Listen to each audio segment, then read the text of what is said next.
Hello everyone, you are on the Jin Fiction channel. Before we start, please give a like and subscribe to the channel. I would be grateful to everyone. Also, subscribe on Boosty. Enjoy watching. Chapter 1. Changing Uzumaki. This time, he was pissed. Though, somewhere in the back of his mind, he had always known it was coming. His facade of always being happy, cheerful, and the one he had acquired during the academy, which was being a dumb ass, was once again fading.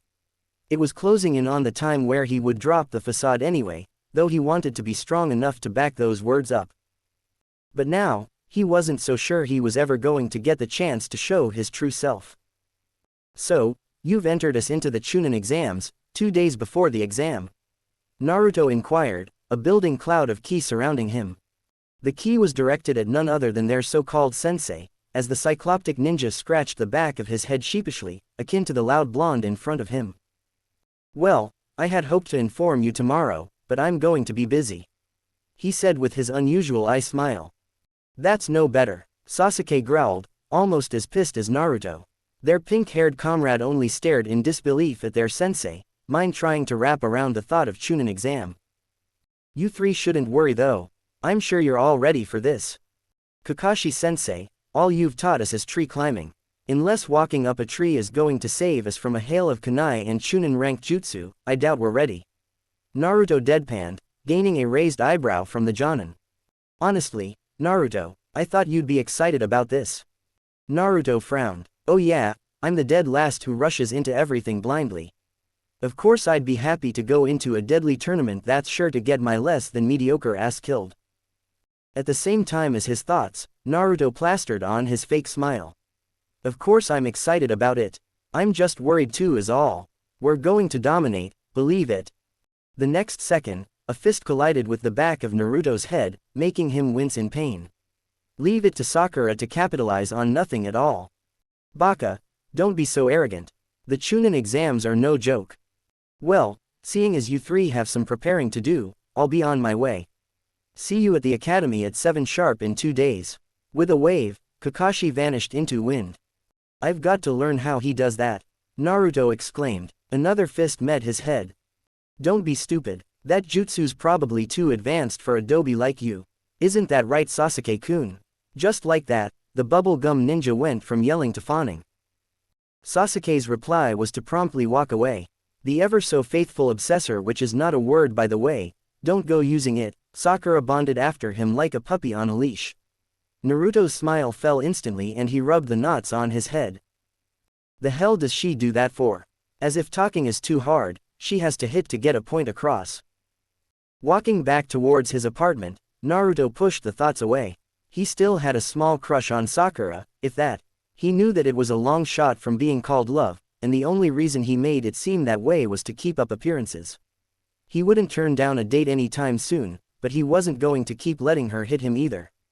Being obsessed was something that he would like to leave to fangirls, and he was far from a masochist as well. Entering his apartment, he looked at the various cups or insta-ramen strewn over the foyer.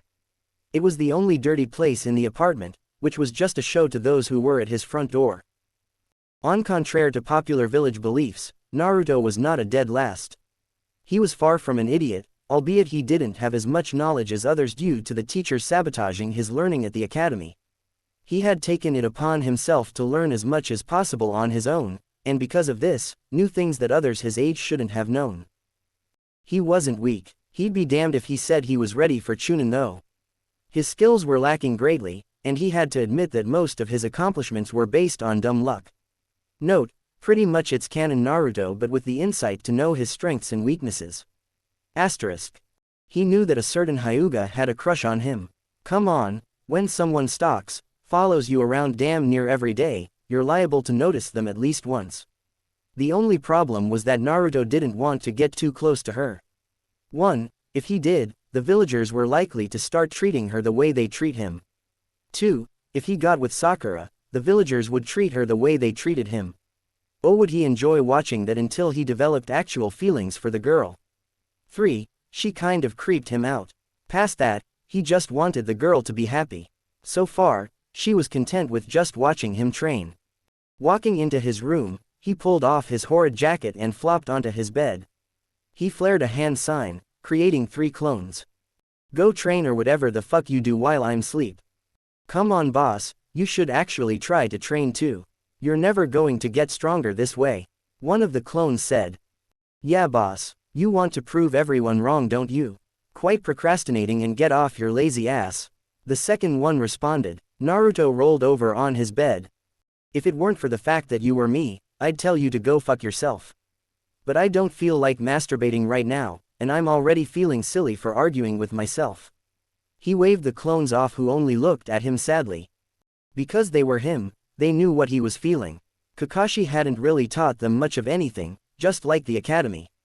Now they were going to be put into the Chunin exams. Naruto knew it was only for Sasuke.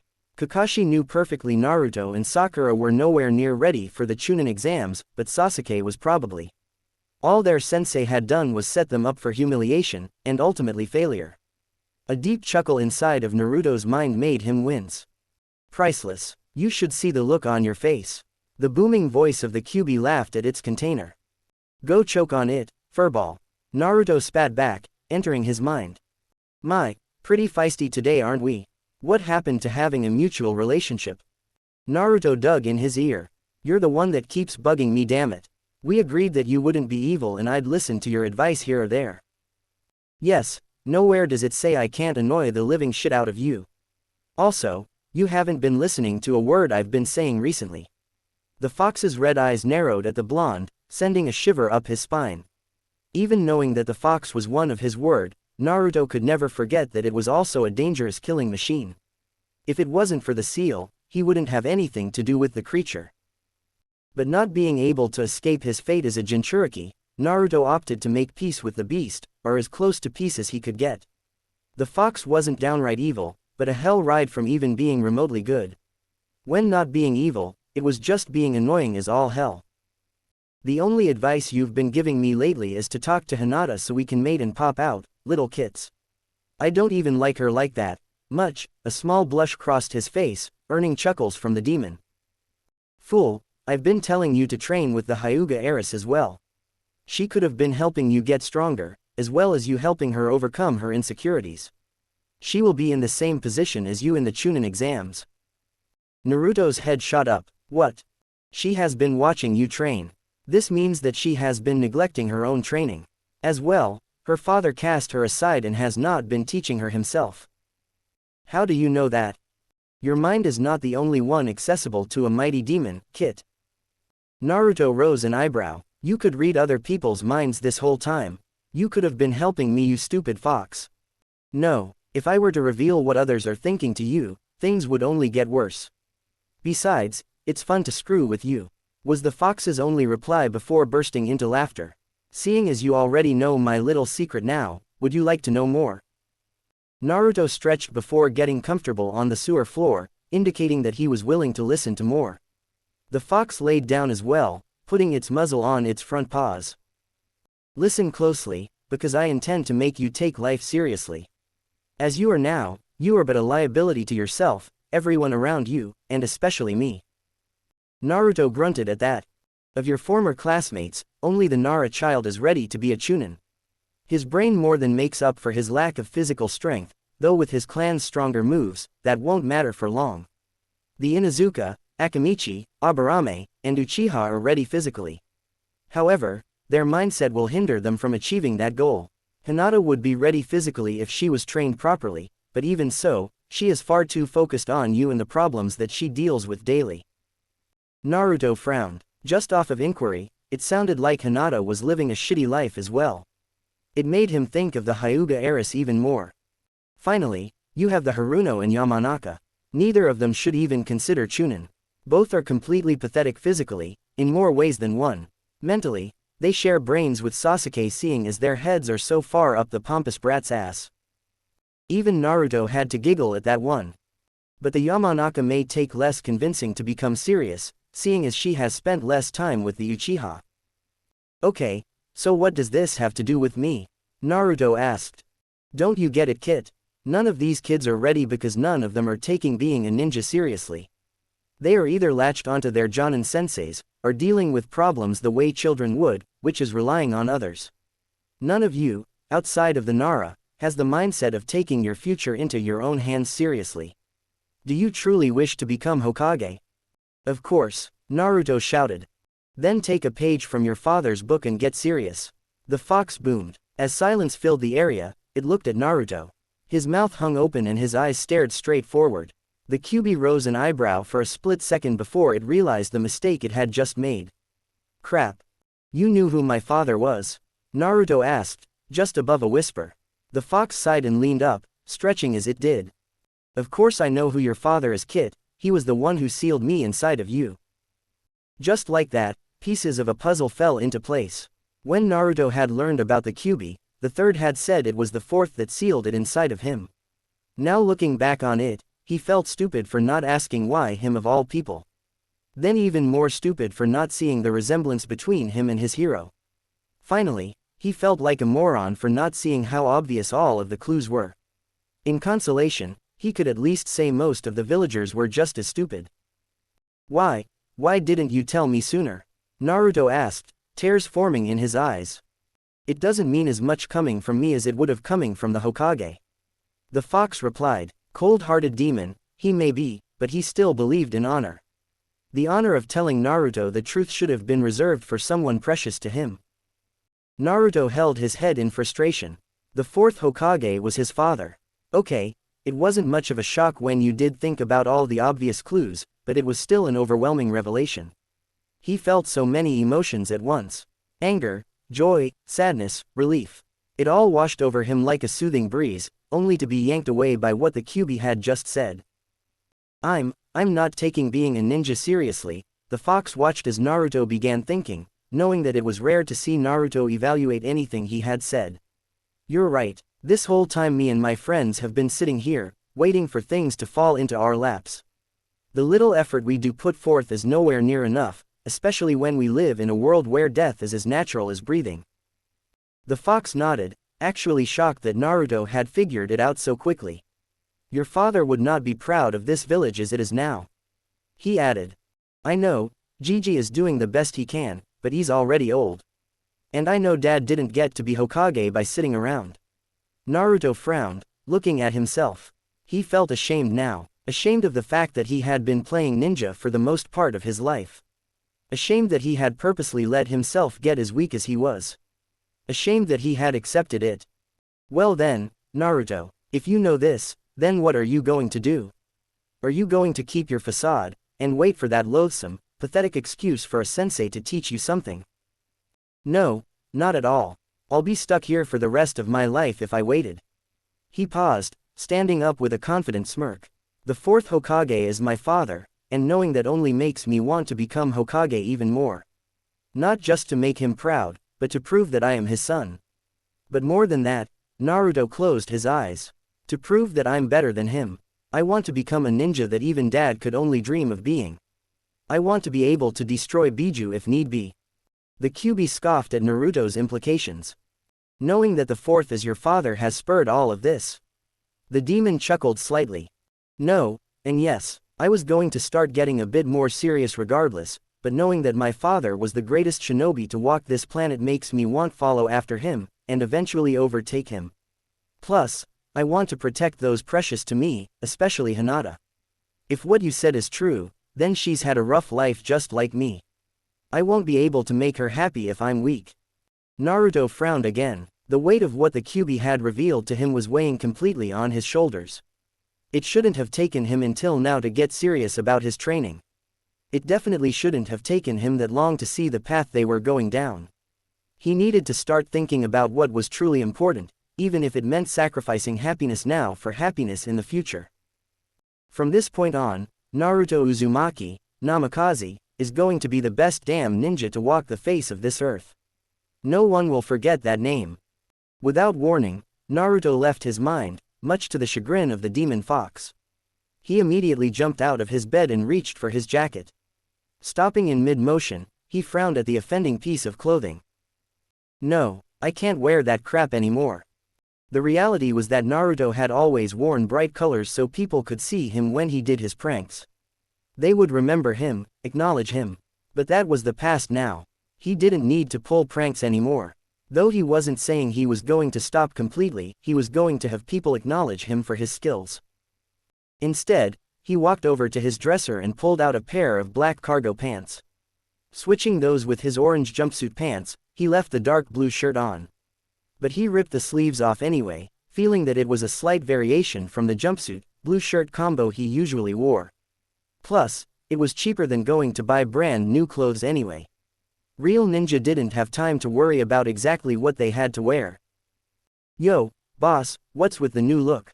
The clones filed back into his room, two holding scrolls, the last one balancing kunai on the tips of its fingers. Naruto glared at the useless act for a second before turning to the clone that asked the question.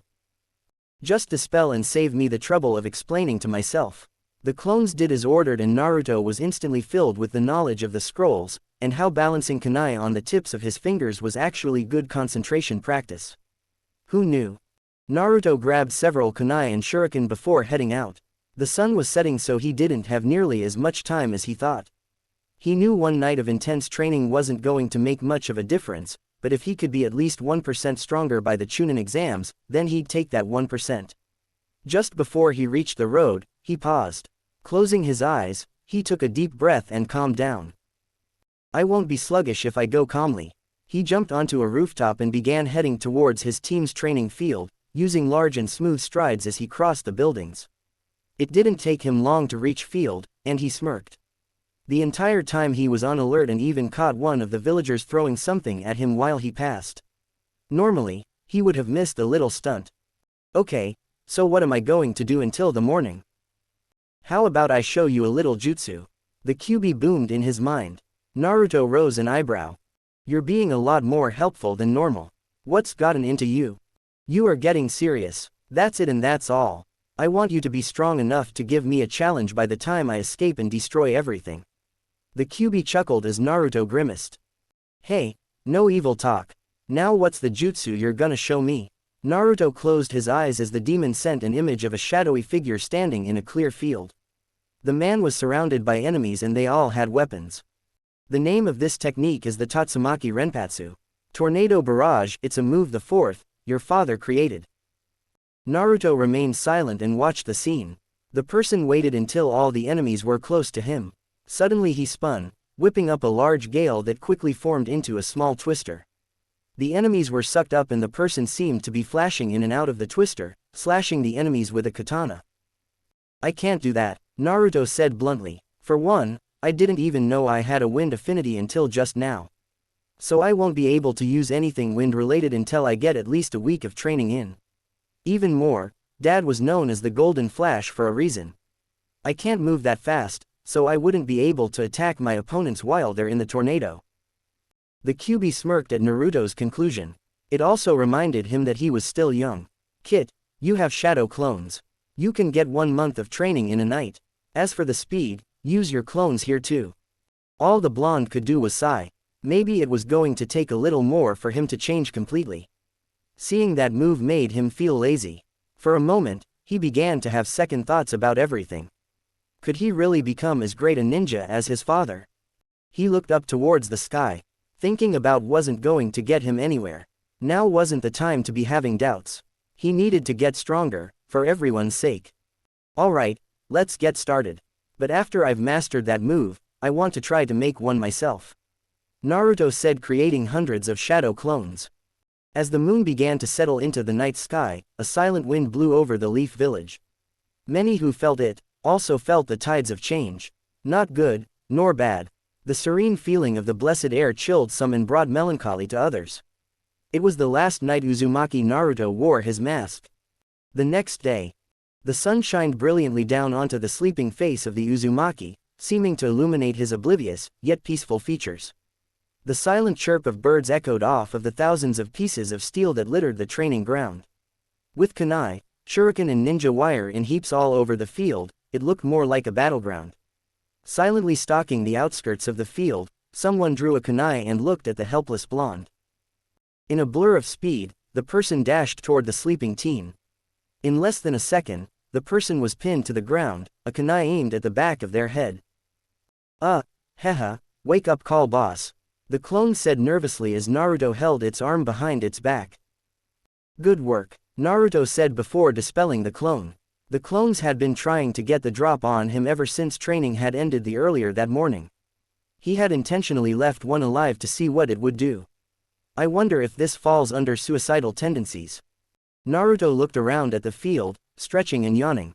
He had only gotten about an hour of sleep, but the thought of how much he had progressed just by using shadow clones brought a smile to his face. He wasn't sure if he was ready to take on the Chunin exams just yet, but he was sure that compared to the Naruto he was the day before, he was ready to give it a shot. With the flare of a hand sign, the kunai and shuriken vanished in puffs of smoke. He walked around and collected the real weapons before heading back towards the village. Taking a deep breath of fresh air, Naruto smirked sadly. It felt like the first real breath of air he had ever taken. It saddened him that he could have changed at any time but chose not to. Shaking his head, he decided to no longer dwell on the past. He needed to look towards the future, or he'd never be able to make it better.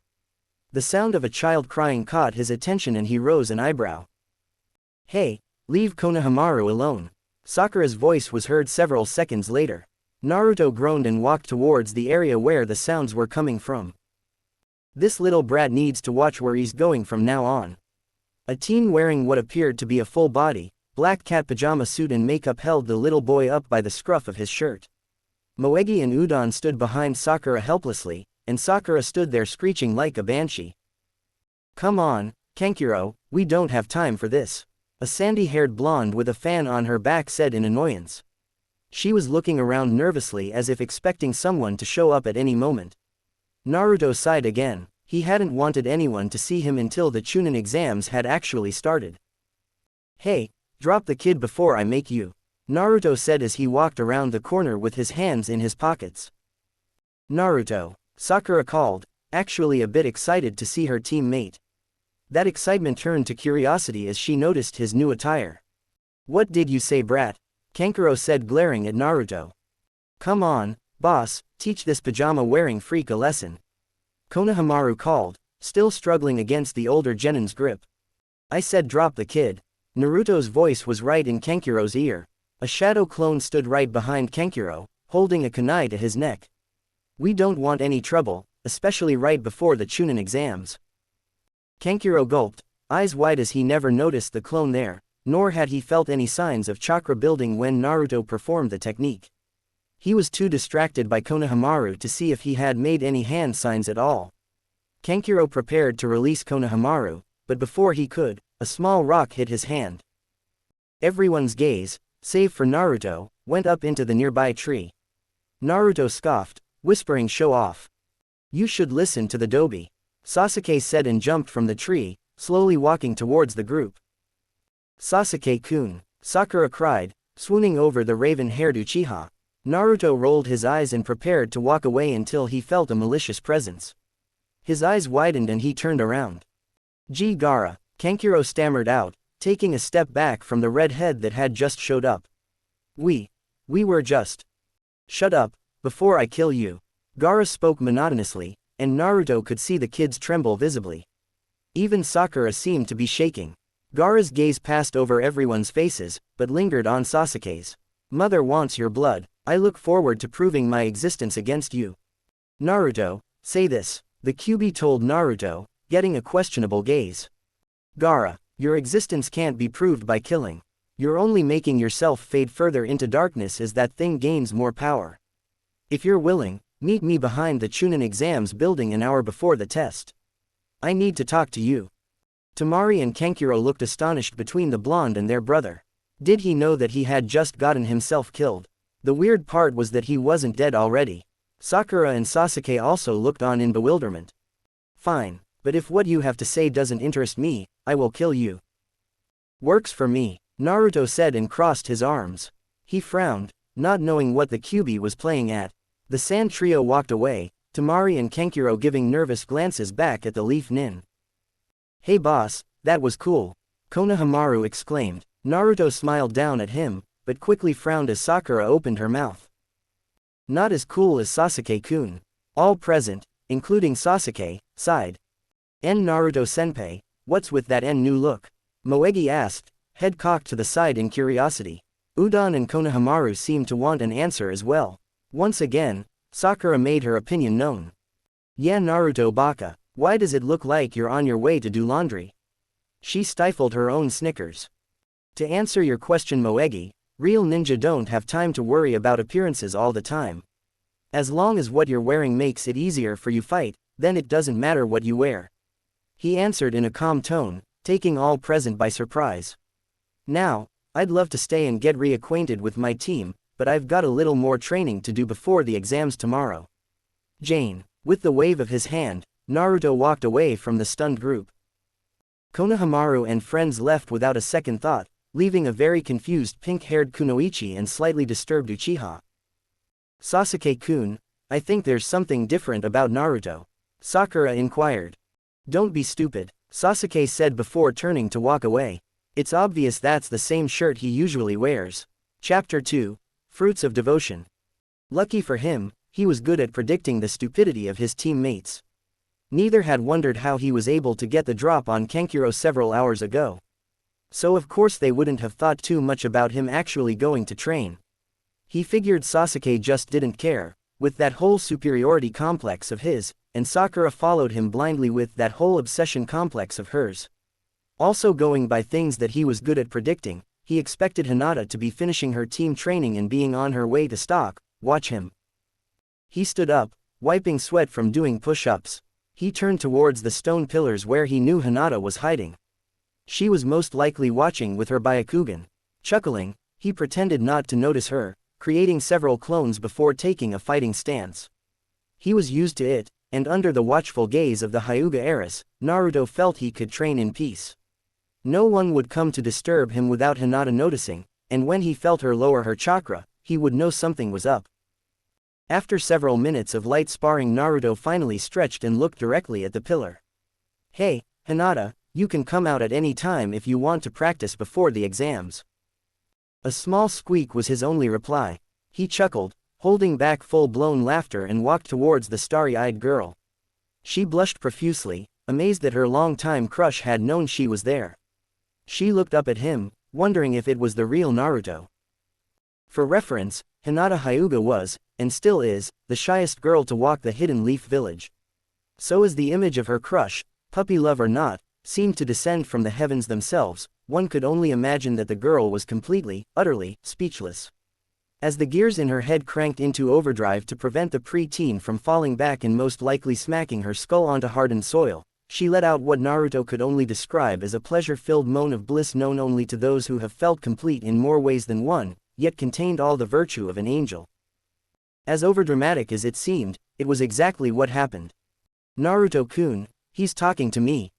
The only thought that crossed the princess's mind, of course, was on this trifle event.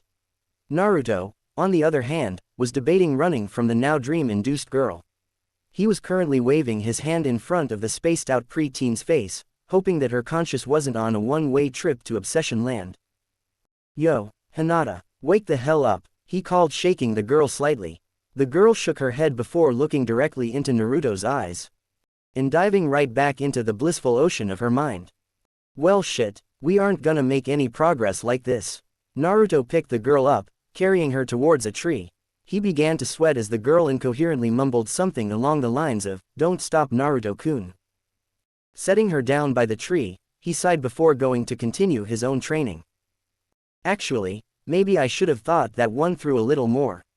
I hate to admit it, but she may be almost as bad as Sakura in her own little way. Naruto really liked Hinata, more than Sakura no doubt, but he couldn't ignore the fact that she was just plain weird. He was insightful, yes, but still held his adolescent mind. There was a lot the boy knew about love and romance, though it seemed he still didn't completely understand the term, shy, and the concept of being too afraid of rejection to actually confront my crush and or love.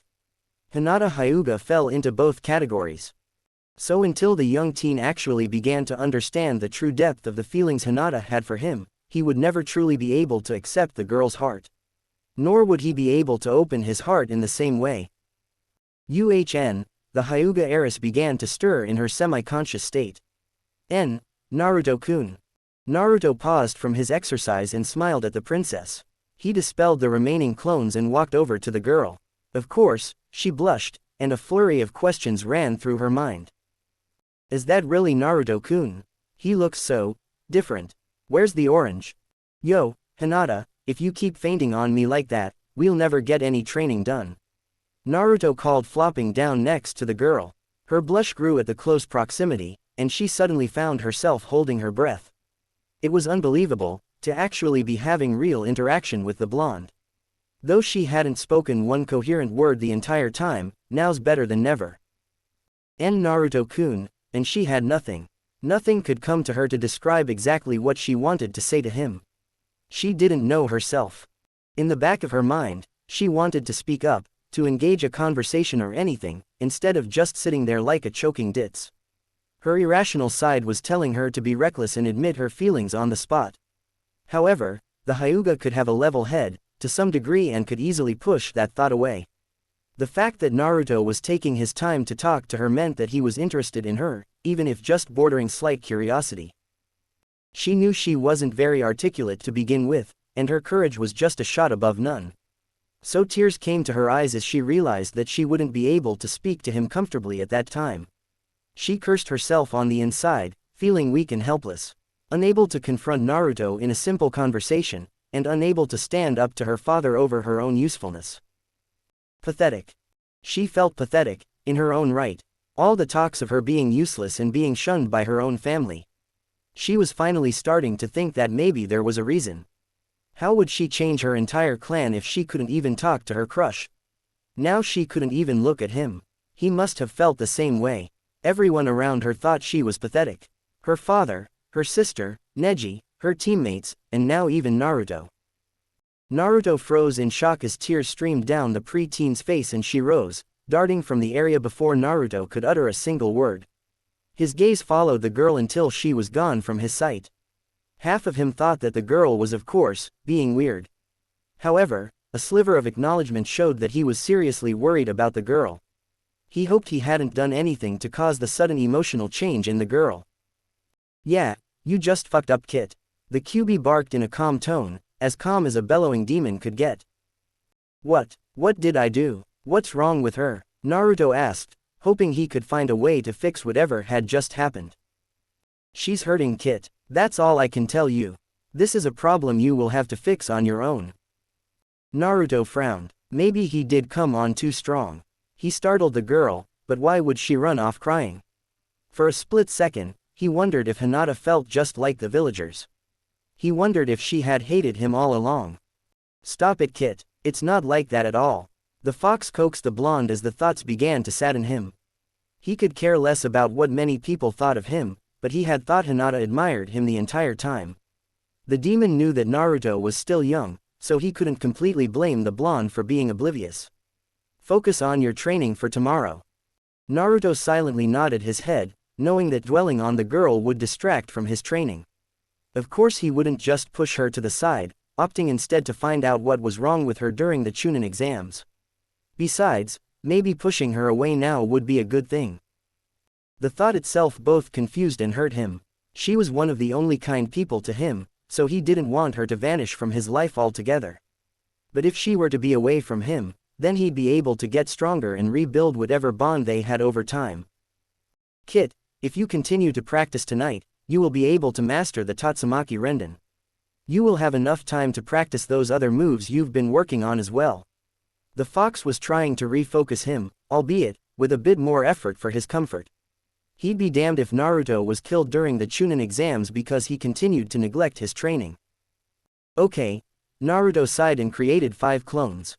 The clones looked at their creator with worry, all still feeling what he was. Drawing a kunai, Naruto lazily slid into his own little fighting stance. He held the kunai reverse-handed, his arm sticking straight out. His legs were spread wide and his other arm was pressed to his side. It was like a kenjutsu variation of judo.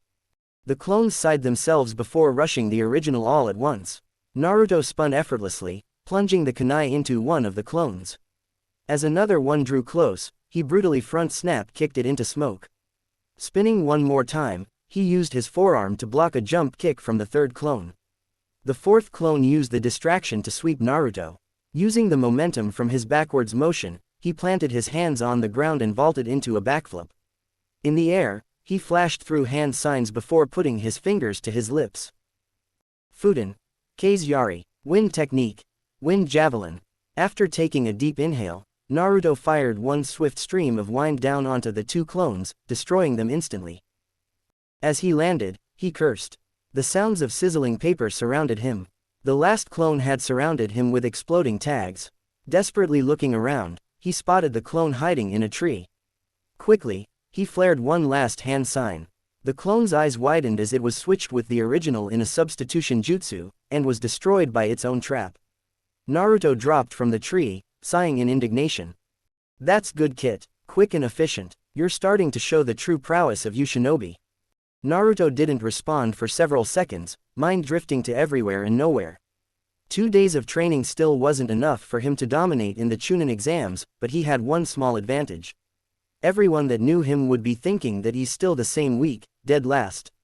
With the element of surprise and deception, he could at least catch many people off guard. Hey, Fox, if I master Tatsumaki Renden, I won't be efficient with that last jutsu. I can practice my Kei's Yari up to the point where it's strong enough to do real damage. I won't always be up against Kage Bunshins. Then I can focus on doing that last jutsu. I'd rather go into the exams with at least 2 decent jutsus and 1 experimental one. If that is what you wish. Naruto nodded, feeling grateful that the fox wasn't bothering him as much as usual. He kept his mouth shut, knowing that it wasn't permanent. His mind kept focused, trying desperately not to think of Hinata. The whole ordeal confused him greatly. Shouldn't he had just kept trying for Sakura? No, he couldn't do that. He knew he would never truly fall in love with Sakura, and she would most likely never give him the time of day anyway. Maybe the whole time he had been fooling himself, using Sakura as an excuse to not get close to the Hyuga. But he couldn't do that anymore. He was changing. Holding onto that part of his past wasn't going to help him grow. Whoever accepted the new him and respected the old him, they would be part of his future. Several people he knew were already going to be cut from his life. I guess, this is it. Whatever happens from this point on, I can't look back. He created 50 shadow clones and began his final preparations for the Chunin exams. Where the hell is he? Sakura's piercing voice roared from in front of the academy. Many participants entering the building gave the girl a deadly glare before continuing on their way. Sasuke grunted in annoyance at both Sakura's shrieking, and Naruto's tardiness. Maybe Kakashi-sensei's rubbing off on the dobi. He huffed. Thinking back to the day before, he remembered his teammates saying he was going to talk to that red-haired kid behind the academy. Sasuke had shown up, hoping to catch the conversation, but the two only seemed to be standing there, staring into each other's eyes. It freaked him out for the most part, because they stood in place, unmoving for a half hour. Then they parted ways without a word, plunging the raven-haired boy into confusion. Naruto Baka, where've you been? Sakura screamed, bringing Sasuke back to reality. Naruto had the same attire as the day before, though cleaner. His gaze was down and his attention seemed to be far from the Chunin exams. Even Sakura's voice wasn't enough to bring the teen out of whatever thought he was having. Dobi, what's the deal? Sasuke prodded. Naruto slowly looked up, a look of worry on his face for only a second before it was replaced with a passive look. Nothing. Has Kakashi-sensei shown up yet? At your service. Kakashi appeared in a swirl of leaves, eye smile in place. Did you need me, Naruto? Yay. A quick glance at his teammates and he sighed. No, just wondering if you had shown up on time for once. Naruto's tone was low and even, as if he were depressed. Because of this, it was obvious that he was hiding something. Kakashi rose an eyebrow, though he wasn't interested enough to prod further into the situation. Well, I'm glad to see you've taken a step towards becoming a real shinobi, Naruto. Those dark colors will keep you hidden well. All 3 students' sweat dropped. Is there any other reason you're here other than to annoy us, sensei? Sakura deadpanned. Kakashi chuckled. Well, I was going to wish you luck. The first test will be in room 247. These exams aren't all fun and games. Your life will be in danger. I wouldn't have entered you if I didn't have complete confidence that you cool. Save it, sensei, we're late. Naruto interrupted and began to walk towards the building. Now Kakashi was alerted. Something's wrong here. Sakura and Sasuke looked after their teammate in shock. He was acting strange, stranger than normal. Kakashi looked at the two and then back at Naruto. He couldn't confront him there without raising a ruckus. He'd have to wait, but he was going to find out what was going on. What could make the usually hyperactive blonde so solemn? Well, get going you two. Kakashi faked a smile and waved, vanishing once again. Sasuke began walking towards the building, ignoring Sakura's attempts to ask him what he obviously didn't know. Neither could possibly understand what was making the blonde act the way he was. Inside, Naruto stood waiting by the stairs. He was looking down a hall towards a large group of genin standing in front of a door. Sasuke and Sakura walked up, following his gaze to the group. Naruto bawed. Before Sakura could begin screaming, Naruto had grabbed her from behind and covered her mouth. Stop being so loud or you'll draw unnecessary attention. Now go, the boss is upstairs. In a silent puff of smoke, the clone dispersed. Sasuke frowned, though part of him wanted to laugh, seeing the disheveled and fuming Sakura. Sasuke began to head upstairs, Sakura only following because it was, well, Sasuke. Naruto stood in front of a similar-looking room. Baka, what the hell was that stunt back there?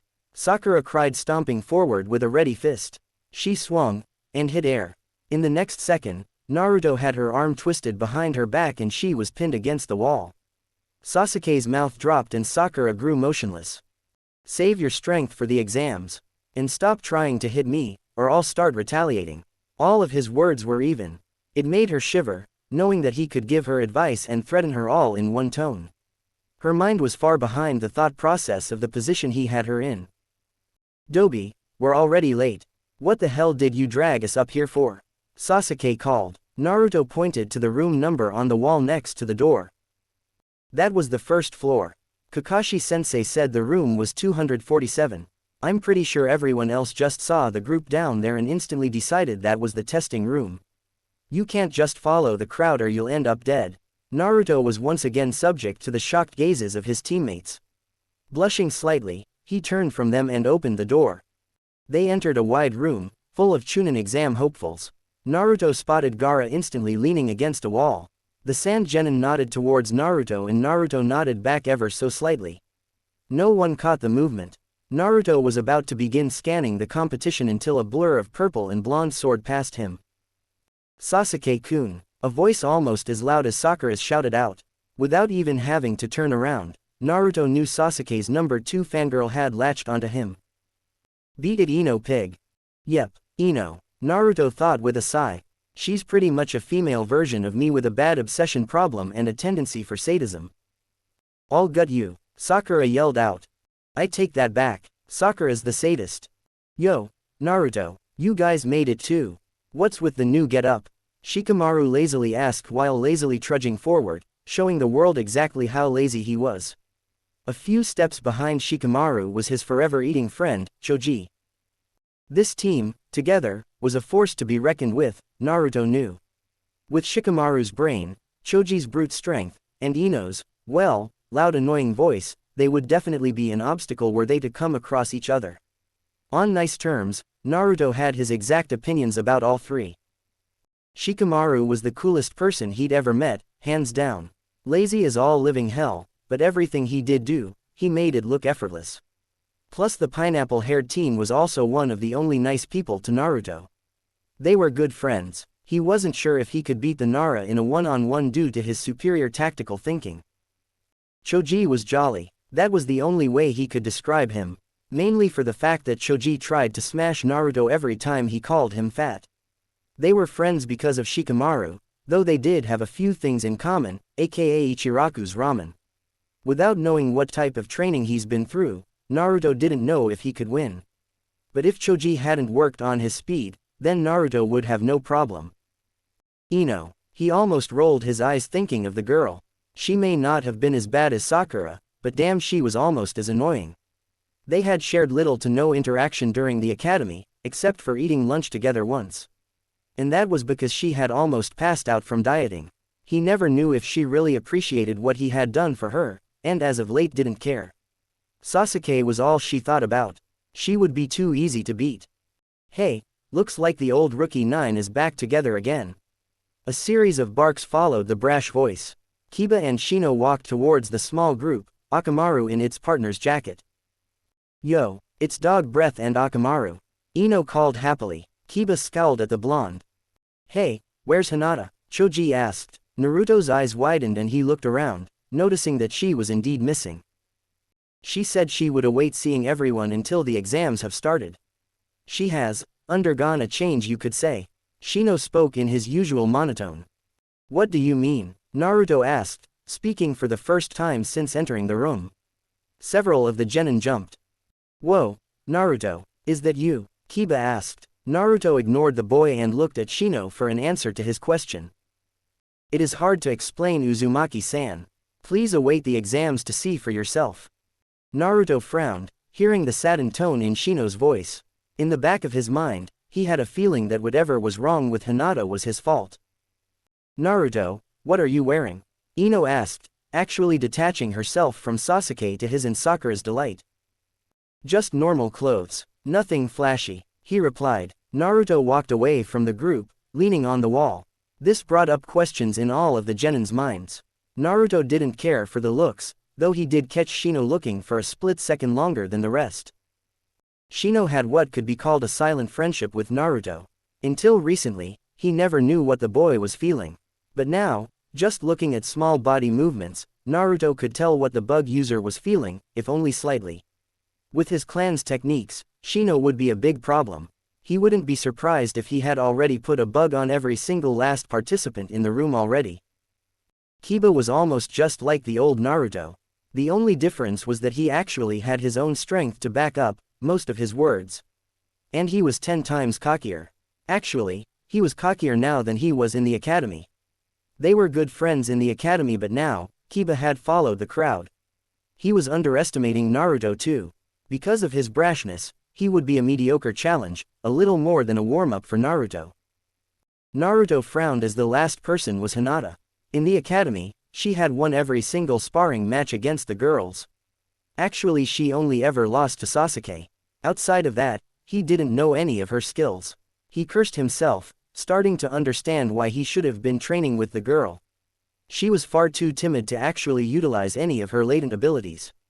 But Shino had said she changed, and the way he spoke meant it was for the worse. Hey, you guys should be a bit quieter. You'll bring unnecessary attention to yourselves. You're making it obvious that you're new to the exams. Naruto looked up to see a gray-haired older teen talking to his friends. He didn't move, analyzing the newcomer. Something just didn't feel right about the teen. Naruto could have sworn he smelled snakes all around the boy. In his musings, he found out the teen's name was Kabuto. Gotta remember that, I've never seen him around the village at all. Maybe he's... Naruto's thoughts trailed off. The sound of vomiting brought him back to his senses. Kabuto was on his knees, coughing up whatever had just occupied his stomach. A sound ninja wrapped in bandages stood over him. Naruto ignored what was happening, taking this time to move closer to the sand team since everyone else's attention was on his group. Pretty cold of you to ignore your friends like that. A female voice stopped Naruto in his tracks. Pretty cold of you to ignore your teammates in the midst of so many enemy ninja. Naruto called back, turning to face the girl. She was the sound kunoichi that had come with the other two. She had long dark hair and wore camouflaged pants. Why aren't you over there with the rest of them? She asked with folded arms. Why do you care? We aren't gonna get answers if we both stand here asking questions. The girl said with a smirk. True, to answer your questions, I have other things to do than entertain anxiety-driven children. Now how about you answer my question? Naruto smirked back at the girl. I care because you're actually kind of cute. I'm flattered and impressed that you'd be so straightforward with an enemy nin. We're not enemies until the exams start, right? Besides, you seem different. Her face became serious. How so? Naruto asked, tensing at the statement. I don't know. Something about you is familiar. Kin, get your ass over here. One of her teammates called. Shit, got to go. I look forward to seeing you again, she said with a wave and ran to her team. Fox, should I know that girl? No, however, you are more connected to her than you know. When the time comes, I will reveal why to you. Naruto didn't pry further. He knew that the Kyuubi was trying to keep him focused on the exams, so he would worry about the kin girl later. Seconds later and the proctor for the first part of the exam had entered the room. Morino Ibiki, head of the T&I division of Konoha's Anbu. He informed the genin that the first part of the exam was a written portion, consisting of 9 questions, and in the end a final 10th question. The genin began to file into another classroom, taking assigned seats. Naruto sat down at 4C and looked around the room as more and more people entered.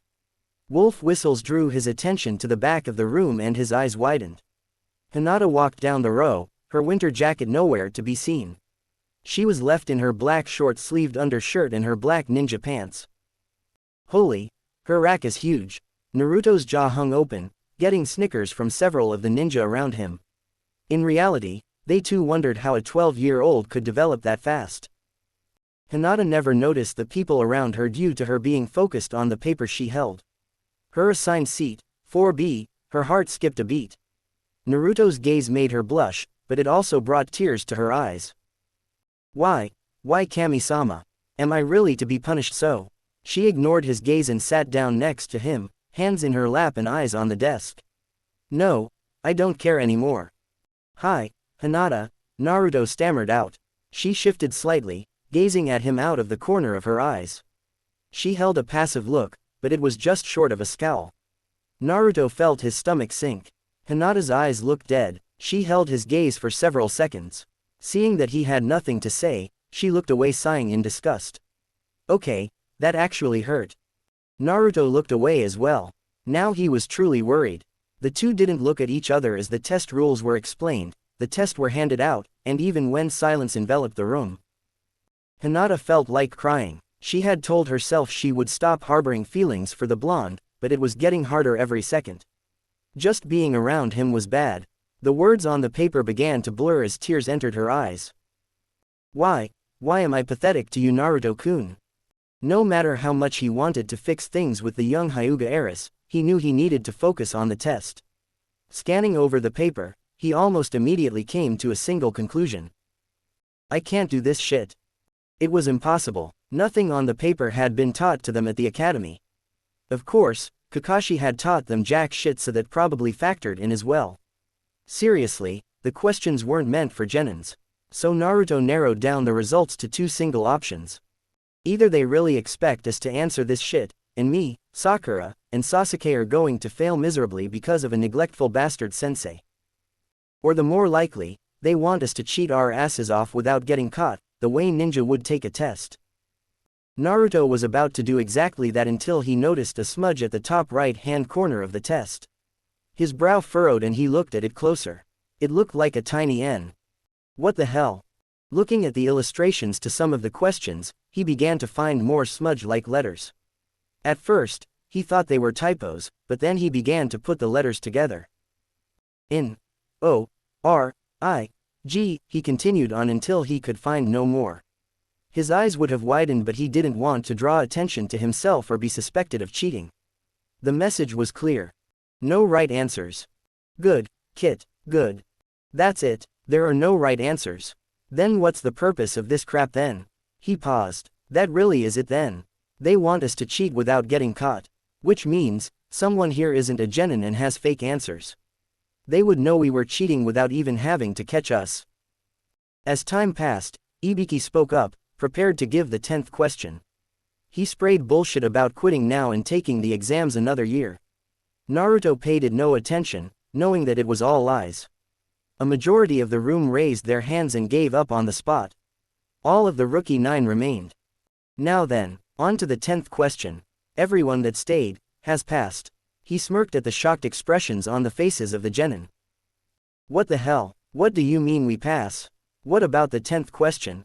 The Suna Kunoichi Tamari asked, showing more frustration than she usually let show. After an explanation on information gathering, Ibiki effectively made the genins lose their appetites. His head was covered in scars, and some looked ready to reopen at the touch of a feather. Sorry, I asked. Tamari groaned, dropping her head to the table. Hinata, whatever I did yesterday, I'm sorry. Naruto whispered. The Hyuga heiress froze up, eyes widening slightly. He's apologizing. The Hyuga heiress instantly went pale. He doesn't even know why I'm upset with him. Oh Kami-sama, what have I done?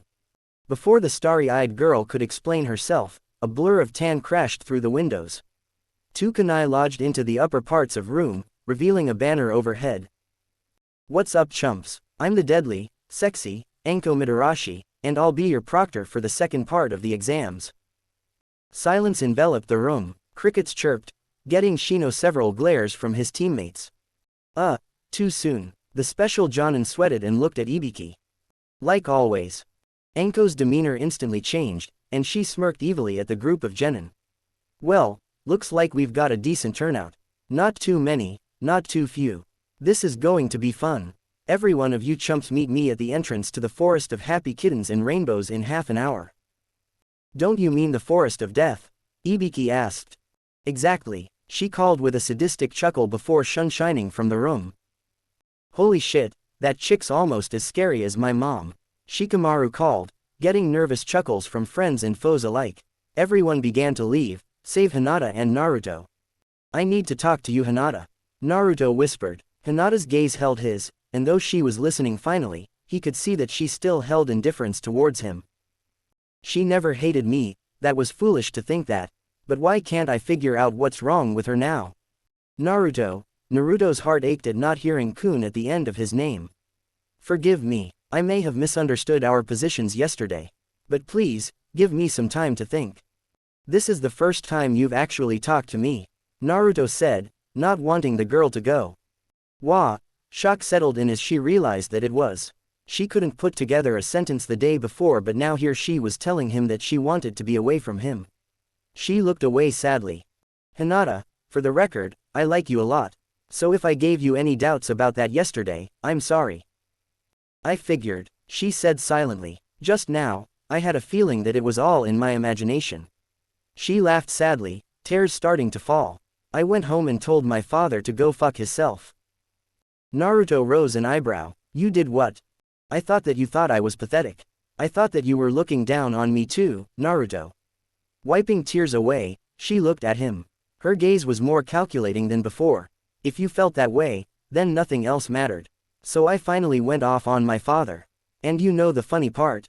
He acknowledged me for it. He actually said that I was acting like a hyuga." "Shit, I think she's lost it," Naruto gulped. "I started to think then. If acting like a hyuga was the only way to get acknowledgement, then I should start acting like it."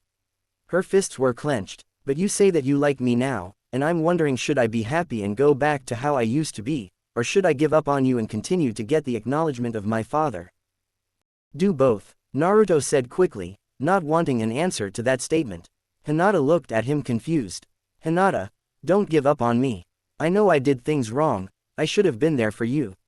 It took me this long to figure out that the world doesn't revolve around me.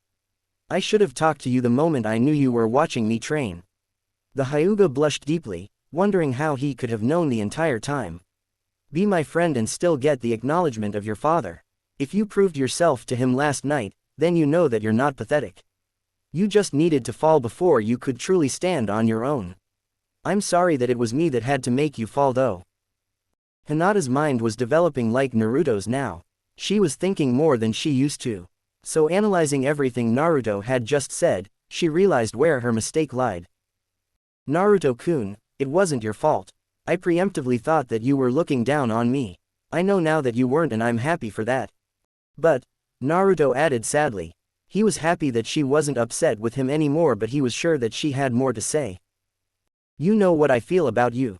Naruto nodded at her statement, a small blush forming on both of their faces. I can't pursue those feelings knowing that I'm only going to make you weaker. I want to get stronger, Naruto-kun, so I can be of use to you and to myself." As of now, her next words would haunt Naruto for the duration of the day. "We just aren't compatible." He knew it was true. They both were waking up as ninja, a little too late. They wouldn't be able to do anything with their current conditions. Hinata needed to be able to stand up for herself more and Naruto needed to get stronger. "Hinata-chan, I'm not waiting though. I don't want to go about like this. It shouldn't have taken so much for us to start feeling this way. Let's get stronger together, until we are compatible. Naruto-kun, I don't know what the future holds anymore. I had always thought that your determination would make everything better. But my doubts yesterday made that vanish. I can't go back to that anymore, and the reality is that my future is going to lead to more pain." She shivered as the thoughts brought more tears to her eyes. Naruto was respecting her more and more. She wasn't blindly throwing herself on him how he thought she would have done the day before. For the first time, she was thinking of herself over everyone else. Hinata-chan, I can promise you that things will always get better, no matter how bad they get. If you want to look towards the future, then take my hand. Naruto said, extending his hand. Naruto-kun. We may not be compatible now, but if we get stronger together, I want to be. He trailed off, a blush crossing his face. Hinata turned red as well and took his hand. Until we're stronger, then we're just friends, she said with a hint of sadness. Then you're still willing to be more later? Naruto asked. Hinata's blush grew and she smiled, nibbling on the tip of her finger. Naruto smiled warmly. Seeing her do that reminded him of the sweet girl she was in the academy. He had caught her before she had completely lost herself. I don't know, Naruto-kun. It depends, she said slyly. On what? Naruto asked, genuinely confused. A devious grin formed on her face. If you can keep the new me interested, she said before rising and leaving a stunned blonde in her wake. Ibiki looked at the scene silently. Well, kid, looks like you got a game of hard to get to start playing. He called with a chuckle. Naruto looked back and forth between the door and Ibiki. The Chunin exams, this is gonna be much harder. At the moment he wasn't very happy. Again, he found himself in a situation that he wasn't completely prepared for, nor had he taken into account when he decided to get stronger. Feeling really annoyed, he cursed himself for not doing a little digging into what the events of the exam would be. Nowhere in the last 2 days had he thought that he'd have to traverse the forest of death. It wasn't that he was scared or felt that he wasn't ready. He was sure that using stealth, like any real ninja with common sense, would help greatly in surviving. No, he was pissed at the fact that he didn't pack anywhere near enough ramen for the journey. Is there anything that could happen today that's not complete bullshit? Naruto groaned as he and his team awaited the proctor for the Forest of Death part of the exam. You should have studied instead, doing whatever it was you were doing these past 2 days. Sakura shrugged, surprisingly not being as loud as usual. Naruto pegged it to him scaring the shit out of her earlier that day. It brought a smile to him, knowing that she was at least acknowledging the fact that he wasn't the same dead last he pretended to be several days ago. I was training, and that means you knew that we would have to do the Forest of Death, didn't you? Naruto narrowed his eyes at the girl who looked away sweating. Yeah, but I learned after we met up yesterday. Sasuke-kun was the one who gave me the idea to look up the events. Don't put me in it. Sasuke mumbled as he stood assessing the competition. Sakura paled and Naruto only shook his head in exasperation. I guess it doesn't matter now. As long as we stick together, this shouldn't be too hard, Naruto said, still thinking of how much of a liability Sasuke's ego was going to be in Sakura, in general. Stick together, stay out of my way, and then this'll be easy.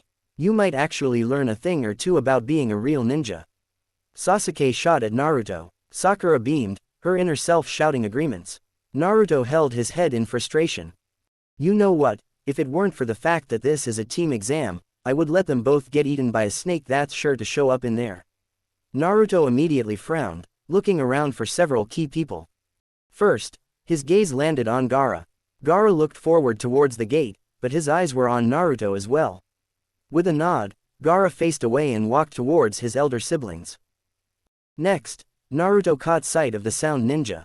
Kin was sitting on the ground, seeming lost in the clouds as her 2 teammates were arguing about something vulgar that Naruto couldn't really pick up.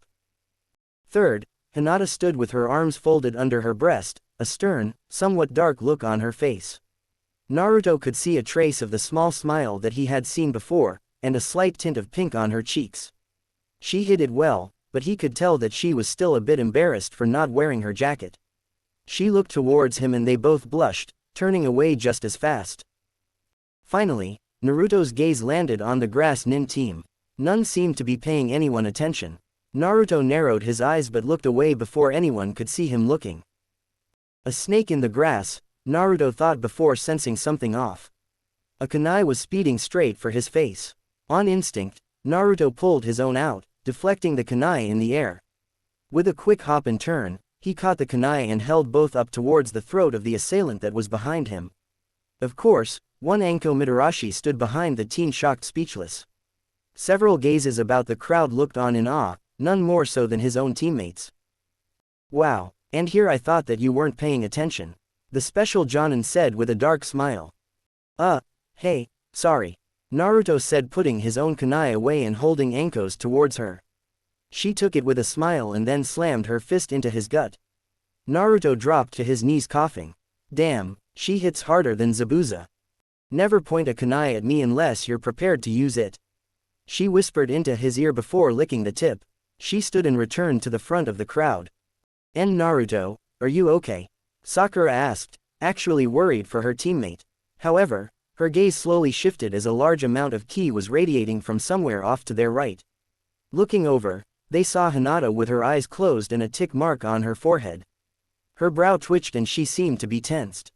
Naruto's sweat dropped. Well, at least I know she's going to get what's coming to her. After Anko explained the rules for the next part of the exam and handed the students' death waivers to sign, bringing lots of smiles to the more sadistic genin, the students were positioned in front of several of the gates to the forest. A buzzer began to count down, dropping the surroundings into silence, and bringing anxiety to almost all present. Hearts began to race and sweat began to form. Once the last buzzer sounded, all of the participants dashed into the forest, except for Naruto. Sasuke and Sakura slowed to a stop several meters in. Dobi, what the hell are you doing? You've been acting strange, and my tolerance is running thin. Sasuke growled, eyes flashing Sharingan. Naruto rolled his eyes at the Uchiha. You know, I'd be impressed that you just said more words than you ever have in your whole life if it weren't for the fact that your ego is making you think you have a tolerance level. What the hell is that supposed to mean? Sasuke shot back. Naruto sighed. Look, just shut up and wait a minute. Stop it, Naruto, we're just wondering what the hell's your problem. Sakura bellowed out. Naruto didn't entertain the two with a response again. Instead, he created a clone. Get Anko-chan and go to the Hokage ASAP, he said. The clone responded with a hi. Naruto jumped into the trees with his teammates and went right past them. Sasuke and Sakura looked on in confusion and annoyance. What's he hiding from us? Sakura wondered aloud. Sasuke just grit his teeth and growled, following after Naruto swiftly. Outside forest. Anko had watched the whole little scene with mild interest. The blonde kid was proving to be good entertainment. Her curiosity was piqued when he dismissed his teammates and sent a clone for her. She grew a small smirk at hearing him call her Anko-chan. That kid is dead next time I see him, she thought half-heartedly as she chewed on a dango stick. Well, let's go. The clone spoke to her and with a nod, she began to follow it. The kid knew she was listening, so it didn't even need to explain the situation yet. She was finding herself impressed more and more by the genin. If she didn't know any better, she'd think the boy was being influenced by his tenant, but the air of the demon wasn't about him at all. What's the deal, brat? She asked as they began to traverse the Konoha rooftops. There are ears everywhere. Wait until we get to the Hokage, please. The clone responded dead seriously. This put Anko on edge and her mood instantly became serious as well. She looked ahead, a slight frown on her face. Yeah, this kid is definitely entertaining. She didn't ask any more questions and the silence began to unease her. They reached the Hokage office quickly and used the shinobi entrance, aka, the window.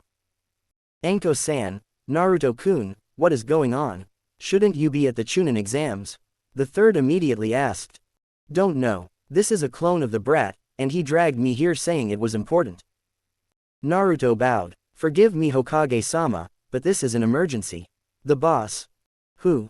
The real Naruto. He met with the one-tailed Jinchuriki this morning. The what? Both the Hokage and Anko shouted together. The clone sighed. Please let me finish, I'll answer any and all questions at the end.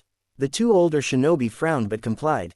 Anko was sweating, not knowing that there was another Jinchuriki in the village, while Sarutobi was on edge at the fact that Naruto knew about it. As I was saying, he met with Gaara this morning and learned of a certain person who's planning an invasion during the exams. Sarutobi's eyes shot open but he remained silent. Anko sat down, taking in more information than she had been expecting that day. In all honesty, she thought the day would consist of eating dango and watching kids beat the living shit out of each other. The Ikibi has been preventing Gaara from sleeping, threatening to take over him at the soonest possible chance, but the Kyuubi put an end to that. Tension instantly filled the room to the brim. Before you start wondering, No, the Kyuubi can't take control of me. We've come to terms with our fates and decided to make our existence together as least displeasing as possible. Oh, and did I mention he told me who my father was? Anko rose an eyebrow as Sarutobi's pipe fell from his now gaping mouth. Anko narrowed her eyes at the old man. Wait, who's his father? By the look on your face, you knew and didn't tell him. She held a hint of venom, but it wasn't enough to get herself in trouble. The Hokage swallowed and cleared his throat. I believe Naruto has asked us to hold off questions until the end. Don't worry, Anko-chan. My father is the fourth Hokage, Minato Namikaze. The clone spoke nonchalantly, making Sarutobi's head bang into the desk. Anko froze on spot. You say who did the what and the where? Anko stuttered. Isn't it kind of obvious? I mean, we have the same eye color, hairstyle and color. I was born on the day he sealed the Kyuubi into a baby and it was against the law to reveal who my parents were. It all sort of just falls into place, don't you think? The Hokage began banging his head even harder while Anko just face-palmed, mumbling something about stupid obvious clues. Naruto, please start over from the beginning. This is all so much to take in at once, Sarutobi said, folding his hands beneath his chin. The clone frowned but began to explain everything that happened starting 2 days prior. Throughout the whole ordeal, Anko actually sat patiently listening to everything, and then the mood grew darker as Naruto neared his conversation with Gaara. For the first 5 minutes, Gaara freaked out about how I was able to enter his mind. The place was a mess, covered in sand and shit. That's when he showed me where the Aikibi was held. The Kyuubi's cage is sealed tight, in a sewer-like place, but I guess that's just my fucked up mind. But Gaara's, the Aikibi's seal was a rusted cell in an old decaying prison. Every time the thing lashed out at the cage, the bars rattled and Gaara held his head in pain. The seal was very, very weak. That's when our minds converged and we were standing between both the Kyuubi's cage and the Aikibi's. Flashback. What is the meaning of this? What is happening? Gaara looked between both cages, eyes wandering swiftly. He turned to Naruto and held his hand up towards him. The seal on the Aikibi's cage began to glow slightly as sand began to rise towards the blonde-haired genin. Stop, Gaara, Naruto said, eyes narrowed. The seal on the Kyuubi's cage began to glow faintly as well, and flames began to swirl around the joined area. The sand began to burn into glass instantly and shatter. You fool, you cannot face the Kyuubi container inside of his own domain. The Aikibi bellowed in its annoying scratchy voice. The Kyuubi? Gaara asked, eyes growing wide. The nine-tailed demon, you are a Jinchuriki as well. It seems you have lost your touch, Shukaku. You couldn't even sense me when we first met. Pathetic. The Kyuubi laughed. No fair, why do you have to always be so mean? She yelled, thrashing against the cage and making Gaara drop to his knees. Naruto frowned. What's your problem? He yelled at the monster. Save it, Kit, she's losing her mind, look at that seal. Naruto gazed at the sloppy kanji and saw that with each strike, it damn near became perfect. He frowned and wondered what was with it. Can you guess the problem here? The fox said, hoping Naruto could evaluate the situation on his own. Naruto began to think, looking at the seal, and then the state of the Aikibi's prison. The seal is poorly done. It's like the person knew how it worked but didn't care for the actual process of applying it. The Aikibi probably saw how weak it was and has been trying to escape ever since. Yes, you saw how the seal on my cage prevents me from moving the bars even an inch. With the taste of freedom so close, she probably figured she could bust out if she tried long enough. Doing so each and every day, just to have that half-assed seal come into effect must have torn at her sanity. So it's not her fault? Naruto asked, starting to feel a little remorse for the beast. No, she's been an annoying bitch since day one. The Kyuubi laughed as Naruto face-planted. But he was also impressed. Naruto was using his perceptive nature extremely well, and it was showing the true prowess that made his father famous. Naruto still wasn't the brightest and was still a bit headstrong. His overall progression from 2 days prior was top-notch, but he was still far from achieving his goal. Besides, it wasn't an overnight thing. Oi, Fox, how do we help Gaara? Naruto asked. Help me. Gaara was still holding his head since the monster still thrashed about wildly. Why? Come on, I can see what you're going through. No one should have to suffer like this. If your life was anything like mine, You've been beaten without knowing why, segregated, hated, and scorned by the people you cared about. Worst case scenario, people have tried to assassinate you, right? Naruto spoke calmly, but his gaze held sorrow. You, as well. The Aikibi had stopped thrashing, staring at the scene. It's our fates, and there are 7 more people out there who are going through the exact same thing as we speak.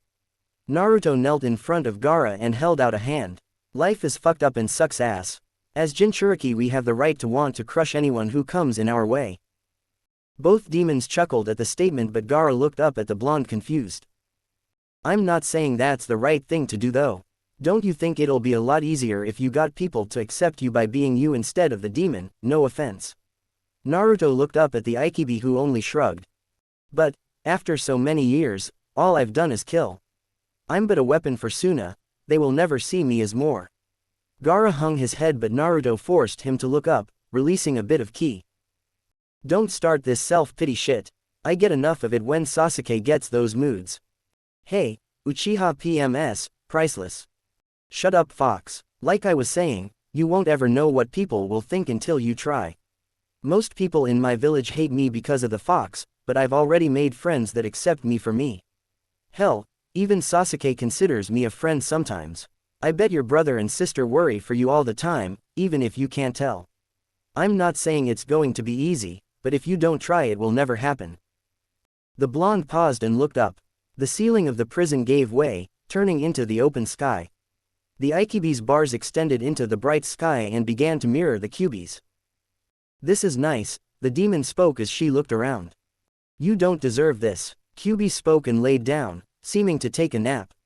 Naruto, how have you been able to smile after going through so much? You know what it's like, so how? Gaara folded his arms, but tears were in his eyes. He couldn't believe this was happening. He wanted to defend himself, but there was nothing to defend against. Even the Aikibi had calmed down. I smile because I think about how much worse life could be. No, I don't just grit my teeth and wither the pain like many people think I do. But I'm not going to make my situation worse than what it already is. I smile because I know that each and every day is a chance for me to prove them all wrong. To show them who I truly am. Naruto Uzumaki Namikaze, son of the 4th Hokage and future Godime Hokage. Naruto smirked at the title, and suddenly a Hokage hat fell from the sky, landing on his head. Seconds later, a cage hat fell on Gaara's head. What is this? Gaara asked, moving the sun cover to the side. You might want to have a goal or a dream too. It helps to keep you sane. Well, she kind of went the opposite way on that one though. I'm a wild animal kid, we don't like cramped spaces. Shukaku grew defensive. Ah, you sure it's not just because me and Hachibi used to stuff you in the Sanbi's shell all the time? Kyubi joked. Sanbi equals 3-tailed turtle. Wow, Kyubi, you were always a dick, weren't you? Naruto deadpanned. Dick's my middle name. I don't know how that should be taken. Gaara said evenly. Naruto spun on heel, eyes widening.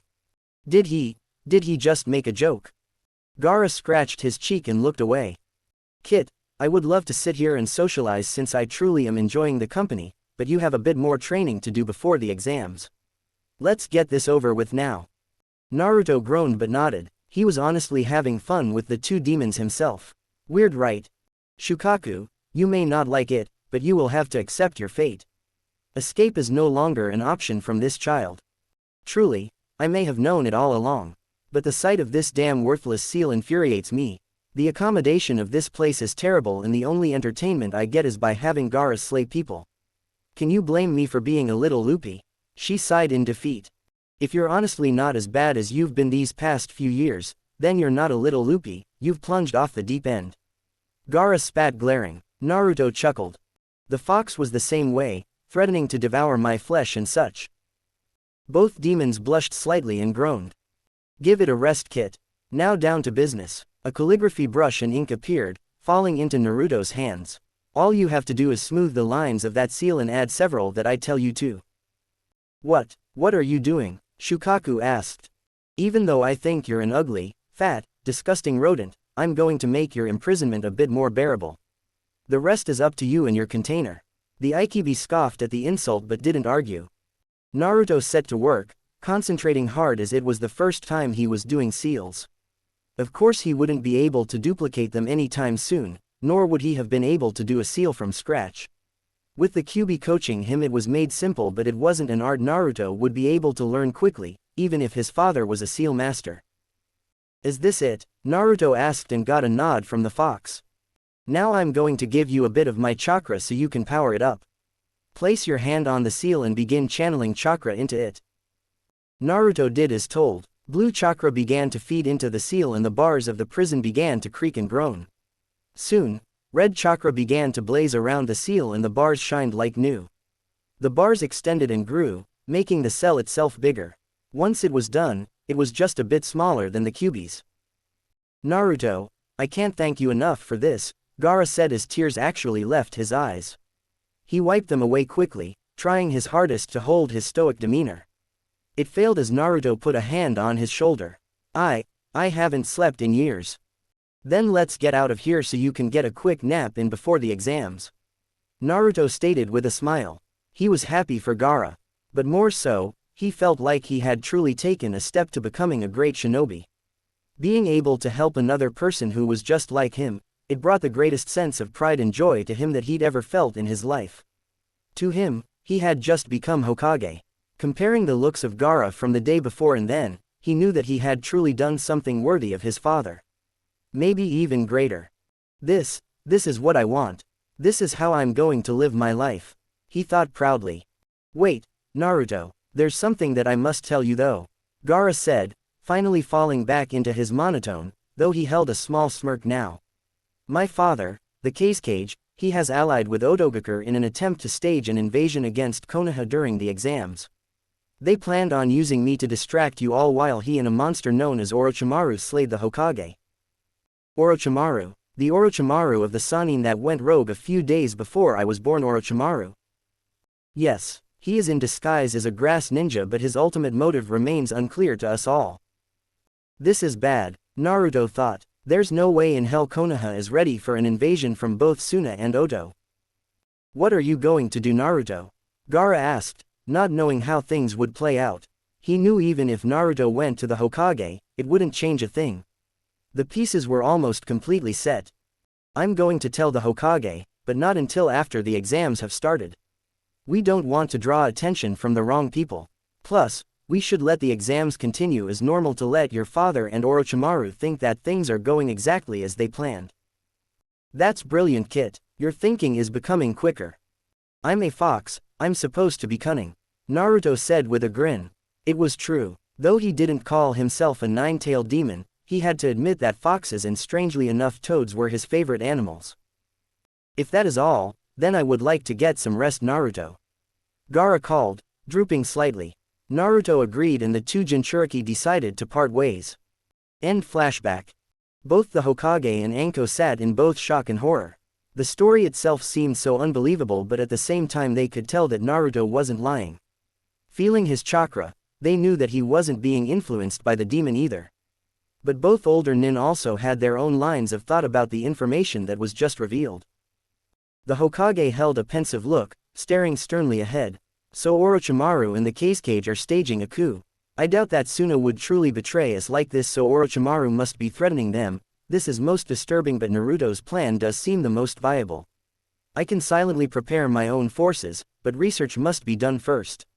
He sighed, knowing that he couldn't rely on the Kazekage's children without getting them killed. In the words of Shikamaru, this was very troublesome. Anko sat silently, her eyes on the ground. Naruto looked over to her and frowned. From the research that he had been doing, he knew that Anko was the last apprentice of Orochimaru. I was only 8, she thought, gritting her teeth. 8 years old and in love with that son of a bitch. Tears entered her eyes and her nails dug into the armrests of the chair. Anko-chan, I know how you must feel. The pain, Naruto began, but Anko turned a hard glare on him. How the fuck do you know how I feel? I was betrayed by that snake bastard. What the hell would you know? I was an orphan. I was alone and he was the only one that acted like he cared for me. What the fuck would you know about pain? Anko stopped short as she saw the look on the genin's face. The clone stood and dispelled itself. Anko's eyes widened as she realized what she had just said.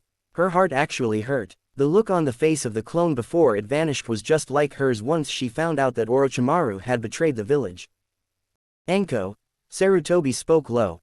Be calm, Naruto is not one to. Stop, I don't need any holier than thou shit, no offense. I'm a Jonin and should have handled that better. She stood and bowed to the Hokage. I'll go talk to him once he reaches the tower. You may have a chance to do so sooner. Because of the fact that Orochimaru is indeed in the village, we can't just allow him to have free roam in the forest of death. We'll need a covert surveillance group in there ASAP.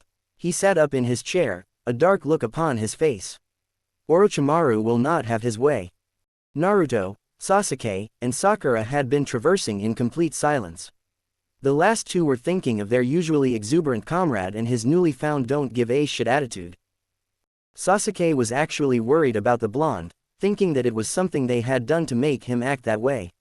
He didn't respond the same to his taunts of Dobi and even refused to make eye contact anymore. It was true that he and Naruto were bitter rivals, going as far as to promise each other they wouldn't die just so they could fight against each other one day. His Uchiha pride had always made him feel like he was better than him, but now he was wondering what could have made the blonde so distant. Sakura on the other hand was thinking of how hard she was going to hit the blonde for being socially distant. Though she wouldn't admit it, she liked the way he doted over her. With all the times Sasuke had rejected her, she needed someone there to act like they cared for her. She was still too naive to think of what her rejections would do to the Jinchuriki. Suddenly, Naruto dropped down into a clearing. His two teammates followed swiftly, anxious to see what the problem was. What is it now, Dobi? Sasuke asked, though with less criticism. Go on ahead, Naruto stated darkly. What do? Sakura began but saw his fist clenched tightly. She saw his shoulders trembling, as if he were about to cry. Naruto, what's wrong? Just, go, he called, his voice quivering and laced with malice. Sasuke felt his building ki and swallowed. Sasuke walked over to Sakura and grabbed her arm. Let's go, he said. But, what about? Sasuke shook his head. He jumped into the trees and Sakura followed. She looked back only to see Naruto's hair blocking his face. Tears fell slowly. As his two comrades left his view, he turned towards a tree to his right. I know you're there, just come out and do what you need to do. Naruto spoke bitterly. Amazing that you were able to sense us. I wonder if your flames of youth burn as bright as Sasuke's. Rock Lee shouted as he landed in the clearing. Who are you? Naruto asked as he never let his guard down. Ten and Neji followed behind Rock Lee. We're Team Guy, I'm Ten, that's Rock Lee and this is Neji. The girl spoke, giving Naruto a warm smile. Neji turned away coldly. That Sasuke person has gone ahead, Lee. We have no reason to be here with fodder. Naruto's brow twitched. Fodder. That is most unyouthful, Neji-kun. My deepest apologies. Uzumaki Naruto. Naruto said before flashing through hand signs and creating a dozen clones.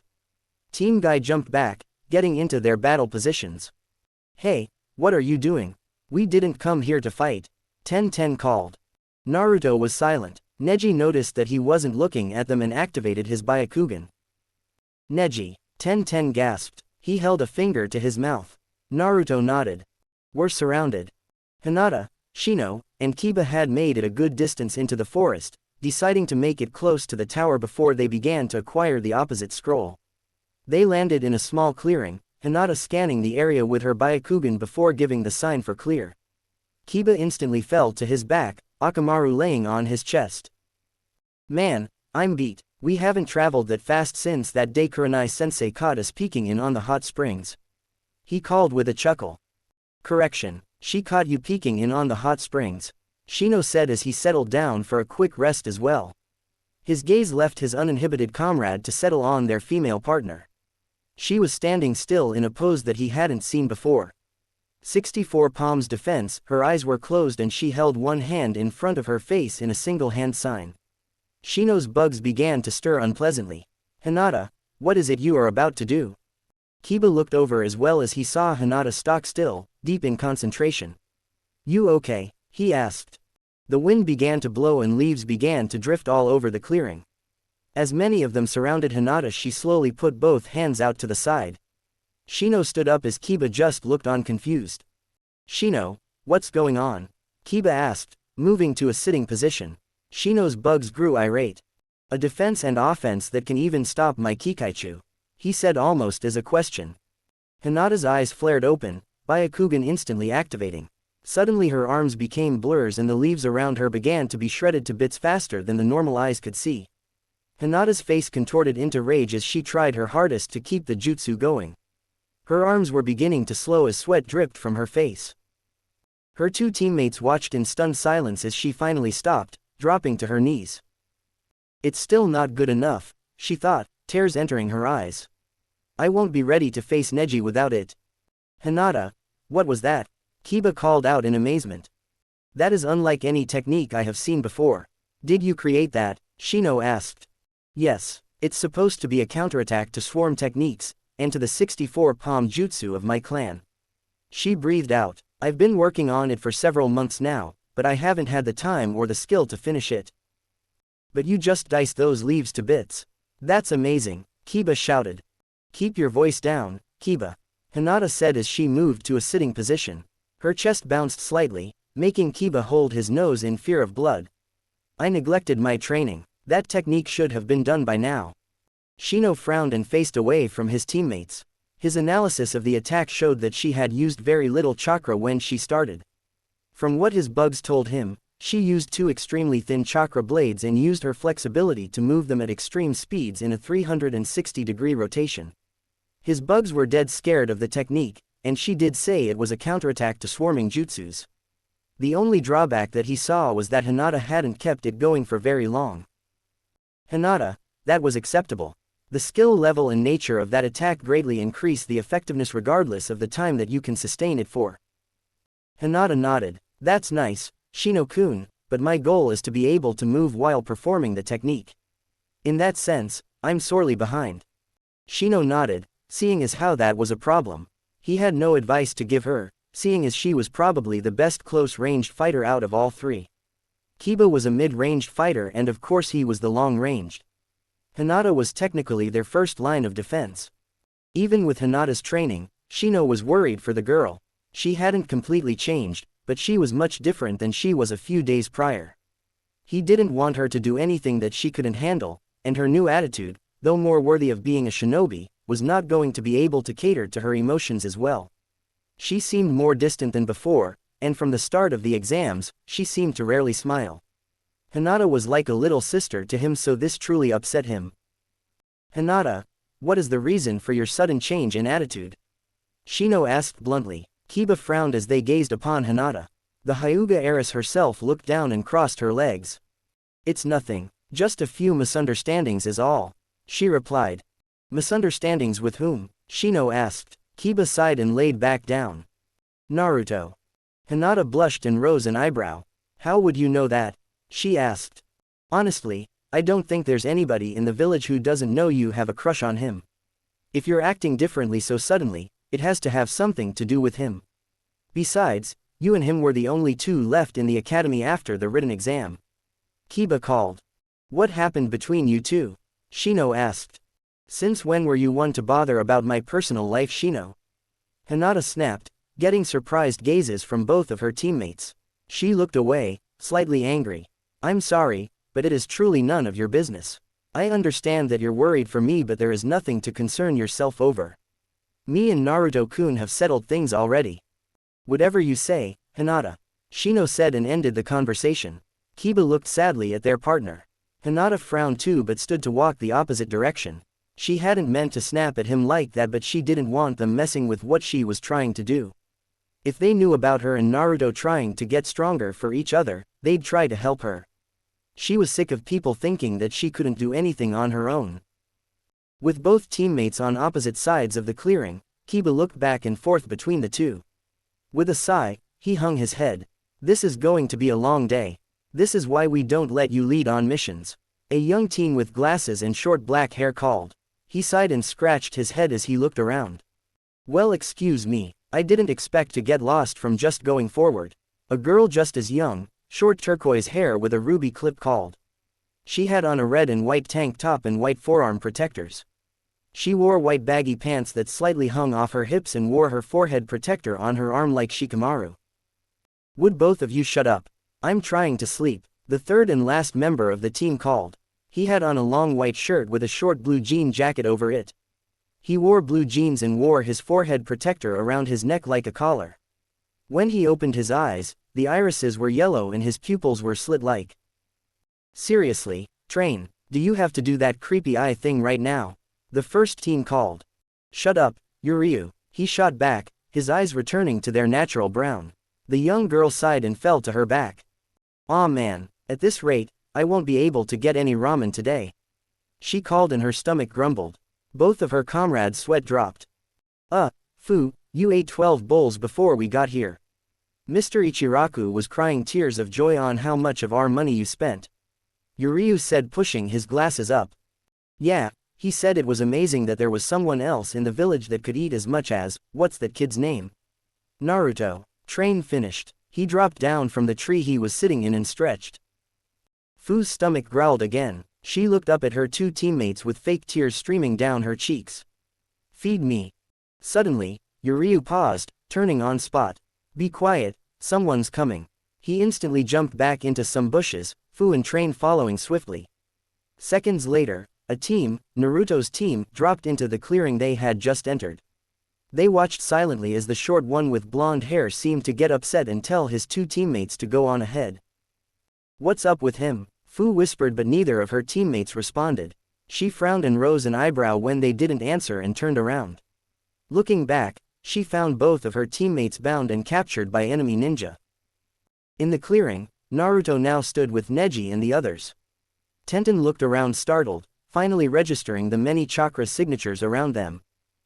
Surrounded, she asked, placing a hand on her weapon's pouch. Naruto quickly pulled a kunai and chucked it to his left. Most likely shadow clones, he said as he jumped back as the area where he had thrown his kunai exploded. But that would mean our enemies are well beyond genin level, it has to be Orochi. Help! The voice of a young girl came from somewhere within the forest, stopping Naruto before he could continue his assault. It was enough time for the enemy to show themselves. The grass nin team from earlier dropped down from the tress, revealing that they were indeed clones of each member. Well, this just got a whole lot easier, Tenten said with a small smirk. Foolish girl, you shouldn't underestimate us, unless you want to end up like this team. The nin threw Fu and her team down in front of Naruto and the others. Naruto gazed down at Fu, who seemed to be in pain. He frowned for a second before a smile began to overtake his face. Wow, you guys really did fuck up, he said as he began to take several steps back. Team Guy rose eyebrows at Naruto's demeanor. So you sensed it too, Kit? The fox asked inside of his mind. Naruto mentally nodded, seeing the girl growing angry on the ground. But we can't let her have all the fun. Hey, Lee, I bet I can take out more than you in 5 minutes. Naruto goaded. This instantly got a reaction as the bushy-browed teen's eyes burst into flames. How youthful to make this into sport. I shall accept your challenge, Naruto-kun. And if I cannot defeat more than you, then I shall do 1,000 curls. And if I cannot do 1,000 curls, I will complete the rest of the Chunin exams while carrying Tenten on my back. A second later and a mace had collided with the back of Lee's skull. Like hell you will, Tenten shouted. It seems they are ignoring us. The grass ninja with his eye covered like Kakashi said. The others agreed by chuckling sinisterly. An action they won't live to regret, the leader said through his gas mask. Hey Fu, you okay? Naruto asked the girl as she slowly undid her own bonds. Looking closely, he saw that she had what appeared to be a wasp stinger protruding from her wrist. How do you know my name? She asked startled. Shichibi, he and Kyubi are good acquaintances, he said naturally. Fu cocked an eyebrow. So you are a Jinchuriki. I couldn't be sure. Well, what's your name? Before the two could continue their conversation, the army of grass nin clones began to rush in. Naruto and Fu turned, getting back to back. A spark shot through them both, making their eyes widen. That was weird, they thought simultaneously. Naruto could hear the fox laughing inside his head for an unknown reason. He ignored it and prepared for battle. As the first nin came into range of Naruto and Fu, Naruto felt the girl relax her body. She took one step forward, and let loose a barrage of blinding punches and kicks onto the enemy. The clones seemed to be convulsing, not even having time to disperse as the small girl continued her attack. Looking into her scarlet eyes, Naruto saw that she had become emotionless. It was a skill that he wished he had, but because of some of the repercussions, had never tried to achieve it. Locking away your emotions while you're fighting makes it so you won't hold back, but it also tends to get the better of your senses. Going all out against a friend could hold deep consequences, physically and emotionally. With a final spin kick, Fu sent the clone flying and dispersing into a silent puff of smoke. Naruto looked over to Team Guy to see them dispatching of the clones, quickly and efficiently. Lee was tearing through them as if they were paper while Ten made his jaw drop by how beautiful and fluently she handled two kodachis. Neji was swiftly spinning about his opponents, apparently jabbing at their body. Naruto rose an eyebrow as he noticed that it was the same way Hinata fought in the academy, albeit much faster. Looking at all four of the people around him, having fun with their would-be ambushers, Naruto felt a pang of guilt rush over him. He had just decided to get serious while these guys had been serious all along. Even by the way Fu was going about decimating her foes, he knew that she had never played around with her future. Naruto, look out, Fu shouted and dived on top of him just as large snake soared over his head. Naruto looked up with wide eyes as the snake landed behind them, turning to face its prey. The snake was as big as car and about 30 meters in length. Naruto scowled, both at losing his focus on the battlefield, and at forgetting key factor in the Chunin exams. He faced the Grass Nin team just to see one of their members dashing off in the direction that his own team had been going. That's him, that snake bastard. Naruto groaned inside his head. Naruto, Tenten called, you two take care of that snake while me and the guys finish these clones off. Think you can handle it? Naruto gave a thumbs up to the bun-haired girl. No sweat. You sure? Fu asked. You just spaced out and if it weren't for me, you'd be getting digested right now. Oh shut up, Naruto replied, getting a cute giggle from the girl. He was even more impressed that even while in battle, she could still hold on to her emotions while trying to lock them away. This girl was strong, but being a Jinchuriki meant that you had to be. Shall we? The girl asked, holding her arms out, indicating for Naruto to go first. Yes, we shall. Naruto elegantly pulled a kunai and flipped it reverse-handed. Fu held one upright in a fighting stance. They darted towards the snake, crossing in front of each other as they went. The snake eyed the two hungrily. Since Naruto was the first to reach the beast, it struck down at him. Naruto threw the kunai into the air and then used a substitution jutsu. He appeared in place of the kunai high above the snake. The snake's fangs embedded into the ground, giving Fu time to jump on its head and then leap upwards. Naruto grabbed the girl's hand and spun, slinging her even higher into the air. Fu threw her own kunai into the air above her so that Naruto could once again substitute and appear so high in the air, the snake seemed like a small worm. Flashing through hand signs, Naruto held his fingers to his lips. Fu smirked as she began to move her hands and form chakra. The chakra burned red until it burst into a ball of flames in her hands. She winked at Naruto. Fuden, Kei's Yari, Wind Javelin, Kaden, Ryusei Aki, Meteor Fall. Naruto blew the powerful stream of wind down towards Fu's ball of dark flames. When the wind collided, Fu spun, slinging the now blue flames even faster towards the ground. The all-out inferno roared and seared even the air as it sped towards the waiting snake. The resulting impact created a huge explosion, sending a shock wave out in all directions. Team Guy was just about finished with the clones, however, once the blazing attack hit the ground, they were forced to move swiftly to escape the blast. The remaining clones in the clearing were incinerated, and some of the forest land around the area was reduced to ashes. Naruto began to fall back down towards the blazing ground. Looking at Fu, he saw that she had two fast-beating dragonfly wings on her back. She caught Naruto's arm and slowly took them to the others that were waiting. Seeing the shocked looks on the others' faces, Fu retracted the wings and looked away sadly. What was that? How are you two so strong, and why did she just have wings? Tenten called. Fu's head was down and she bit her lip. The looks they were giving her were just like that of her own village. Fear and confusion. It's a Keke Genkai. She's a distant relative of the Aburame clan. Naruto explained. Fu's head shot up and she stared at Naruto with wide eyes. Naruto had a small smirk on his face. She looked back and forth between Team Guy and Naruto. Keke Genkai? Neji asked skeptically. Yeah, my parents were from Takigakure, before it turned into a megakure. Rain Village, Fu said, trying her hardest to play off of Naruto's bluff with a truth. Oh right, I remember Dad telling me that some of Konoha's ninja were sent to Tokigakure after the First War. Most of them stayed to make sure the village could be rebuilt. Tenten noted. Neji closed his eyes and folded his arms, apparently accepting the answer. My parents died after the war. My father couldn't take care of me and my mother died after giving birth to me. Fu said sadly, making Naruto frown. He knew all too well the pain of growing up without parents, on top of being a Jinchuriki. For some reason, he felt that he and Fu had a greater connection than anyone he had met in his life. Her mannerisms, her posture, they were all similar to his. But as her skills show, she probably had it worse than he did. The sound of groaning caught all of the genins' attention. Excuse us, but can you untie us now? Train called as he and Yuryu were sitting back to back by Rock Lee. Lee knelt down and undid their bonds. Who are you guys? Yuryu straightened his glasses before clearing his throat. He walked over to Tenten and knelt before her, grabbing her hand. Milady, we are but a humble team of genin from a megakure. We are here to assist you, and should be regarded as tools in the presence of a beauty such as yourself. Suddenly Yuryu froze up as Fu jabbed him with a sharp stinger protruding from her wrist. He fell over and Fu began to drag him away by his leg. Come on Casanova, we get enough of this in our own village.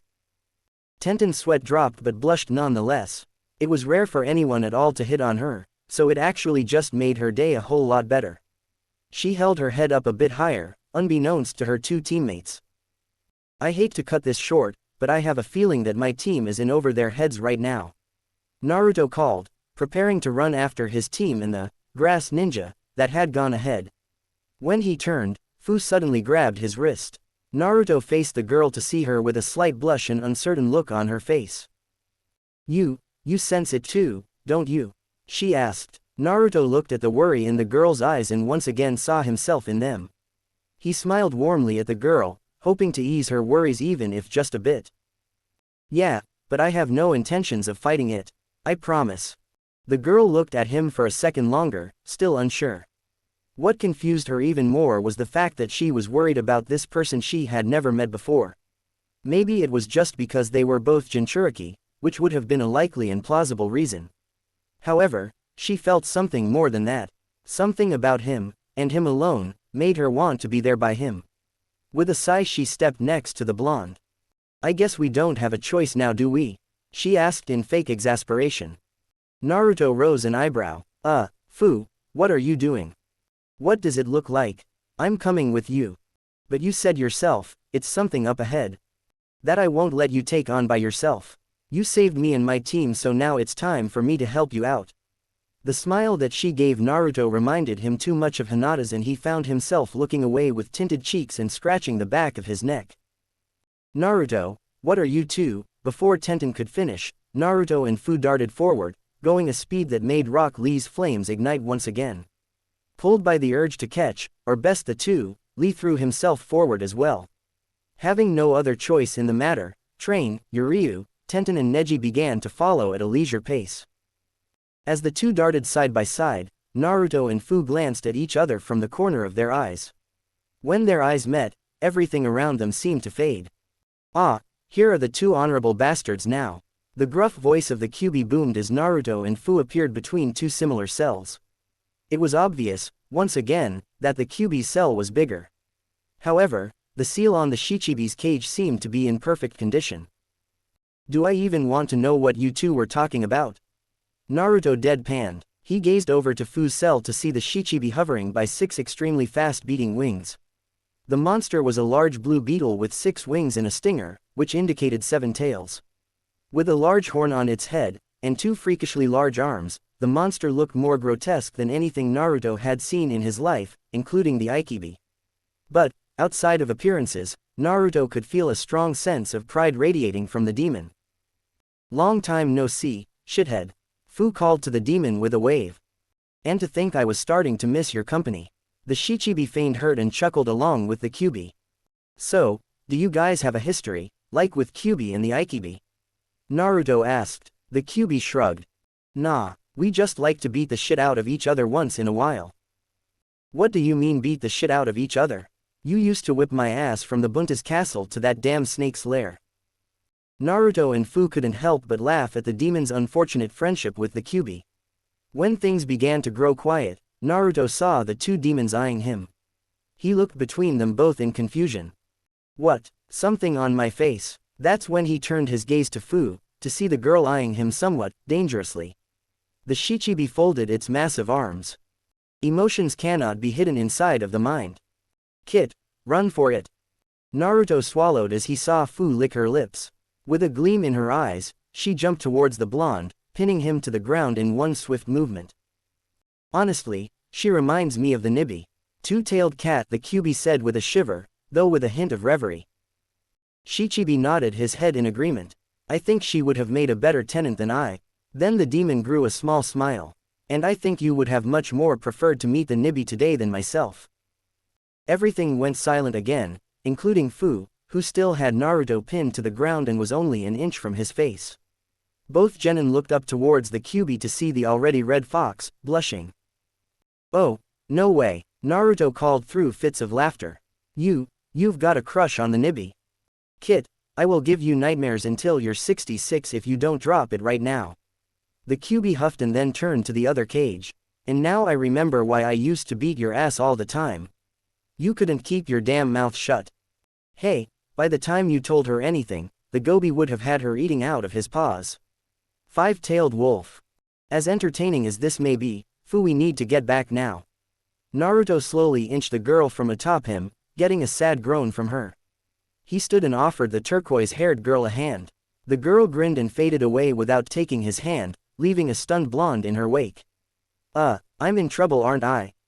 Kit, between the nice Hyuga girl and Fu, you're a dead man. Naruto held his head in frustration as he began to fade from his mind. I'm not with either one of them and shit's gonna hit the fan. Out in the real world, Naruto and Fu slowed to a halt as they came to a clearing. Naruto instantly frowned as the grass enin he was after was nowhere in sight. Instead, he found Sasuke unconscious on the ground, Sakura with a kunai in hand, as well as having her hair cut, and the three sound nin, Kin and her team, facing the beat-up girl. In the 3 seconds it took for Naruto to register the scene, his anger flared. In the blink of an eye, he dashed into the clearing, sliding to a halt in front of Sakura. What the fuck is this? He growled out. Sakura's eyes widened as Naruto appeared seemingly from nowhere. Her eyes took in his features, his stance wide and his hair blowing beautifully in the wind since his hitai hung from the back of his cargo pants. His dark blue shirt had the sleeves trimmed neatly where he had torn them. Her confusion of Naruto's attire and her curiosity in it was overshadowed by the joy she felt from seeing her teammate. She began to sob lightly. Naruto. It's all right, Sakura, I won't let them hurt you anymore. Naruto spoke darkly. Everyone whom had come with Naruto watched the scene from their positions around the clearing. Naruto could even feel Shikamaru and his team nearby. Naruto eyed the 3 sound nin in front of him. His glare pierced all 3 of them as his eyes began to tint from blue to red. Naruto, Kin whispered, taking a step back. Is that the Sharingan? The mummy-like one asked to no one in particular. I'm not waiting to see. The last one shouted and held his palms forward. There were holes in his hands and he laughed hysterically as he blasted a sound wave at Naruto and Sakura. The ground exploded where Naruto had just been, throwing dust up all around the clearing. What just happened? Yuryu asked, worried for the blonde that Fu seemed to have taken a liking to. He dodged it, but why is he so fast? Neji spoke with a bit of venom. Naruto's speed rivaled, if not surpassed that of Lee's at that moment, with his weights on. Neji wouldn't have thought it possible, especially by someone he knew was considered the dead last of that year's graduating genin class. In the clearing, Naruto stood on a branch of the tree where Sasuke's body was resting. He held Sakura bridal style, his gaze still set as stone on the 3 below him. Fast little punk, Zakuzu called and aimed his palms up at Naruto. He began to fire rapid sound waves. Naruto would seem to vanish and reappear on another branch, still in the same position with Sakura along for the ride. The pink-haired pre-teen was beaming. The wind blowing through her hair as Naruto sped around the moves made her feel like she was flying. She hadn't yet noticed his eyes. Stay still, damn it. Getting frustrated, the sound nin threw a kunai with an exploding tag up at the tree. Naruto tossed Sakura upwards, making her yelp ironically girlishly, before flaring through hand signs and inhaling deeply. Fuden. K's Yari. The wind javelin tore the tag to shreds, as well as deflecting the kunai. The bladed wind slammed down right in front of Zakuzu, knocking him off his feet. Naruto caught Sakura again without so much of a twitch. This time, Sakura did notice his eyes. Her gaze turned to a bit of confusion and horror. His shining red eyes may have been pretty, but the feral glow of them chilled her. The blonde dropped down to the forest floor. He walked over to the indentation of the tree and set Sakura down, ignoring the way her eyes never left his face. He slowly walked back to his initial position as the tense sound team eyed him warily. They were all having second thoughts. Naruto. Kin whispered again. His eyes frightened her beyond anything she had felt in her life. When she was directly in his sight, she completely froze. Why are you attacking my team? For a second, all she could hear was the silent whistle of the wind as it slowly began to build in the forestland. The rustle of fallen leaves grew louder and the smell of both nature and ninja began to overload her senses. Naruto's question slowly began to register, but all she could do was gaze upon his glowing red eyes. The wind pushed leaves past him, and it looked as if nature itself refused to touch the boy. The overhead canopy cast rays of light throughout the clearing, yet none of the peak light touched the blonde Jinchuriki. Stand aside, Dobi. Sasuke's voice snapped Kin from her fright-induced stasis. But she almost fell right back into it as she caught sight of the Uchiha. Black flame-like markings were spreading over his face and arm. A sickening purple chakra seemed to be flowing around him. She knew what that meant. Sasuke was using Orochimaru's curse seal. Sasuke. With both the Kyuubi's chakra and the tainted chakra of the curse seal bellowing in one area, everyone around felt the cold air of death wash over them. Even Fu fidgeted as the mixed chakras made the Shichibi writhe in his cage. No one except for Fu knew exactly what they were looking at in that clearing. Go sit with Sakura so you won't get hurt. Sasuke chuckled as he flexed his fingers. The power flowing through his veins felt unreal. He felt as if he could kill his brother 10 times over. Naruto grimaced as his nose burned. The overwhelming smell of decay and snakes filled his nostrils. It was all wafting from Sasuke. Sasuke's sight set onto the sound team. When he took one step forward, Naruto appeared right in front of him. Get out of my way, Naruto. I'm going to make them pay for thinking they could attack us. Sasuke, that power you're using is bad for you. Sasuke paused. Then he began to laugh. How can something that feels so good be bad for me? Get out of my way, Dobi, or I'll kill you too. Naruto didn't move. Him and Sasuke stood face to face, neither blinking. Naruto's calm gaze and Sasuke's hysterical smirk sent shivers down the spines of all who could see them. Fu, is he, you know? Train started whispering. Fu's eyes showed sadness but she nodded anyway. Yeah, he's like me. Naruto sighed as he knew Sasuke wasn't going to back down on his own accord. He was going to have to force Sasuke to calm down, and by the feel of his chakra that wasn't going to be easy. The Hyuga heiress sighed deeply as she stood atop the surface of a small pond she had found a few hundred yards away from the clearing where her teammates were. She just wanted to calm down and clear her mind. She had removed her black undershirt, revealing nothing but a fishnet top, albeit, she had wrappings over her chest. She kept her pants on, knowing that should anyone find her, she would be damned if she gave them a free show. Her mind drifted to the recent event in the clearing with her teammates. She shouldn't have went off on Shino like that. At first, she was planning on going to apologize to him, but knowing Shino, he would ignore her until he had cooled off for a bit. So she was going to give him his space and time, and use her own time to cool off a bit. She wondered what Kiba thought about the little tirade. He's probably pissed at us both. The pre-teen thought. Kiba was all about teamwork and companionship.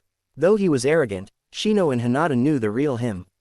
The him that would do anything to protect his friends. When she had compared him to how he was in the academy, she was surprised that it was usually Kiba the one calming the other two down when things went wrong on missions and such. If only he could feel that way about their other comrades. Byakugan. Hinata cried suddenly, trying to focus her mind on her current position. She sighed heavily and slid her right foot forward over the water. Not a single ripple appeared. It was as if Hinata was gliding over the water instead of standing on it. Then she dipped her foot in, creating only one ripple. After a second of standing completely still, she spun, creating a wave of water all around her. The water seemed to slow down as her eyes took in the 360-degree environment. She created the chakra blades again and began to cut at the water. Perfect lines of the water began to form, and as fast as she was going, it looked as if she were creating a pattern in the water. It was like art, the sun casting shadows on the water in the form of whatever slashes Hinata had made to the water wall. Then almost as suddenly as she began, she abruptly stopped, dropping to her knees on the water and panting heavily. The shredded water wall collapsed back into the pond as just a few drips. Hinata moved to a sitting position on the water, having enough chakra control to do it almost effortlessly. She tilted her head back and took in deep breaths. The technique was more draining than she let show, especially after performing it several times throughout the day. If it weren't for the fact that her team kept dozens of soldier pills, she would never be able to get a good amount of practice in. After several minutes of rest and staring up at the clouds, something she learned to enjoy after watching Naruto and Shikamaru do it sometimes, she stood and ate a soldier pill, ready to continue her practice. However, several swift-moving chakra signatures caught her attention and she instantly activated her Byakugan, jumping back into bushes and out of sight. Several seconds later, a group of 5 ninja landed on the lake in a blur and continued forward with no signs of slowing. Hinata's eyes widened as she saw that the person leading the group of Anbu was their proctor, Anko Mitarashi. That's the lady that hid Naruto-kun. She frowned up at the memory and bit back a curse. More approaching chakras from behind her were detected by her Byakugan, and she knew it was her teammates. Should we follow? Shino asked in his normal monotone, apparently having cooled off enough. Or at least, he wasn't upset enough to let his feelings get in the way of something potentially important. Hinata nodded and dashed forward after the special Jonin and Anbu, her own team going as fast as they could. Why do I have a bad feeling about this? With Anko, she flew through the forest at such an alarming rate that even the Anbu had trouble keeping up with her. Her eyes were narrowed, but her chest heaved, her fear only evident by this action. She was scared. Orochimaru was a sneaky son of a bitch, and now she had just learned something that would make the genin kill themselves upon finding this out. He had 2 chakra signatures. She didn't understand what that meant at first. When the Hokage explained to her that his sensors had picked up 2 separate chakras, both belonging to Orochimaru, she had thought that maybe it was a Kage Bunshin. But when he also told her they were not distributed chakras, and indeed fully intact whole signatures, her stomach grew light. Her mind instantly drifted to the fucked up experiments that he had performed on her, long ago. So what has he done now? And to who? She thought as she bounced off of the side of trees, showing the Anbu just how agile and flexible she was when need be. Her thoughts were interrupted as she felt several signatures following behind them. She groaned, picking it up as a genin team. With a sigh, she landed on a tree that was coming up in her way and pushed off of it, dashing past the Anbu, leaving them in confusion as she soared backwards and almost collided with Hinata herself. The Hyuga heiress yelped and slipped on the branch she was just about to land on, but a hand grabbed her wrist, using her falling momentum to swing her parallel to the branch, upwards and then letting her land on unsteady feet. When her daze was gone, she looked up into the serious face of Anko Mitarashi. Instead of her usual smirk, she held a worried look, as if she was wondering what to do with the Hyuga girl. Kiba and Shino landed on the branch behind Hinata. Anko folded her arms. You kids shouldn't be following us. Something dangerous is up ahead, and I don't have time to try and protect you. Go east and try to head to the tower as soon as possible. For a moment, Anko sighed in relief as it seemed as if the Inuzuka and Aburame were indeed going to take her orders unquestioned, like true shinobi. However, the young Hyuga still had her bloodline activated and she was looking in the direction the Anbu continued to travel. The girl seemed as if she were straining herself to see further than was naturally allowed by the Kekkei Genkai. Hey, kid, are you listening? Anko put a hand on Hinata's shoulder. Naruto-kun, what's happening to him? She whispered to herself, though all present heard. Naruto. Anko's eyes widened. That brat was starting to become a pain in the ass already. Without another word, she turned and followed after her Anbu, forgetting all about the genin behind her. Hinata, what's wrong with Naruto? Kiba asked worriedly. He wouldn't admit it to his face, but Kiba still held high respect for Naruto, even if he was known as the dead last. Anybody who tried to stand up to Sasuke on a constant basis was either a brainless dumbass or had balls of steel. Naruto fit both categories. His chakra, it seems so, demonic. And so does Sasuke's. It would be best to avoid them, Shino added bluntly. Hinata's gaze turned to Shino, shocked. Kiba even glared at their partner. Shino, they're our friends. Well, at least Naruto is. Kiba spoke before Hinata could go off, which for some reason, she was doing a lot more lately. But if the Anbu and that woman is involved, it is far beyond our control. Hinata turned from Shino angrily. She knew his cold logic, but she never felt this angry about it before. Shino was known to make the wisest decisions among them, but it left a lacking luster when it came to other teammates. Now that she thought about it, maybe their team was far too introverted. They cared for each other, but held their other comrades in far less of a light. And the sad part was it was Kurenai-sensei's fault. She never had them socialize with the other teams after graduation. She never even mentioned the others outside of telling them what they needed to do better. They may have been genin cells, but they were all ninja of Konoha. Their allies, all of them, were the most important part of the village. She would be having a talk with her sensei when this was over. I don't care what you say, Shino, but I'm going to find out what's wrong with Naruto-kun. You can tuck tail and run if you want. She spoke with as little venom as possible, trying not to make their already falling teamwork collapse completely. Hinata, whatever has happened to make you change so is truly intimidating. Shino removed his hands from his pockets. Why do you insist on being so distant? Hinata bit her lip. She didn't mean to sound distant. She just wanted to prove that she could make choices, and do things on her own. It seemed like everyone was making mistakes today. Shino stepped in front of her. We'll go to Naruto, but I want a full explanation of what's going on when we arrive at the tower. Beyond being comrades and teammates, I am your friend Hinata, and I don't want to see you in such conflict with yourself. I am worried.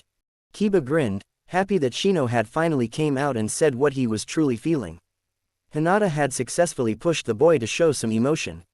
All right, Hinata replied. The Hyuga heiress was actually at a loss for words. Shino rarely, showed any type of emotion. And to do so while they both knew they were upset was nothing short of a miracle. She smiled, starting to remember how important both Kiba and Shino were to her. Even if she wanted to do things on her own didn't mean she needed to push them away. Let's go. Ino Yamanaka was not easily scared. On several occasions, mainly around Halloween, Shikamaru and Choji, and sometimes even her father would try to play pranks on her to get any type of reaction. All the times, she had brushed them off as petty annoyances. Never once had she even flinched. So why was she scared shitless now?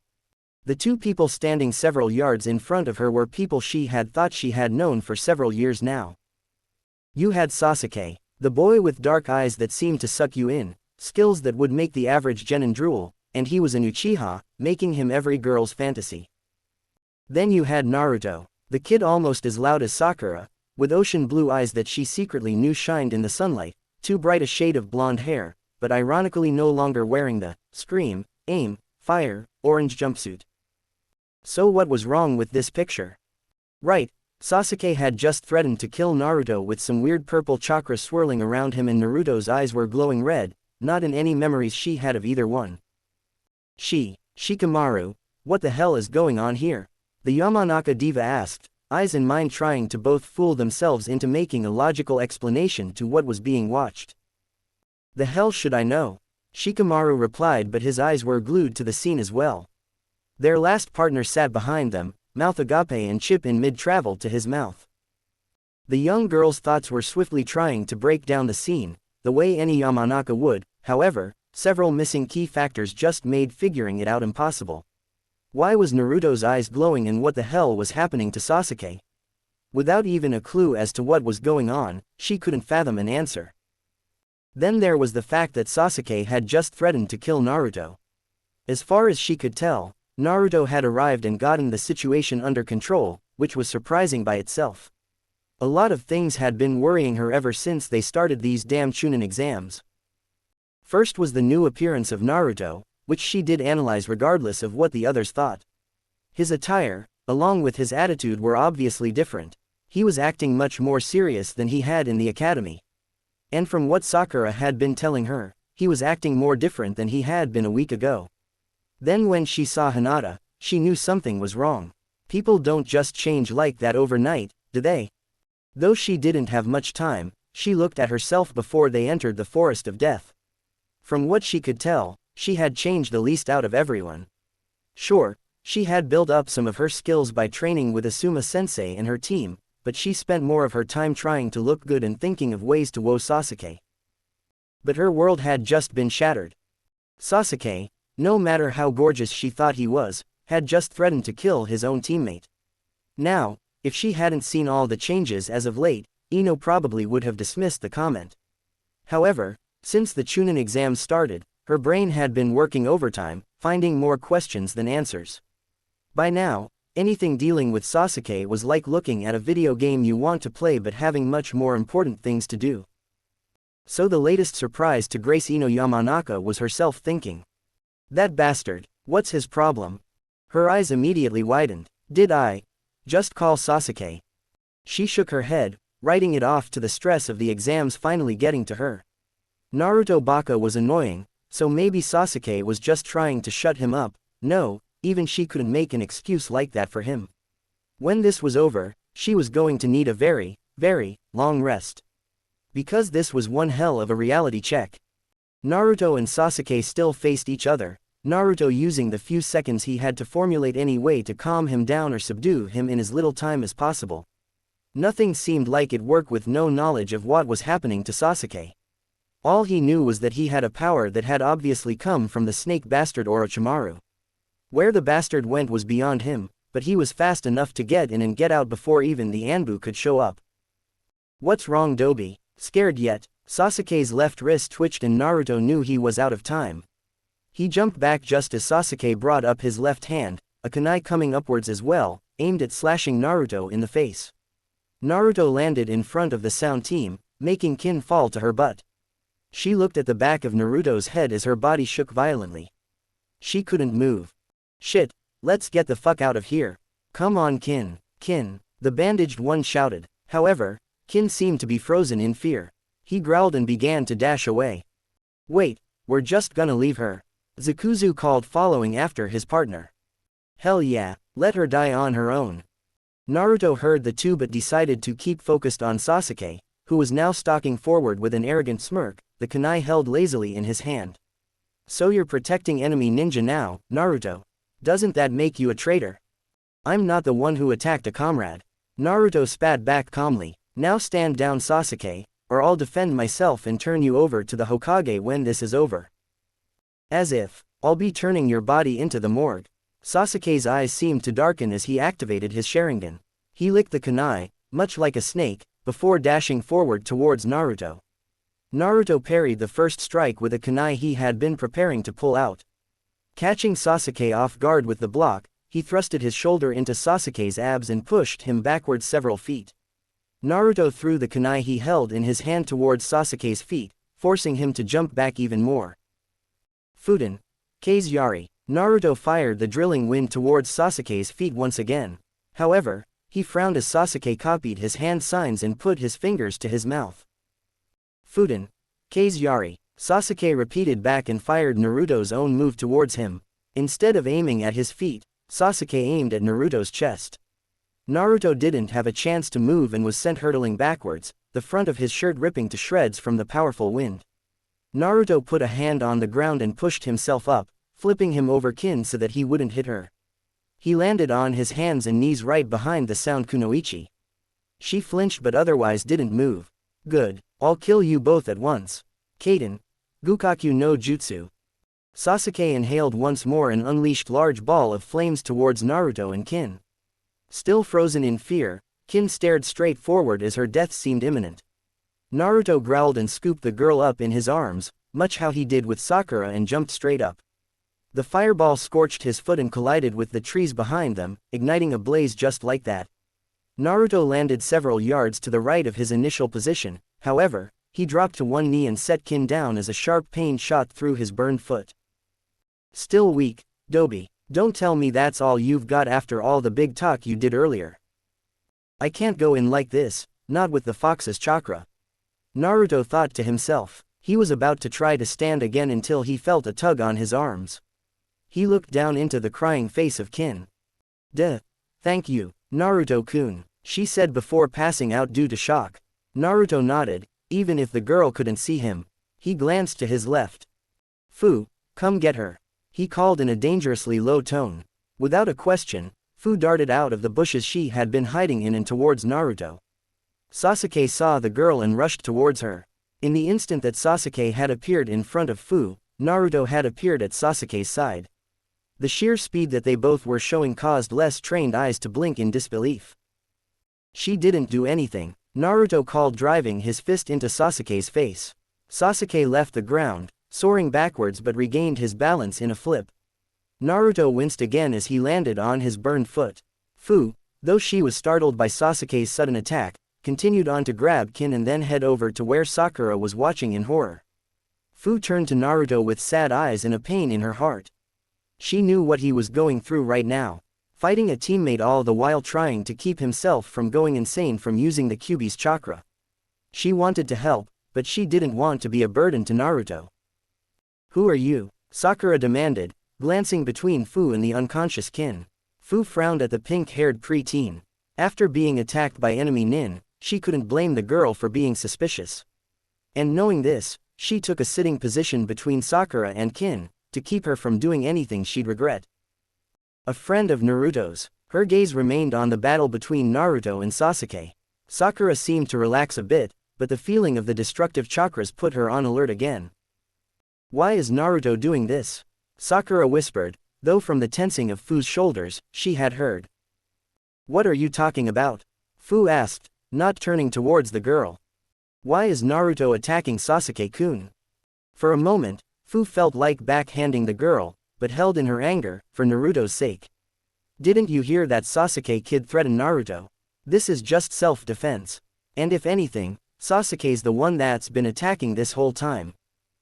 No, Sasuke-kun just wanted to protect me, Sakura called urgently. Fu shook her head in disgust. Are you stupid? Naruto was the one protecting you, or did you forget that? He had the enemy on the ropes until Sasuke got up. Sakura was prepared to retort, but having enough of this conversation already, Fu jabbed her in the arm with the same stinger that came from her wrist. Sakura yelped but fell asleep soon afterward. Fu growled at the girl. Great, now I'm in a bad mood and hungry. What was that? You called it a punch? Sasuke chuckled at the glare Naruto shot him. This is more boring than I'd thought it'd be. I guess I'll just end this now. Sasuke darted forward again, making hand signs faster than most Chunin could. Kaden. Hausenka. Fire style. Phoenix flower. The dozens of smaller fire balls seemed to hit their mark and kick up dirt and smoke as they slammed around Naruto as well as hit him. Sasuke charged right into the dust cloud. He wasn't out of sight of the others for long as he came charging out of the opposite side of the smoke cloud, holding Naruto up by the throat. He slammed Naruto into a tree, holding him pinned with one hand. Fu's eyes widened at the feral look in Naruto's eyes. He snarled, struggling against Sasuke's grip. The swirling dark chakra only seemed to grow around Sasuke, the marks spreading until they covered more than half of his body and his Sharingan was a sickly yellow. A confused look formed on Sasuke's face as red chakra began to bubble around Naruto. His whisker marks grew darker and his hair seemed to grow just a bit, or maybe it just became spikier. Naruto's grip on Sasuke's wrist grew, and the Uchiha winced as he was forced to let Naruto's feet touch the ground. He tried to tighten his grip but Naruto slowly overpowered him, pushing his hand back. A flare of red chakra covered Naruto, though it didn't have a definite shape. What the hell are you? Sasuke growled out as he was the one struggling to shake Naruto's grip now. Naruto's anger didn't seem to subside, even with the chakra no longer growing around him. Maybe, I'm what you want to be. Naruto spoke darkly before pulling Sasuke by his wrist into a vicious knee to the gut.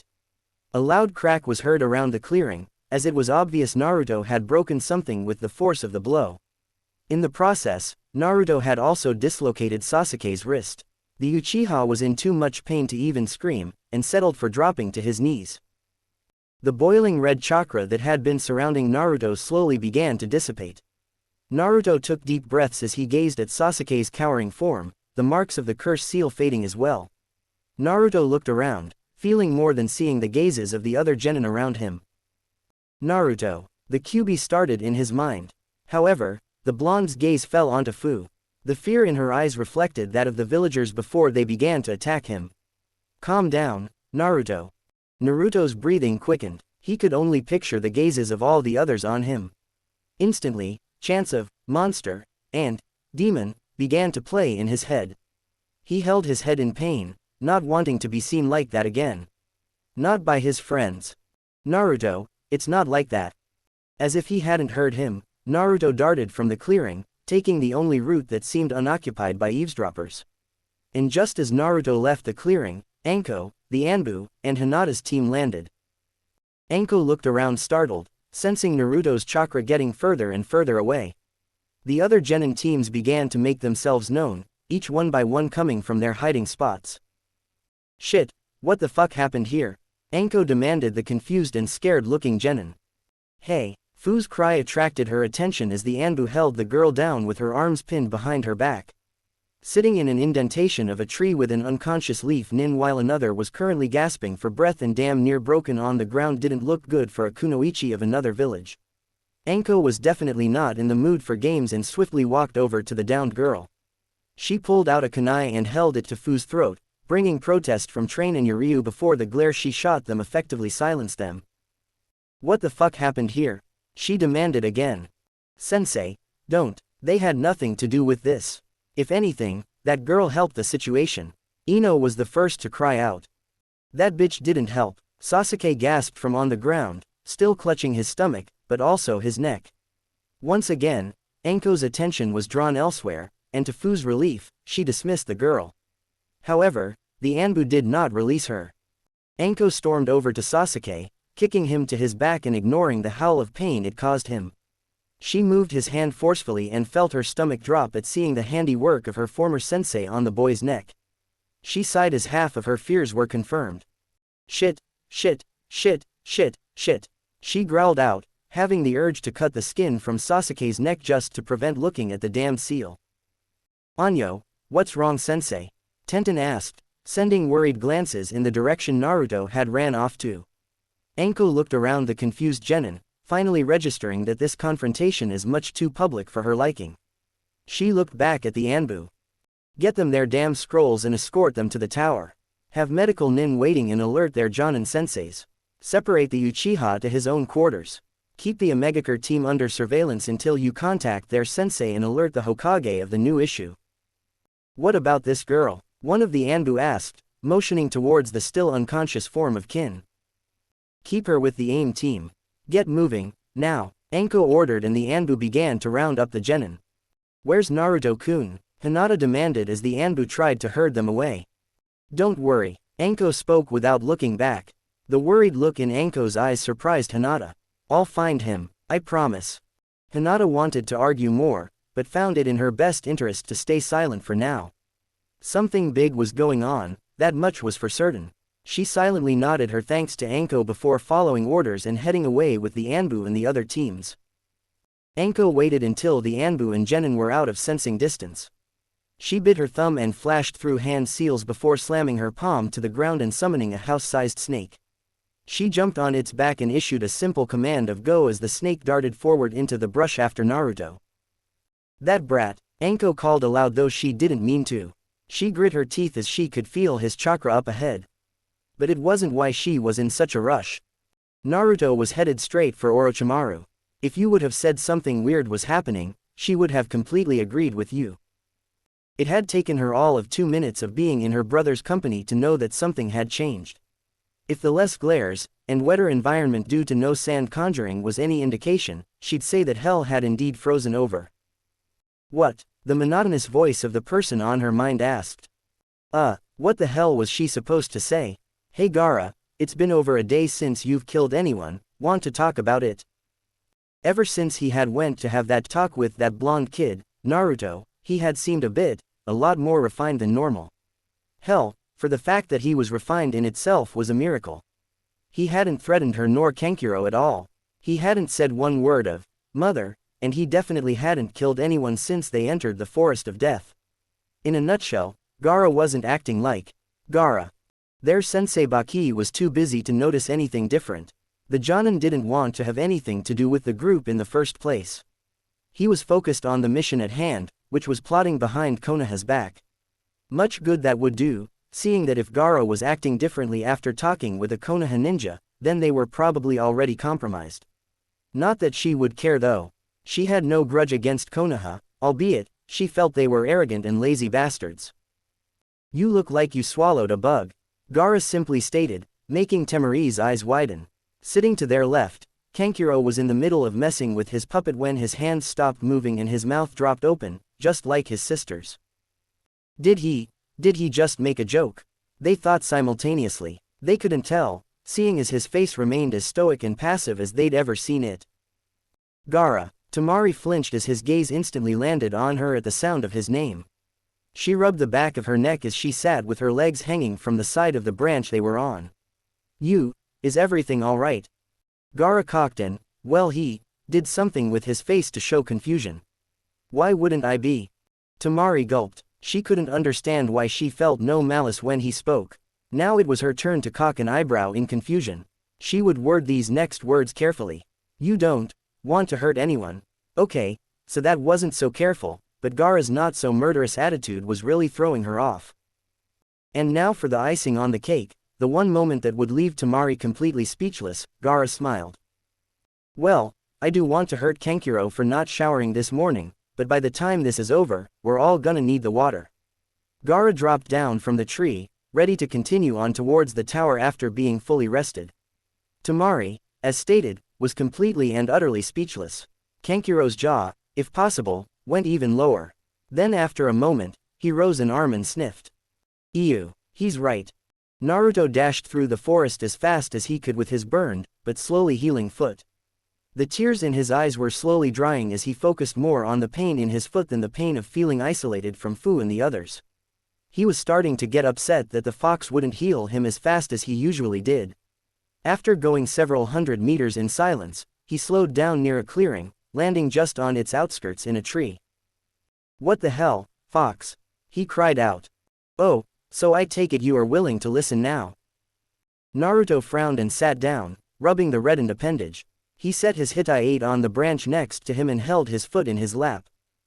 What the hell do you want? You need to calm down and go back. How could you expect Fu not to be worried when you were using my chakra? How could you expect the others not to wonder what was happening? They weren't just scared of your chakra, they were scared of Sasuke's as well, while Fu just hoped you wouldn't lose yourself.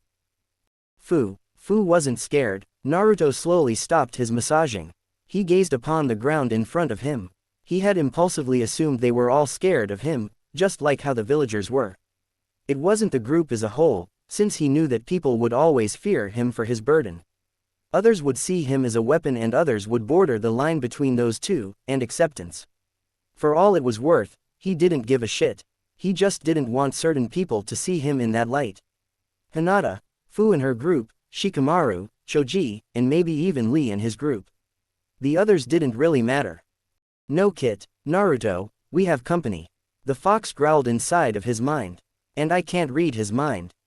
And with that, Naruto knew self-repentance time was over. He stood up and slowly drew a kunai. Where is the chakra signature? Why can't I sense it? It's far too high level for a genin such as yourself, Naruto, and that is no insult. Do not stay here. Even with my help, if you want to stay sane, you will die. Now Naruto was scared. No matter how strong he had become in those 2 days, no matter how much training and effort he had put in, if the fox said he would die even with his help, then he needed to go, and fast. Without even needing to sense it, Naruto had a feeling that he knew exactly what the chakra signature belonged to. Naruto, a female voice, though with a much more feminine undertone than he would have imagined, called to him from behind. He turned around to be met with the sight of a dispersing giant snake and an extremely worried-looking special jonin by the name of Anko. The young sensei landed right in front of the blonde, not even 2 inches from him, letting him get a view of her cleavage that most men would kill for. Anko-sensei, we need to. I know, come on, before he. Ah, how good of you to join me, Anko-chan, Naruto-kun. Shit, both Naruto and Anko muttered. The bristling feeling of Naruto's hair standing on end was enough to let him know that he and Anko were in deep shit. Slowly turning around, Naruto came face to face with one of Konoha's biggest threats. Anko put a hand on Naruto's shoulder and squeezed slightly. Orochimaru, what an unpleasant surprise, she called, though Naruto could feel her hand shaking a bit. He looked up into her eyes and saw the swelling of different emotions. She was trying her hardest to stay calm and keep her emotions in check, however, the fear was evident. I'm hurt, Anko-chan. You didn't want to see me. The snake bastard slowly made his way to the center of the clearing. Naruto was almost frozen in fear as the man leaked killing intent. If it weren't for the Kyuubi unleashing its own for Naruto, he would have probably tried to commit suicide on the spot. The man folded his arms and smiled, showing Naruto exactly what the devil looked like. He's Orochimaru. Naruto breathed out. He couldn't believe it. He was nowhere near ready for something like this. Anko's gaze never left the Sannin as she formulated what to do. There was no way they'd be able to outrun him, and fighting him was no better. If they didn't get a miracle, and fast, they were going to die. What are you doing here? Why are you in the village? Anko called out. Orochimaru chuckled, sending shivers down the two younger nin's backs. This was definitely not good. They were losing the battle of wits. Orochimaru didn't answer right away. Instead, he looked directly into Naruto's eyes, freezing him in place. His snake-like eyes silently studied the ocean blue of the Jinchuriki, reading him like a book. Anko looked down at the boy, taking her eyes off of Orochimaru for the first time. Shit, snap out of it, kid. She wanted to say, but couldn't find it in herself to do the same.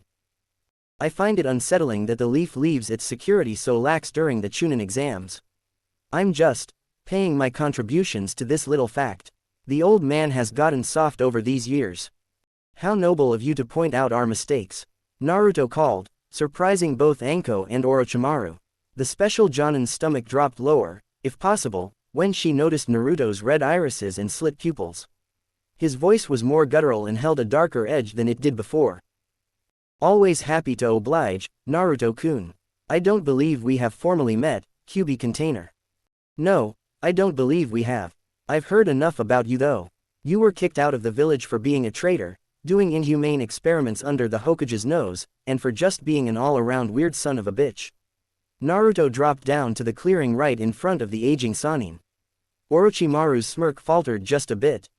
You've done your research. I'm flattered. The honor is all mine. There's no end to how much I want to thank you for showing those pathetic villagers what fear truly was. I bow to you. Naruto knelt before Orochimaru, making Anko's mind completely halt. She watched the scene unfolding in front of her in disbelief and betrayal. Orochimaru gazed down at the kneeling blonde with as close a face of shock as he could show. Then his shock slowly turned to mirth as he began to chuckle. My, I wondered how the pariah would have grown up with such a burden inside of such a hostile territory. I guess my assumptions were not far off. You have already learned how to utilize the Kyuubi's chakra as well. Yes, I have. However, this is the extent of my power. Naruto spoke disdainfully. Orochimaru shook his head. Do you seek more power, Naruto-kun? Naruto, what the hell are you doing? Anko shouted, finally coming back to her senses. Naruto stood up and faced the woman.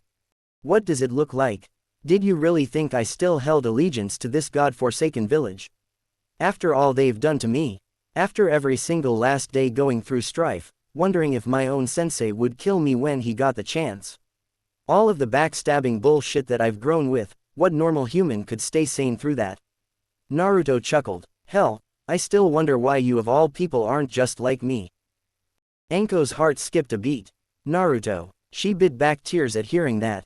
All that time, had he been playing her and the Hokage? Had he known about the invasion just to lead them into a trap? What valid arguments, Naruto-kun? Yes, why don't you join us, Anko-chan? I'm sure that the accommodations of this village cannot be quite ideal. Orochimaru stepped past Naruto, facing Anko who still remained in the tree. Anko began sweating before drawing a kunai. I don't care what you say. Both of you, you'll die for this. She threw her kunai at Naruto in blind fury. Orochimaru made no move to stop the kunai, wanting to gauge the boy's strength. Naruto, expecting the move, simply reflected the kunai like he had done before the Forest of Death and then caught it. Forgive me, but may I handle this? She doesn't seem as compliant as I'd hoped she'd be. Naruto held the kunai's reversed-handed as he talked to Orochimaru. He smiled darkly up at the special Jonin. As you wish, Naruto-kun. But please be quick, and don't kill her. She can be of use to us. Capture her swiftly. Naruto nodded and blasted off of the ground towards Anko. The woman didn't get a chance to put her guard up as Naruto's form rocketed into her midsection and knocked them both backwards into the thick forest. Anko landed in a bush with Naruto landing right next to her. You fucking traitor, she roared. However, when she noticed the extremely scared look on Naruto's face, she calmed down. Anko-chan, I won't be able to keep the facade going for much longer without having to actually go with that sick freak. I'm letting the Kyuubi temporarily have control of my speech and mannerisms, but I still can't fight him. I have a plan, but we're going to need to cooperate completely. Anko looked into his cerulean eyes and saw the many layers of anguish that he was going through. With the Kyuubi at its closest to having control of the boy, along with having to act like he was betraying the village, Naruto was going through a personal hell that she couldn't even fathom. If anything, the boy was showing what it took to be a real shinobi and utilizing the one element of the shinobi code that was needed to become an elite ninja, deception. However, to successfully fool a Sannin was going to take more than just deception. The fox's trickery was truly marvelous. Alright, Naruto, but please, be careful, she said as she grabbed his shirt. I want to have a chance to apologize to the brat for earlier, so get us out of here alive, fox. Haha, kid, I like her. When this is over, maybe you should try. No, fox, Naruto deadpanned, leaving the fox laughing his head off at the blushing blonde. Anko rose an eyebrow but said nothing. In the clearing, Orochimaru felt the fluctuating chakras and assumed a small scuffle had occurred. He would have gone to see for himself, however, he was on the boundaries of a certain other chakra that he couldn't stray too far from. So standing in mute silence, he contemplated how much of an asset the demon boy could be to his plans. He was an unseen variable that just so happened to play in his favor. But he wasn't stupid. Orochimaru trusted no one but himself, and maybe, just maybe, his right-hand man. The child would be an asset, yes, however, he knew nothing of the boy. His attention and focus had always been Sasuke. The power the boy had was still dormant, and remedial compared to that of his brother. But he was still an Uchiha, and his Sharingan was as good as any. Not that there were many to choose from in the first place. Now Naruto, that was a different story. He wouldn't dare try to take his body. The fox would reject or kill them both in seconds. He doubted that the seal on Naruto would allow him to attempt it anyway. The boy's father was far more troublesome than many nations knew. But as much disdain as Orochimaru had for the leaf, he held complete and utter respect for the fourth Hokage. Sure, he wanted to kill the stupid bastard for becoming the Hokage when the title should have been his, but the power that he proved to hold over both the shinobi world and civilians was admirable. Orochimaru had been unable to do any of his experiments, and even Danzo's route had to be extremely cautious while the fourth was around. But that was off topic.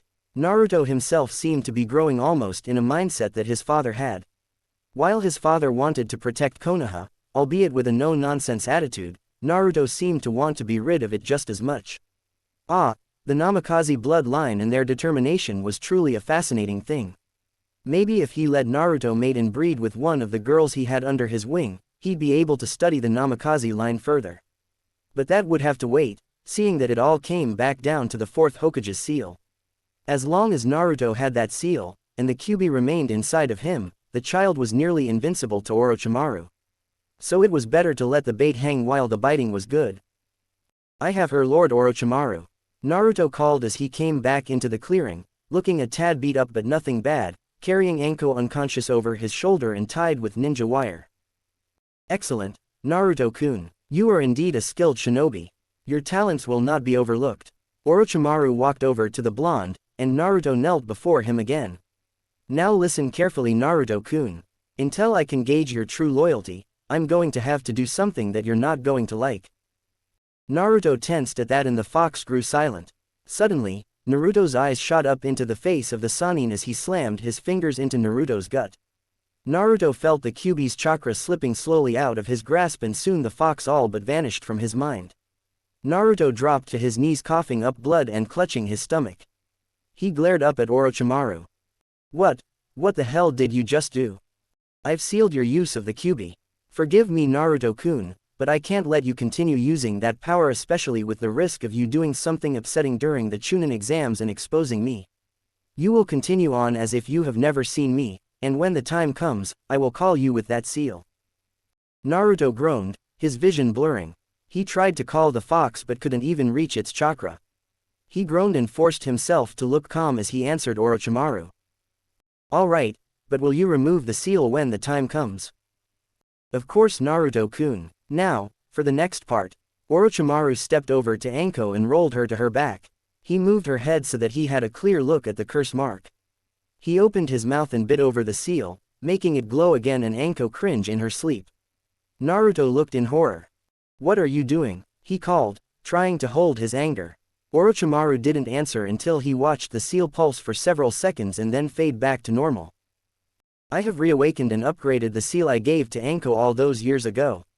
Now when she comes to, she will be under my influence. She won't be able to spoil our little secret, Naruto-kun.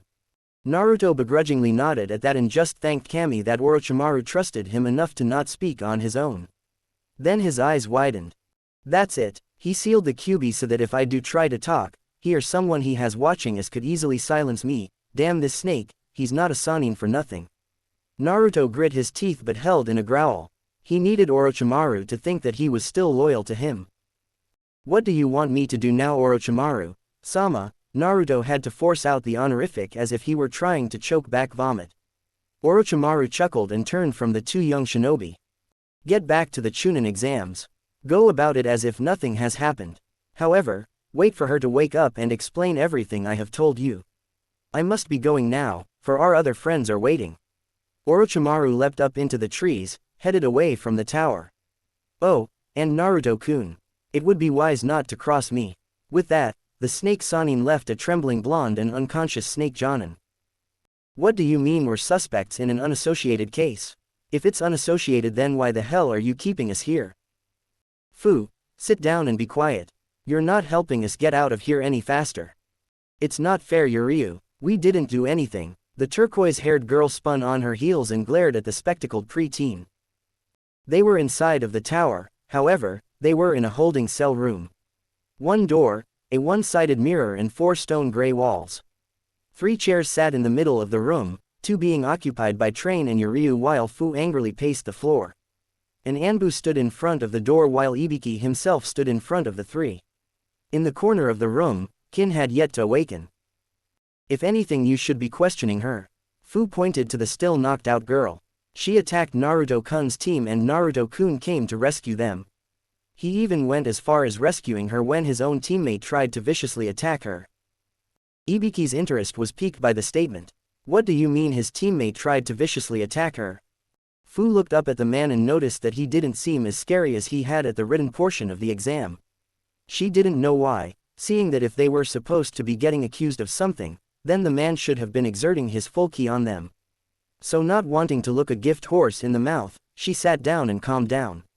Afterward, she explained everything from her team meeting Naruto and Team Guy up to the point of Anko arriving.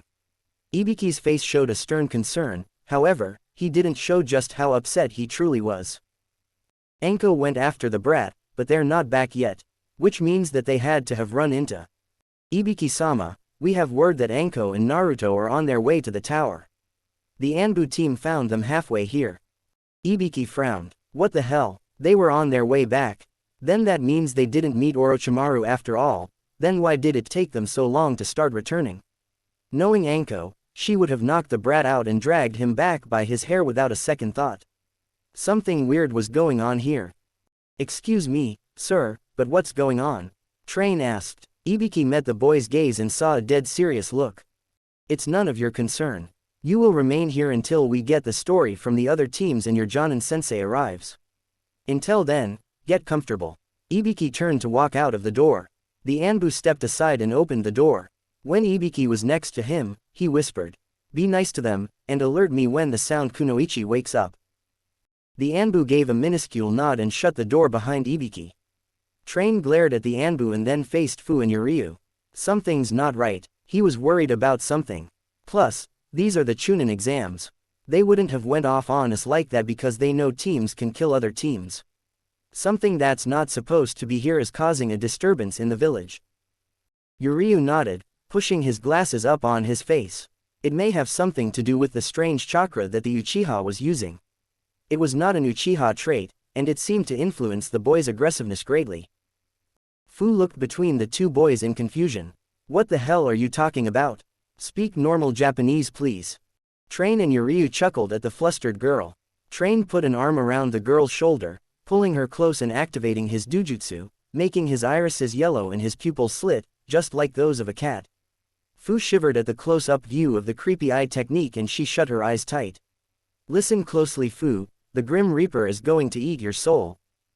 No, the girl screamed and jumped onto Yuryu's lap, making the chair fall back. Yuryu grunted from the impact and rolled Fu from atop him. Damn it Train, why must you scare her now? This is serious, Yuryu scolded as Train laughed, holding his side. He wiped a stray tear. It's just too easy, haha. His face froze however as he felt a sting in his side. Fu stood next to him, pouting but with the stinger still in his side. No. Sense of humor. He called before collapsing to the ground. Fu stuck her tongue out and flopped back down in her seat. The Anbu watched with mild interest, though he did stifle a laugh at Fu's reaction. Fu, what we mean is that something else besides the Chunin exams is happening that has the Leaf Village on edge. It could be anything from an intruder to a potential attack threat. And with so many other villages having ninja positioned here, it would be the perfect time for a covert insertion. Yuryu explained.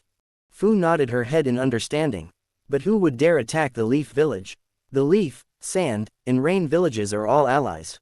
Kumo and Iwa are still scared of it as far as I know, and Otogakure was just created no more than a few months ago, right? Yes, but that is all face value. Yuryu continued. Our village has a standing peace with the Leaf because of the aid we received during the Great Shinobi War. And of course Kumo and Iwa are still afraid of the Leaf, but together, what's from stopping them from posing a jointed attack? Then you have Otogakure. It may have been created a few months ago, but it has grown at such a substantial rate, and no one knows who the cage is. How do we know that they aren't in league with each other? Fu frowned. But there aren't many teams from Iwa or Kumo here. Then you have the one team from Oto and several from Suna. We're the only team from AIM and we know our cage would never do anything like this. Which makes the biggest candidates Iwa and Kumo. It's not Iwa or Kumo. The two AIM nin glanced back at the now awake Kin who sat in the corner. You're up, what do you mean it's not Iwa or Kumo? Yuryu asked. Kin leaned up, tears in her eyes. She looked at the Anbu whom was preparing to turn around and go get Ibiki. I'll explain everything. The remainder of the Konoha 12, minus Naruto and Sasuke, all sat in an open, circular room of the tower. They were preemptively given scrolls and escorted to the tower, all having similar yet distant thoughts on their situation. The group sat in an awkward silence as they all had their thoughts. The Anbu hidden in the corners watched stoically as the students awaited their Jonin senseis. First up was Hinata, who sat Indian style in a meditative position with her eyes closed. She was obviously upset, and seemed tense, despite the calming position. Her thoughts were along the lines of Anko taking too long to get Naruto and hoping that they made it back soon.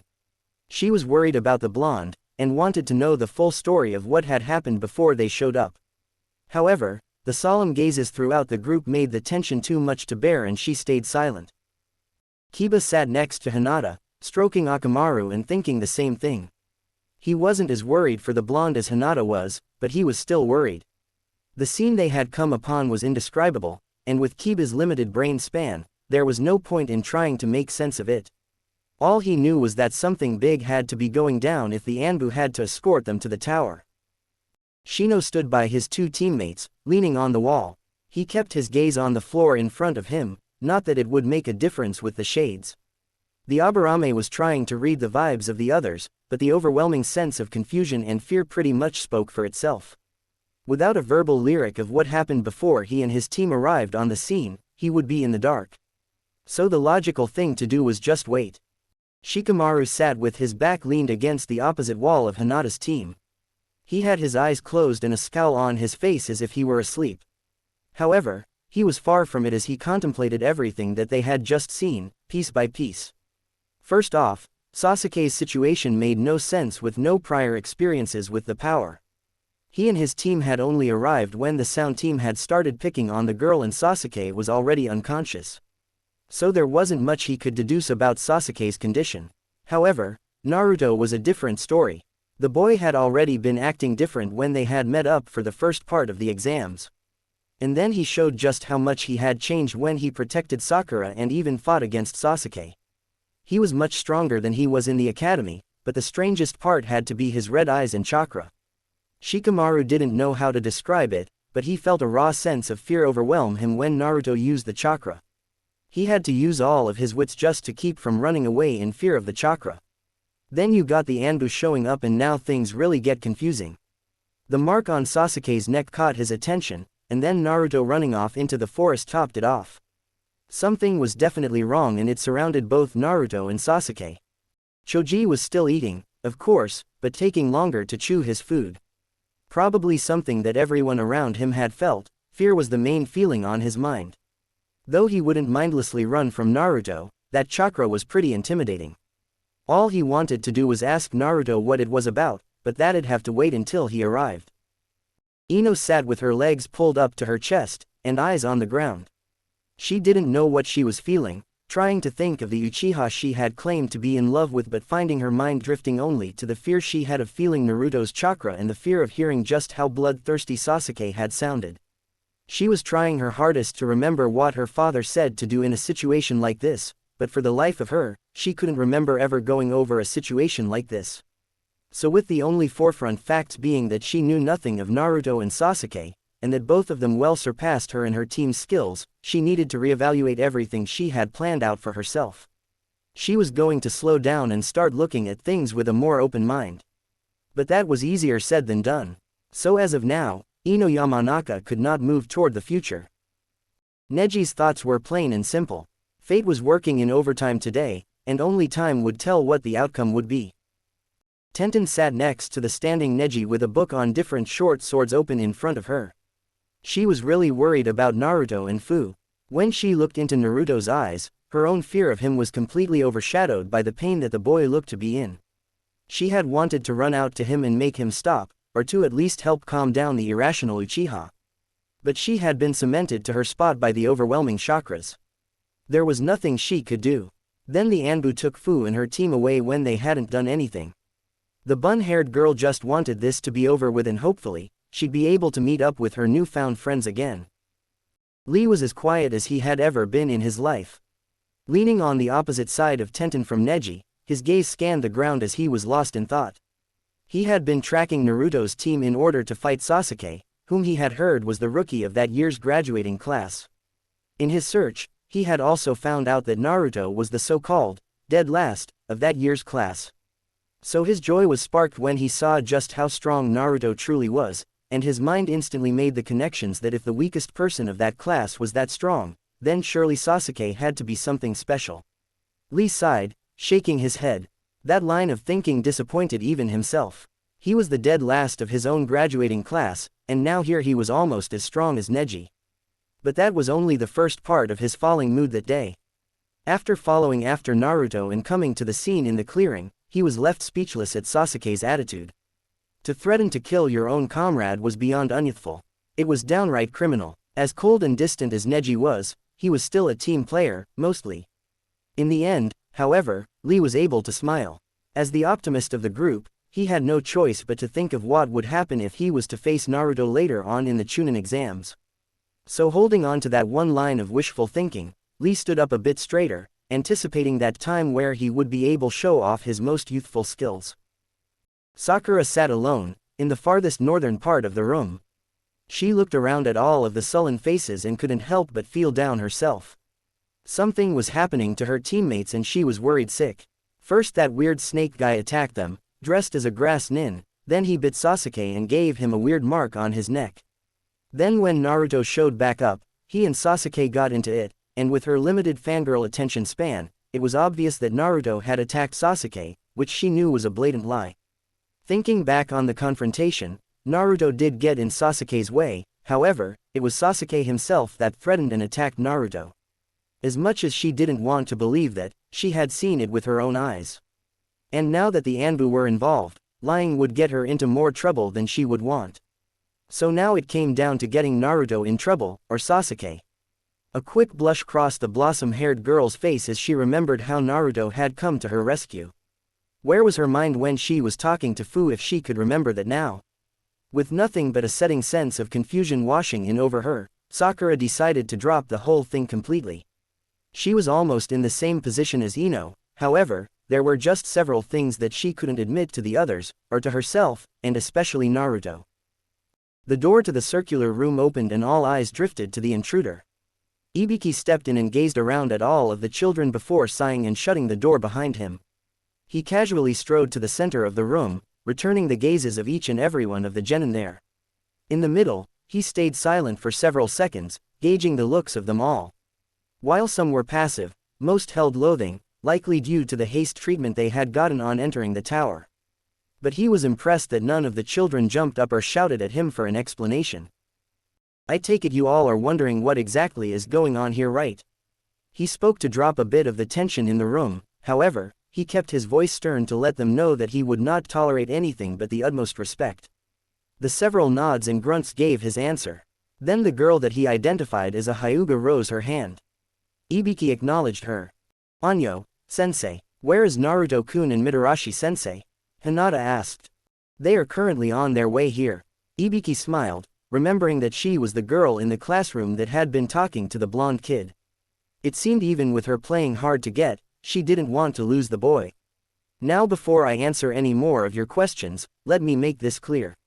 We will not divulge personal information on Naruto or Sasuke, until more facts are discovered and your Jonin senseis arrive. Even then, most of what you saw was classified, so you all will be leaving here with more questions than answers, is that understood?"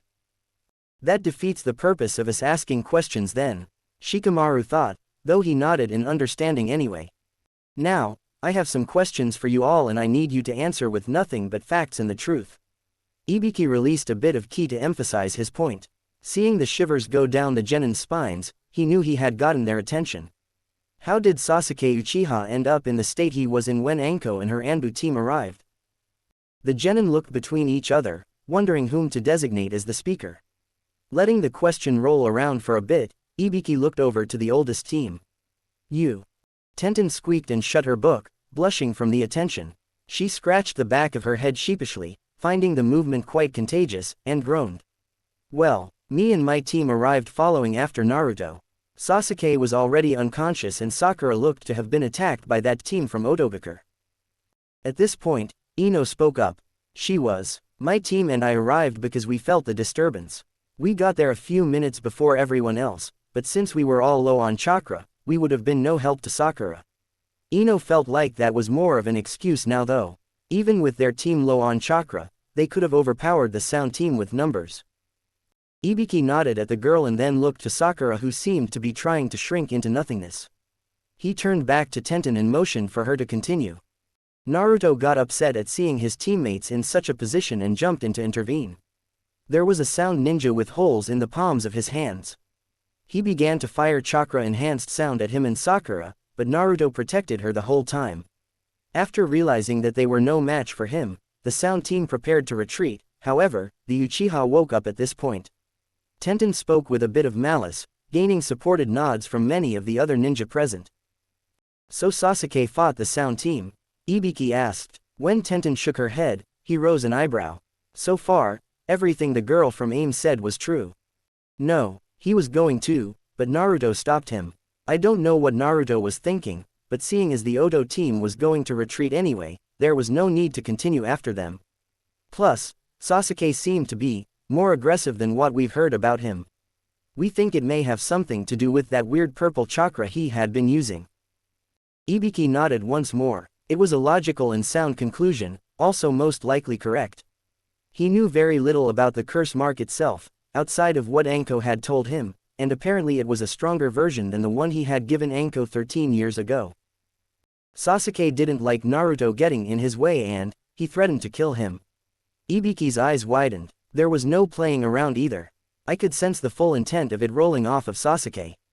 By now the Oto team had ran, leaving behind that girl who was frozen in fear of whatever chakra Naruto and Sasuke were using.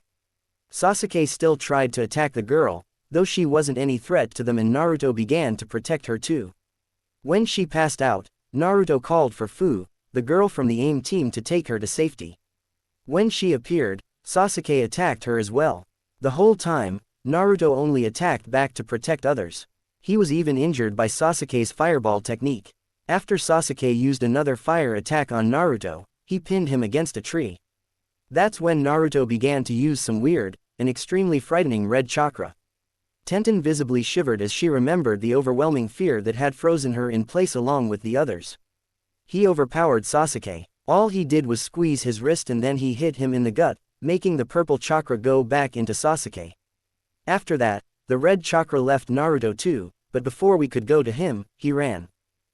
Ibiki had gotten upset near the end, wondering if Naruto had somehow lost control of the Kyuubi. However, upon hearing that he had simply used the chakra to subdue Sasuke, his fears were put to rest. He was actually impressed with the boy, though he did have mixed feelings on getting in the way when Sasuke opted to attack the Oto team.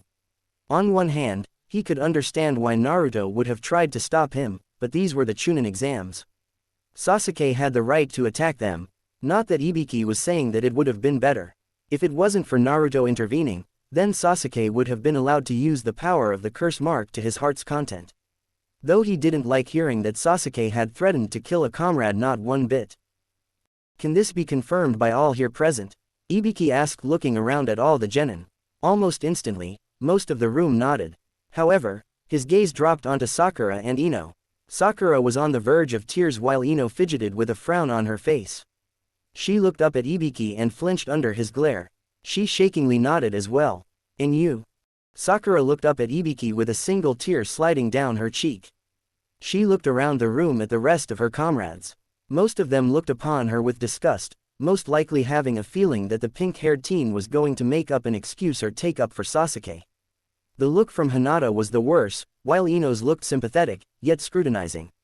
After several seconds of sitting under the burn of Ibiki's stern eyes, Sakura dropped her head in defeat.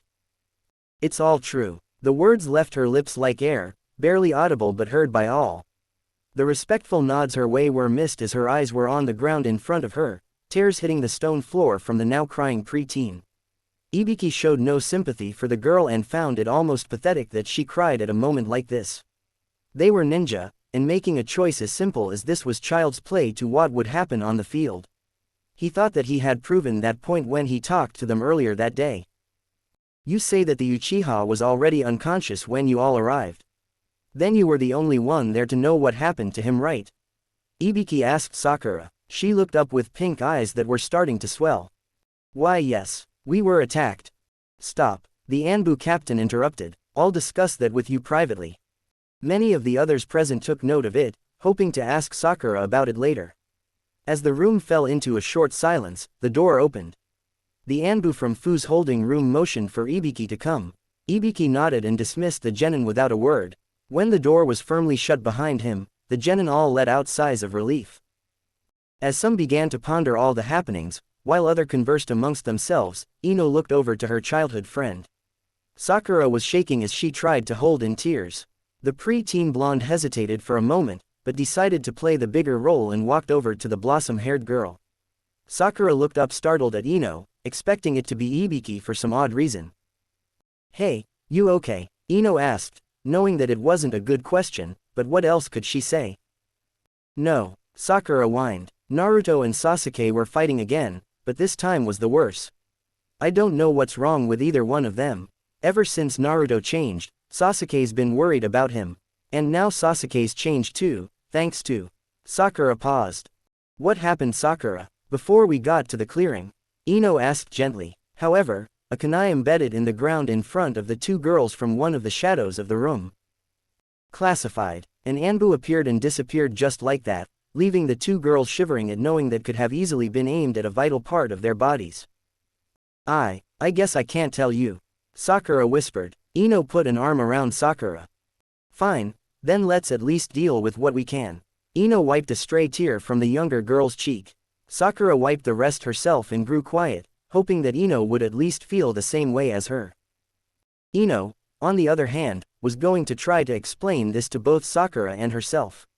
She didn't really understand the meaning of all this, and especially the things she was feeling lately, but she needed to make heads and tails of it. Right there and then, she was going to open the door to a new part of her life. Sakura, Naruto has changed, and maybe you don't realize it, but it's for the better, in some ways. And Sasuke, well, he hasn't changed at all. And I'm not talking about what happened in the clearing. What? Sakura gasped. What do you mean Sasuke-kun hasn't changed? You're not stupid, Sakura. Haven't you once ever wondered why Sasuke is so cold to us? Why he never agrees to go out with us, even when we're not acting like rabid fangirls? Ino held back a chuckle now that she was able to admit that. Oh my god, Ino, Sasuke-kun is not gay. Sakura blurted loudly, drawing others' attention. Ino paused, turned red, and then decided to laugh loudly. Sakura cocked an eyebrow, glaring angrily at the blonde head. Are you serious? That's not what I meant at all, haha. Ino wiped her eyes as Sakura pouted and blushed as well. Although, I wouldn't put it past him. By now, everyone else was listening and joined in on the Yamanaka's mirth. Even Neji stood with a small smirk on his face. That's not funny, Ino. So what did you mean then?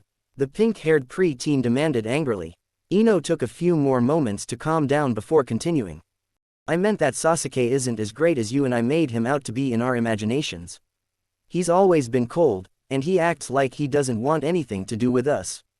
You're on his team, so you spent more time with him, and you said it yourself.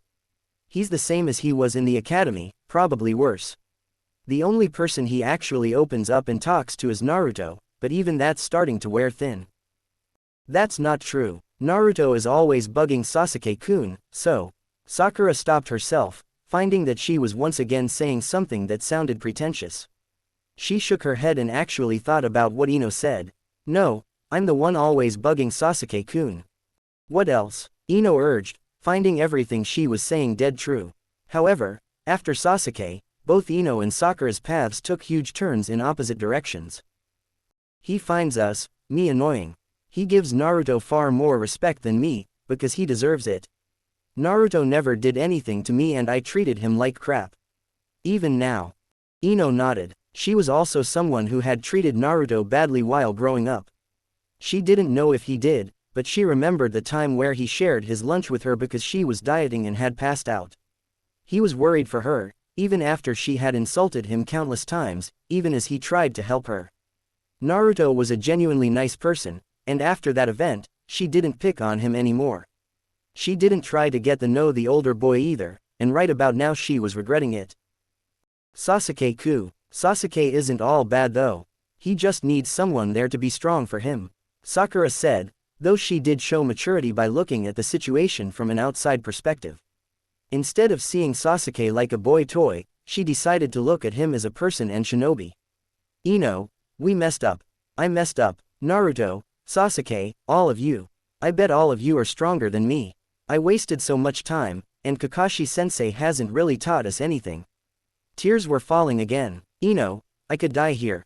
I would have died if Naruto hadn't shown up. And Sasuke, this all just so fucked up.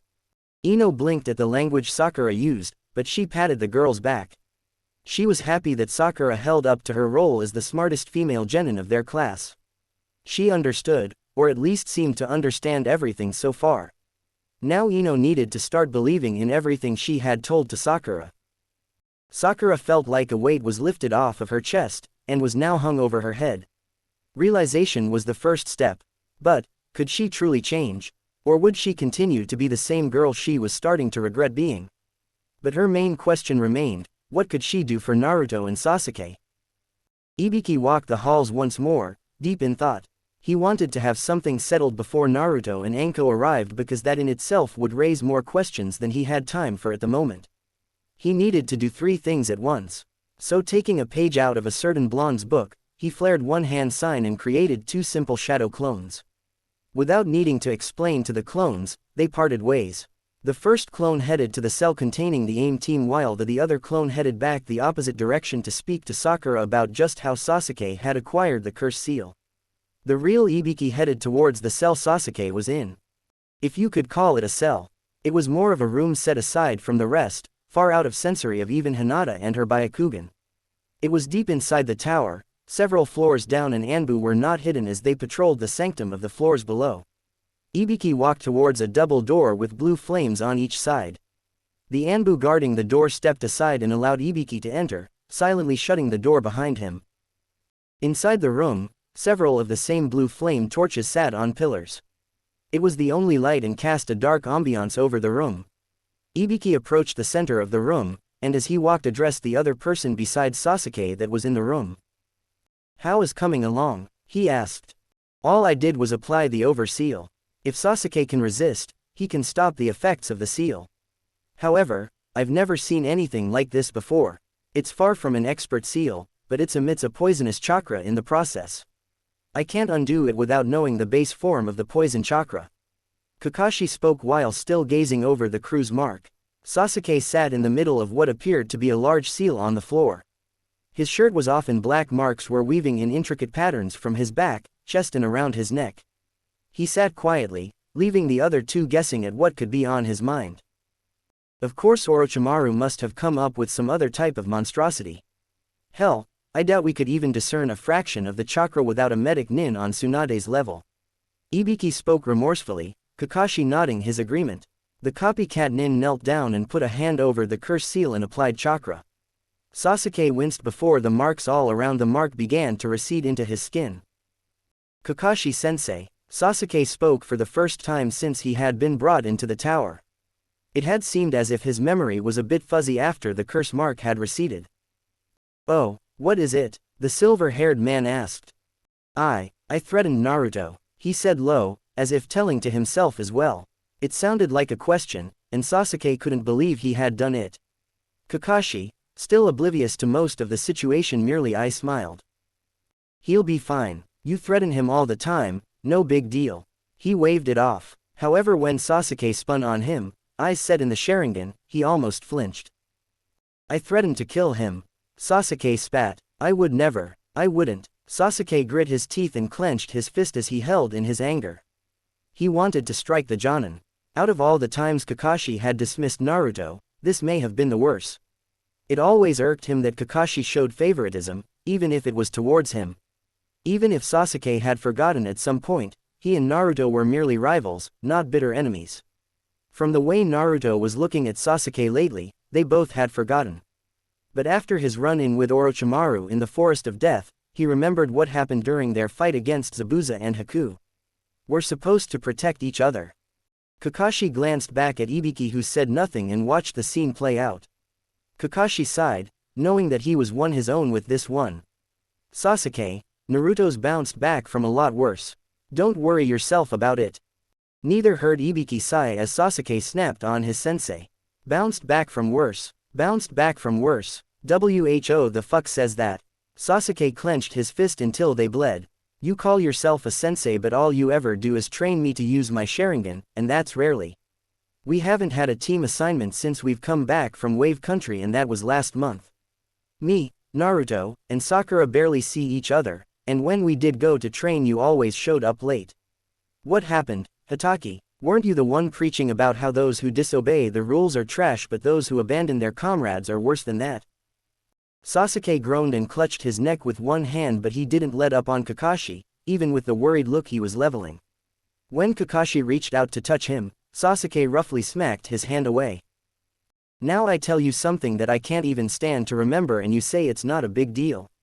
Fine then, Hatake, what if you threatened to kill someone you care about and have full intentions on doing just that? What if you would have succeeded if your sensei was a neglectful, perverted bastard?"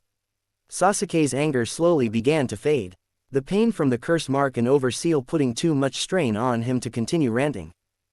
"Sasuke, fuck you, Kakashi," he said just above a whisper as he took several deep breaths. "Where is Naruto?" he asked Ibiki, completely dismissing the Jonin in front of him. He had nothing left to say to him. "On his way to the tower," Ibiki answered. "And did you admit to threatening Uzumaki Naruto?" Sasuke flinched at Ibiki's cold tone. He looked down, not wanting to be reminded of that. Before he could answer yes, Kakashi stood up. "Ibiki-san, you must know that the curse seal forces the will of Orochimaru upon the user." "Stop it," Sasuke yelled out. "Stop doing that. If I was Naruto, you wouldn't have tried to make an excuse. Sasuke, that's enough insubordination.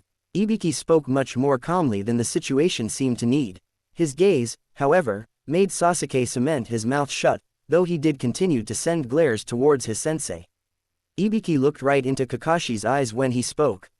As your former Anbu captain, I'm highly and utterly disappointed and disgusted with what I just heard and witnessed. At the tone, Kakashi instantly dropped to one knee, his fist on the ground and head down. Forgive me, sensei. You know what you were taught, Kakashi.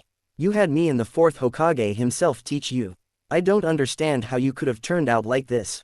Ibiki sighed once more, finding himself doing that a lot that day. As for the curse seal, from Anko's report, it does enforce a part of Orochimaru's will on the victim, however, it's only to strengthen their darker thoughts. If that person was to have a pure heart, it's theory that the curse seal wouldn't work. Sasuke's eyes dilated at that. So, that means, Ibiki nodded grimly, finally releasing a key that he had been building since speaking with Fu earlier. The two members of Team 7 seemed to shrink under the massive weight. Somewhere deep inside you, you truly wanted to kill Naruto. As the full circle began to slowly reach its end, Ibiki, the clone, found itself once again in the Omegakure team's holding cell. From what he heard, the Jonin senseis were just arriving. The Hokage would most likely be on his way as well, but to throw Orochimaru off, he would be the last to arrive. The clone frowned at the fact that it could still get a migraine even if it wasn't the original copy. When it entered the room, it paused, taking in the scene.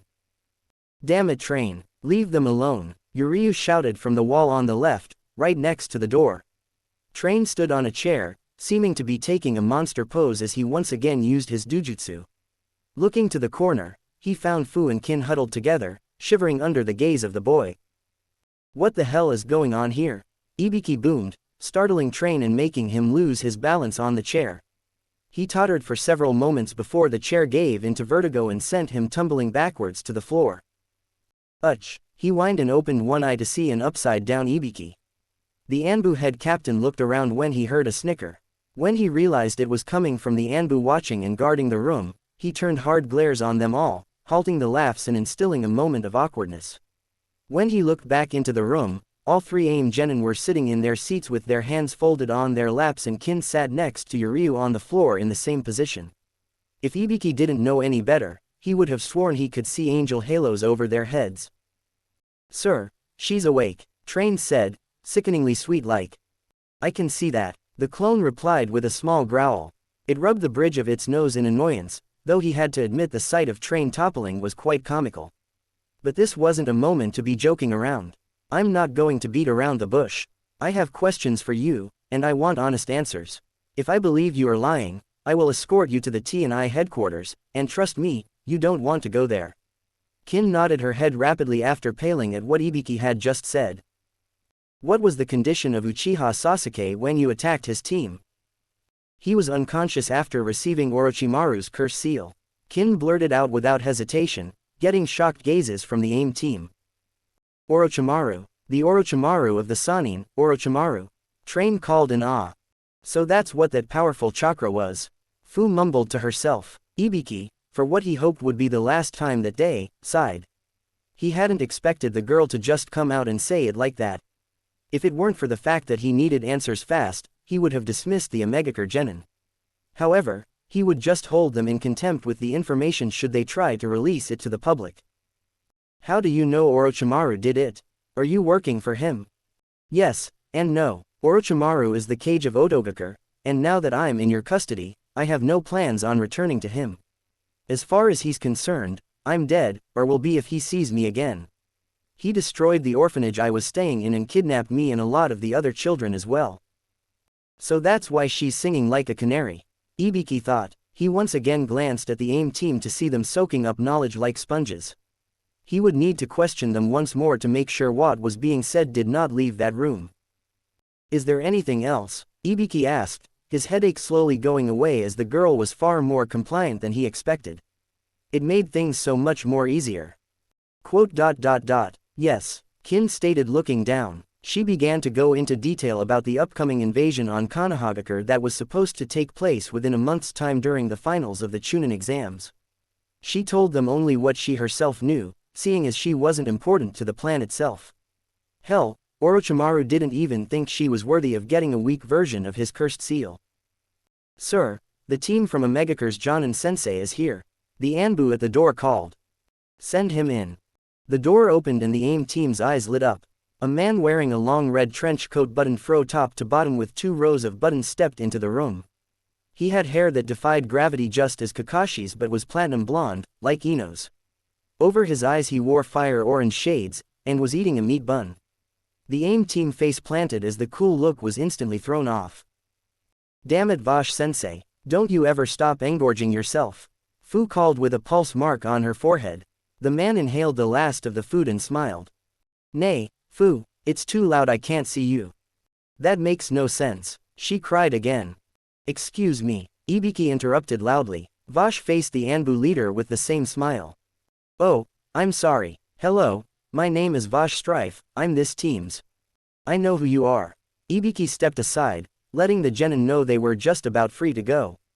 "Your aim's infamous, Vash the Stampede. Your reputation is almost as high as our own, copycat ninja." Vash beamed at the praise. "However, I need to make this clear here and now. What was discussed in this room is highly confidential, and business of Konoha. If a single word is uttered once you set foot outside of this room, you will be considered a national threat, and the full charges will fall on the Jonin-sensei."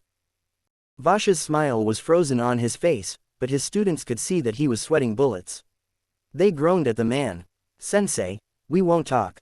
We understand that this is Konoha's business. Actually, if we could speak with your cage, we would like to get permission to ask for aid from our own cage," Train said, once again being serious. Ibiki almost smiled. The AIM team was showing loyalty and level-headedness that was missing from a lot of the Konoha genin. Outside of their antics, the team was completely cooperative and almost pleasant. He would grant them that request, as it also would show how the bond between the Leaf Village and Rain Village was faring. "I'll see what I can do. In the meantime, follow the Anbu and prepare for the next part of the exam. You are to act as if nothing has changed." "Yes sir," all 4 said. Ibiki rose an eyebrow at Vash and finally began to understand where the team got its quirkiness from. The team marched out of the room following an Anbu. What about me, sir?" Kin asked. Ibiki eyed the girl with a smirk that would even make Enko squirm. "You're dead, remember, and since you technically don't exist anymore, how about I get you acquainted with the Anbu force? Should we be concerned?" At this point, I honestly don't know or care anymore. I need eye soap, because this is just plain disturbing. Temari and Kankuro were currently standing at the edge of the clearing where they had just beaten a Konoha squad of genin and acquired the scroll they needed to continue onto the tower. But, instead of the blood-soaked clearing that they were expecting to see, they were rewarded with the sight of Gaara consoling the female of the opposite team, whom had cried upon losing their chance to advance in the exam. As their little brother finished up and sent the team on their way, he faced his siblings with the same emotionless expression they were used to. "What?" he asked, honestly holding back a smirk that threatened to break his emotionless mask. He was completely aware of his elder sibling's confusion to his newfound attitude. "Seriously, Gaara, what's going on here?" Temari asked, as close to demanding as she would get without knowing if Gaara had truly changed or not. Gaara sighed and formed a sand chair behind him. He sat in motion for his siblings to do the same. They both rose questioning eyebrows until they noticed 2 sand chairs behind them as well. "I didn't know he could do that," Kankuro whispered, impressed. Temari held back the urge to hit him, finding Gaara's sand molding skills the least of their worries right now. Gaara sat patiently as Temari tried to get her thoughts together. After a few minutes, Temari crossed her arms and leaned back in the chair, which was surprisingly sturdy. "What's happened to make you act like this, Gaara?" The bluntness of her questioning was becoming common now. "I met with the Konoha shinobi Naruto. He is a Jinchuriki as well." "A what?" Temari and Kankuro called at the same time. Gaara shrugged. "He is the container of the Kyuubi. Apparently they have a mutual relationship. Naruto has gone through the same things as I, yet he hasn't given in to his inner demon. His courage and drive has shown me that I don't have to be a weapon for Suna. I can be my own person." Temari's gaze pierced into Gaara and held it for several seconds. Kankuro looked between the two, a bit disturbed by Temari's own courage to look their brother in the eyes like that. Then Temari slowly stood up. She took 3 steps towards Gaara, never leaving his gaze. Kankuro sweated and put a hand on his puppet just in case. Gaara's fist unintentionally clenched suddenly. A flash of his childhood appeared in his mind for a split second. Thanked Kami. Temari cried and wrapped her arms around her little brother. Gaara's eyes widened and the sand around them shot up into the air. Kankuro jumped to his feet, unwrapping the puppet in less than a second. However, the sand froze in the air. Silence filled the clearing, yet Kankuro's heart thudded heavily in his chest. Temari and Gaara were half concealed from his view by sand. As the wind blew, he realized he was holding his breath. Then the sand began to collapse back onto the ground. She means you no harm, the Ikibi said, a bit more of a feminine tone entering her voice. Gaara was still speechless at the action. Then Naruto's words echoed in his head. I bet your brother and sister worry for you all the time, even if you can't tell. I'm not saying it's going to be easy, but if you don't try it will never happen. Temari, Kankuro, I'm sorry, for everything. Gaara spoke as he wrapped his arms around Temari too. Kankuro relaxed his grip and let out a relieved sigh. It's all right, Gaara. It was always all right. You never asked for this. Temari was crying, her grip only growing on her little brother. You never blamed me. Gaara took a step back from Temari. The sandy blonde wiped her eyes and smiled. Of course not. It could have been either one of us if we would have been born in your position. Temari's smile was new to Gaara. It was bright, and most definitely something he wasn't used to seeing. Even more, it was directed at him. His sister was smiling at him. He flinched as he felt a hand on his shoulder. If mother never hated you, why would we? Kankuro added. Now Gaara was really astounded. But, father said mother hated me. Temari and Kankuro paused. He said what? The smile that was on Temari's face fell instantly. Kankuro cracked his knuckles. I knew he was a bastard, but to tell Gaara that. We need to go see father.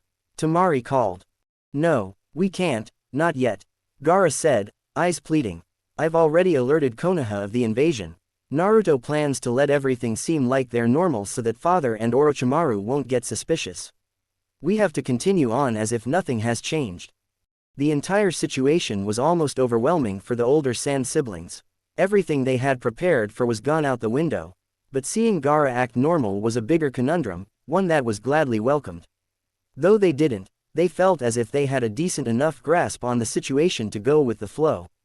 If all they had to do was act natural, then all they had to keep doing was laying low. The only problem now was their sensei Baki, and the actual invasion. It may have been a month away, but they would need to plan. We can still act normal, but we do need to meet this Naruto person. Temari said, not realizing both Gaara and Kankuro had been staring at her in confusion. Kankuro started. Temari glanced at him, still thinking. What? You do realize you zoned out and started talking to yourself, right? Saying stuff like everything going out the window, Gaara acting normal, going with the flow, we thought you had started narrating or something. You writing a book? Temari blushed as Gaara held a smirk. She looked back and forth between her brothers before fuming and standing.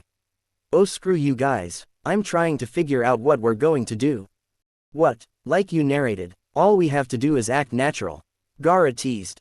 Sand shot up as Temari tried to bring her fist down on Gaara's head.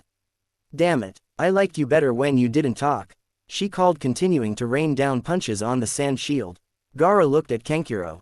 Has she always been this violent? Trust me, this isn't as bad as that time of month. The punches suddenly stopped. Kankuro realized a second too late that the statement he just made would be his last for the day. You can go to hell, Temari called, bringing around the oversized fan with force begetting Tsunade. Kankuro's body soared over the trees and out of the clearing. Gaara looked in amazement at the distance and air his brother got. When Temari's enraged glare landed on him, he formed a sand shield over his entire body except for his face. Should we check on him? Gaara asked. Temari shrugged. He'll be awake by tomorrow. Gaara let down the sand shield as Temari rubbed the back of her head, regretting hitting Kankuro that hard. Now it was Gaara's turn to shrug. Well, at least his smell's gone. After Gaara and Temari decided it best to wait it out until Kankuro reawakened, Gaara entered his mind. He appeared inside of the large prison, however, this time there was only one large cell. The Ikibi's shadow was all he could see for a moment. Okay, what's going on here? Gaara asked in his normal monotone, arms folded and bored look upon his face. You're starting to sound different. The shadow of the Aikibi slowly grew larger as it neared the gates. When it was finally up close, Gaara cocked his head in confusion. What? Nibby's got your tongue or something? The tailed beast asked, her voice, almost natural. It was just a bit deeper than Kurenai's. You're slimmer, and not as ugly. Gaara noted. In fact, Shukaku seemed more like a ferret now than a badger, raccoon, thing. Her form was becoming slim, like that of Kyubi, and her snout was just a bit elongated instead of looking as if it was mushed to her face. I'll take that as a compliment. I'm returning to my natural form, before I became a depressed prisoner. So, you weren't always a disgusting, fat, ugly rodent. Gaara knew depression hit hard, but that was ridiculous. Don't push your luck, Gaara, I can still give you nightmares. The demon narrowed her eyes. Gaara humbled himself for the moment. The large demon laid down, her slimming new figure making no sound as she moved. If this is the real you, then why did the Kyubi and Hachibi bully you all the time? Gaara asked, genuinely interested in anything that made the Aikibi's life miserable. More ammo for him to use against her. I'm the one tail, the weakest of the tailed beast. I was always trying to pick fights with the others so that they wouldn't call me the weakest. Of course, that backfired. That and Kyubi and Hachibi were assholes to begin with. The demoness sighed and let out a wry chuckle. Gaara seemed to think to himself for a bit. Is that why you forced me to kill all those people? Yes, you humans were weak. Weaker than me, so by having you, my host, slaughter them, I could gain a false sense of power. It began with only people who deserved it, but my insanity slowly grew from there. The Kyubi and Hachibi fueled it, but power made you what you are. Gaara rhetorically stated. Well, that and they always held the fact that I had a crush on the gobi over my head. Gaara wanted to smack his forehead. Let me get this straight, you all-powerful demons, masters of elements and chakra, with knowledge beyond even the wisest of men to date, are no more than a bunch of hormone-driven animals. What are you, teenagers? Actually, in the proportion of demon lifespans to human years, yes. Gaara face planted. This shouldn't even surprise me anymore. Gaara mumbled. So, is there a reason you're telling me all of this? The Aikibi seemed to smile a bit. Well, as the Kyubi said, we cannot escape our fates. We should make our time together as least displeasing as possible. I understand if you do not trust me now, and even if it takes a while. But I am willing to help you as the Kyubi does his child for as long as it takes. Gaara gave the tailed beast a scrutinizing glare. But it soon softened and he sat down in front of the cell. Of course, after everything the demon had put him through, he hated it. But no more so than the people of his village and his father. As of now, the demon seemed like it was legitimately trying to make amends.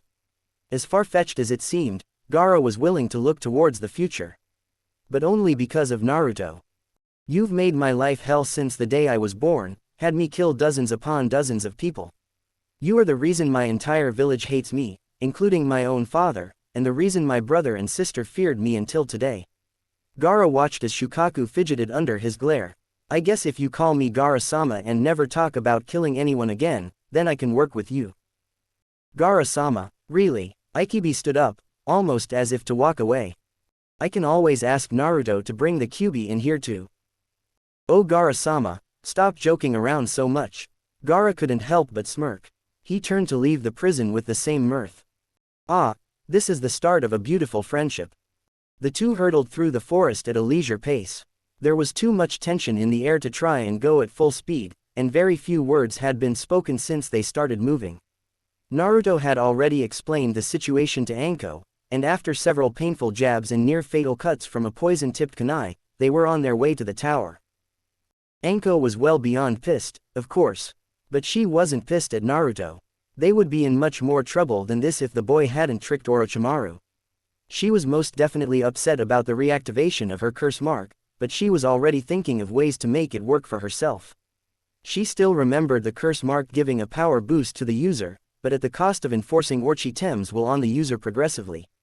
Knowing the snake bastard, it probably worked twice as fast as the original seal used to. If she could find a way to manipulate the curse mark to give her the strength and force herself to will Orochimaru's malevolence away, then she would be able to get stronger much faster than she could without it. "Hey Anko-sensei," Naruto called, disturbing her thoughts again. He had been trying to talk to her for a while. She had heard him, but she didn't respond, keeping her eyes forward. "Are you still upset with me?" Still no response. Naruto looked down sadly. She had been giving him the silent treatment for a while now, and it was starting to take its toll. He had heard her when she claimed she wanted to apologize to him, and that earned his respect in of itself. She knew of the QB inside of him and didn't judge him for it. Anko Mitarashi had quickly become one of his precious people, so he didn't want to lose her, especially not so soon. "Anko-sensei," a tear rolled down his cheek now. "Even if you hate me now, I'm sorry. I never wanted things to turn out like this. I'll fix this, I promise. Just please, forgive me for putting you through this." Naruto was cut off as Anko stood on a tree branch in front of him, hands on her hips and a small, sad smile on her face. He didn't have time to stop and smashed right into her chest. Hands wrapped around him instantly, preventing from moving. If Anko hadn't began speaking, Naruto would have realized he was in the position that almost every man in Fire Country would literally go to war for. "It's not Anko-sensei, it's Anko-chan to you brat." Naruto froze in her grip. "Naruto, it's because of you that we're even on our way back alive. This is nothing compared to what could have happened today. I should be apologizing to you, again. I doubted you, after everything you've been through. I yelled at you in the Hokage's office when you felt pain as bad or even worse than me. Honestly, Naruto, I admire you. You were right about something. I should have felt exactly how you said when you were tricking Orochi-tem. And I did at a point. I wanted to burn Konoha to the ground for how they treated me. But at the same time, while I was wallowing in my own self-pity, I didn't see how they were treating you too." She meant it. Anko didn't need to hide her true self around Naruto. It felt good to let the real her peer through the mucky dirt of her promiscuous guise. She squeezed the blonde even tighter, burying her face into his hair. Naruto slowly wrapped his arms around the older woman's waist. "I'll fix this, Anko-chan. Just trust me." Anko chuckled lightly. "You're one of 5 people in this village that I trust and respect. Once you have that, it's hard." She paused, thinking of Orochimaru. "It's hard to lose it." Her somber expression changed quickly. "Plus, you're easy on the eyes and the hands," she said, leaning back from the hug. "Hands?" Naruto wondered. Anko pointed down. "Hey, when did my pants come unzipped?" Naruto froze on spot, but didn't get a chance to say anything as Anko continued. "I'll let you in on a secret, Gaki.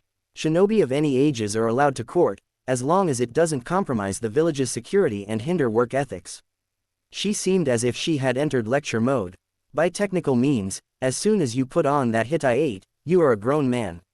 Of course, some people will still look at you as only children, which means that you will have to show them that you deserve the respect of any adult. You just proved to me that you are, by no means, still a child. I'll treat you like the adult you are." Naruto rose an eyebrow, taking in all the information. Though he was proud of himself for gaining the respect of Anko Mitarashi, he also analyzed the very beginning of her short lecture. "Are you hitting on me? Why, is it working?" Naruto blushed completely red, his mouth cementing itself shut. Then he launched forward, continuing towards the tower. Anko fumed and soared after him. "Hey, seriously, is it working?" The room had fell into a silence, though it wasn't as awkward or tense as many thought it would be. After Ino had her little conversation with Sakura, everyone had patiently awaited the arrival of their Jonin senseis amongst their own teams. Sakura had already spoken with Ibiki, letting him know everything that happened before she was attacked by the Sound team. Now back in the room with the others, she still sat alone, thinking of what exactly she would say to both Naruto and Sasuke when she saw them. She was playing through scenarios where she would be bowed in front of Naruto, begging for forgiveness. The old her still ended several of the scenarios with a fist to the dome, but after a while, they progressively became less violent. On the last of her inward scenarios, a teary-eyed Sakura's lips were only inches away from the lips of the blonde in question. "You say who did the what and the where?" She snapped her head up, noticing that she had momentarily fallen asleep. A few glances in her direction had her blushing and hiding her face. That never happened. It was just a dream." In the corner with Team 10, Shikamaru was surprisingly not sleeping. Instead, For the most part of the time that Ino had gone to talk with Sakura to the time that she had been back sitting with them, he had formulated a few thoughts away from the topic of what had transpired. Choji seemed oblivious to it all as he remained silent while eating his never-ending bag of chips. Ino, Shikamaru started. The platinum blonde looked up, startled to have her name called.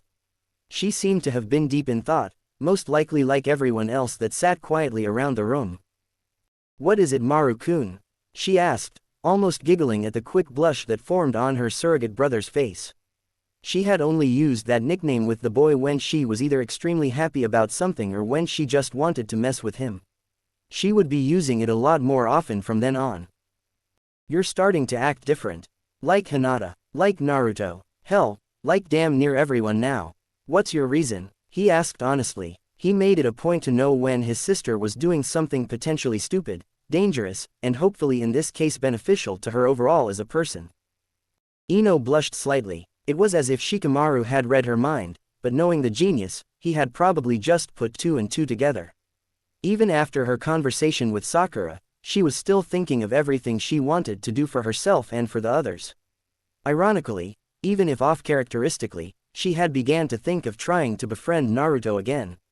After what she had just seen happen, she wouldn't mind trying to talk to the boy to comfort him and find out what had happened. This line of thinking led to her wanting to change even more. She wanted to become stronger so that what happened in the Forest of Death wouldn't happen again, even if she didn't know exactly what happened. It still confused Ino. She knew she wanted to change, and yet, she still didn't know what type of path she was supposed to take. Was she supposed to get stronger for the sake of others? Was she supposed to change and become the kind-hearted young woman she knew she could be? "I'm weak, Maru-kun. Weaker than I should be. Because of blindly following Sasuke and for acting like a pig head," she called, though with no remorse for herself and no sadness. She had already gone over this with herself several times, and no matter how many questions she came up with, she could never find the answers for herself. Ino knew she wouldn't run after Sasuke anymore, though she couldn't deny that she still had a small crush on him. The blonde knew she wouldn't go into situations without thinking anymore, that much was for certain. Her father had taught her a lot as a child, everything that she had thrown out the window when in the academy. It shouldn't have taken her until then to figure out that there was a reason for it. "The fact that you can admit that means that you're not weak, Ino." He put an arm around her shoulder. "Everything that you've just said even. It makes me think that you've hidden the real you from us this whole time. And if that's the case, I should hit you for making me and Choji deal with that fake you for all these years." Ino chuckled at Shikamaru as she leaned onto him. "But how will I know if I've changed or not? I don't even know how." "It's like Shikamaru just said," Choji spoke low, startling the other two. "You've already changed, Ino. Even if you don't know what type of path you're supposed to be on yet, find one. If you can't go forward, go left. If not left, then right.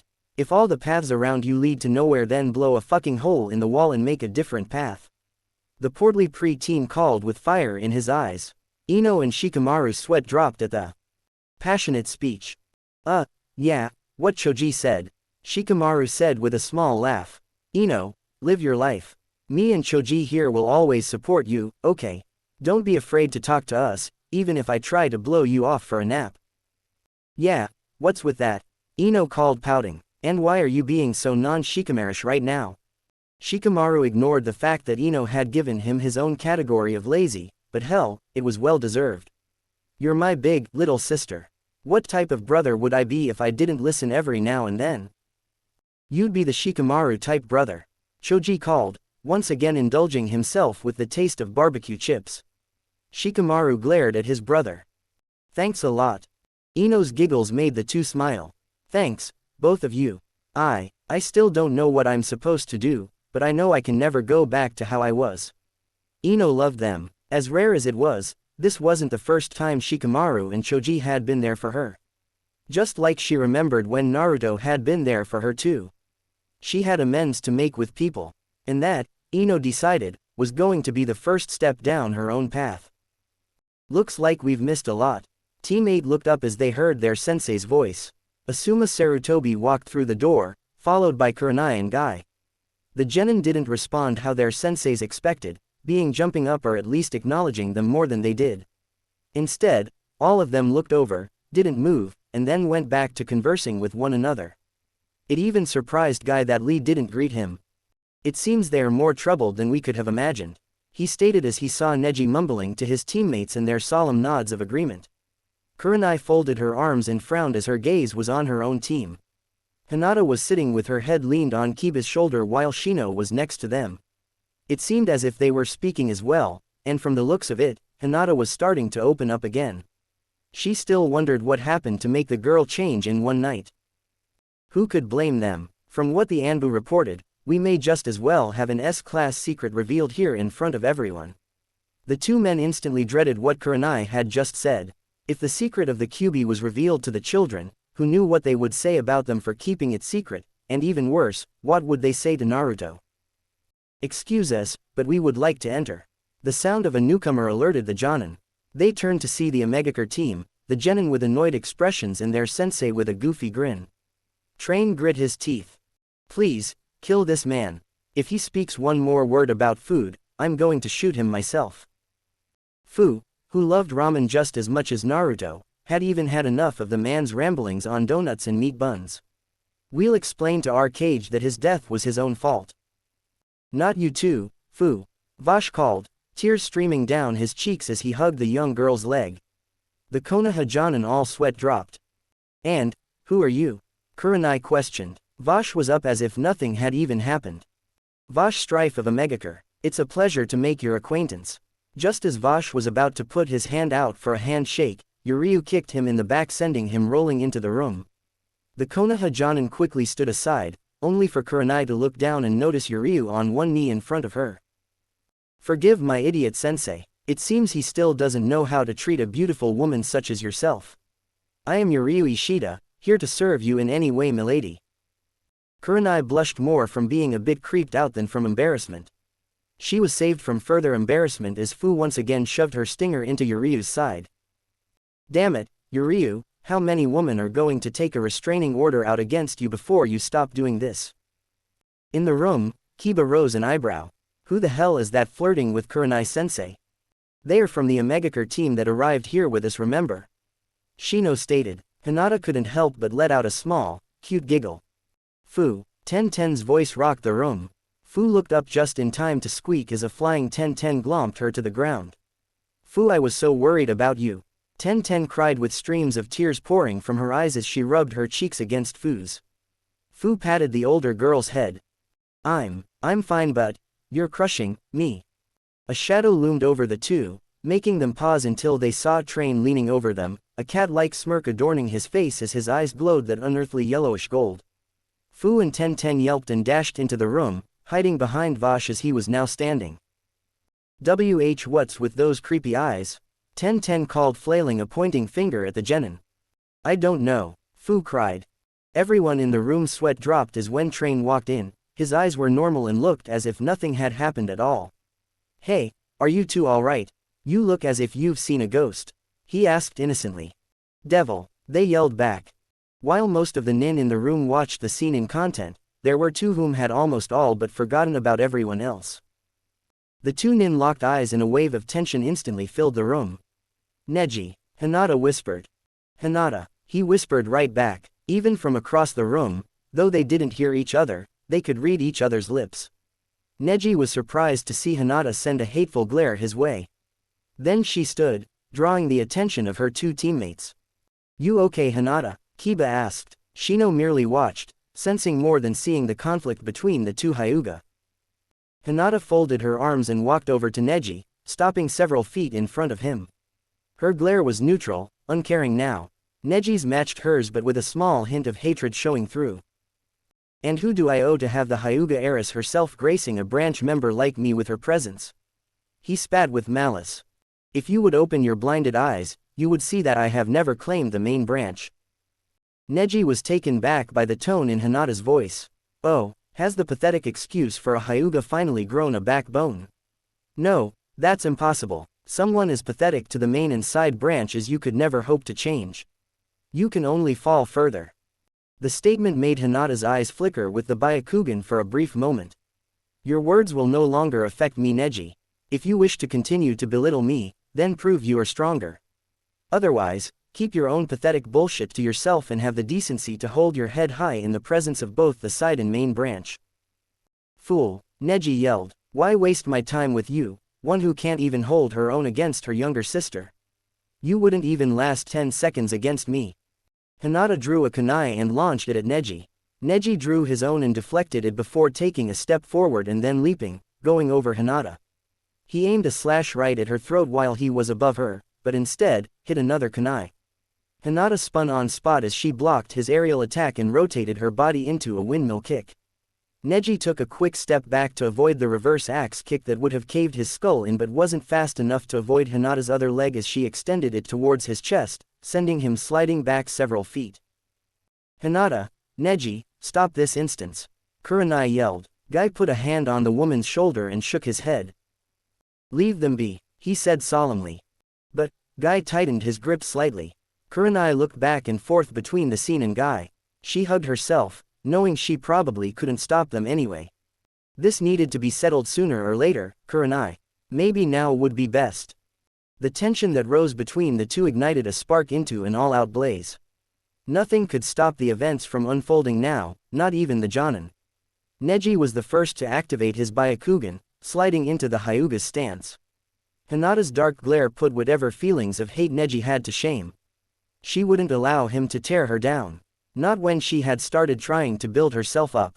They would settle this unjustified dispute here and now, regardless of how she wanted to do it differently. The peaceful way has never gotten her anything. So now, she would allow her skills to talk. Byakugan, she called and rushed in. The flurry of strikes and blocks made many of the others whom had never seen a Hyuga on Hyuga fight go slack-jaw, meaning every genin and even Asuma.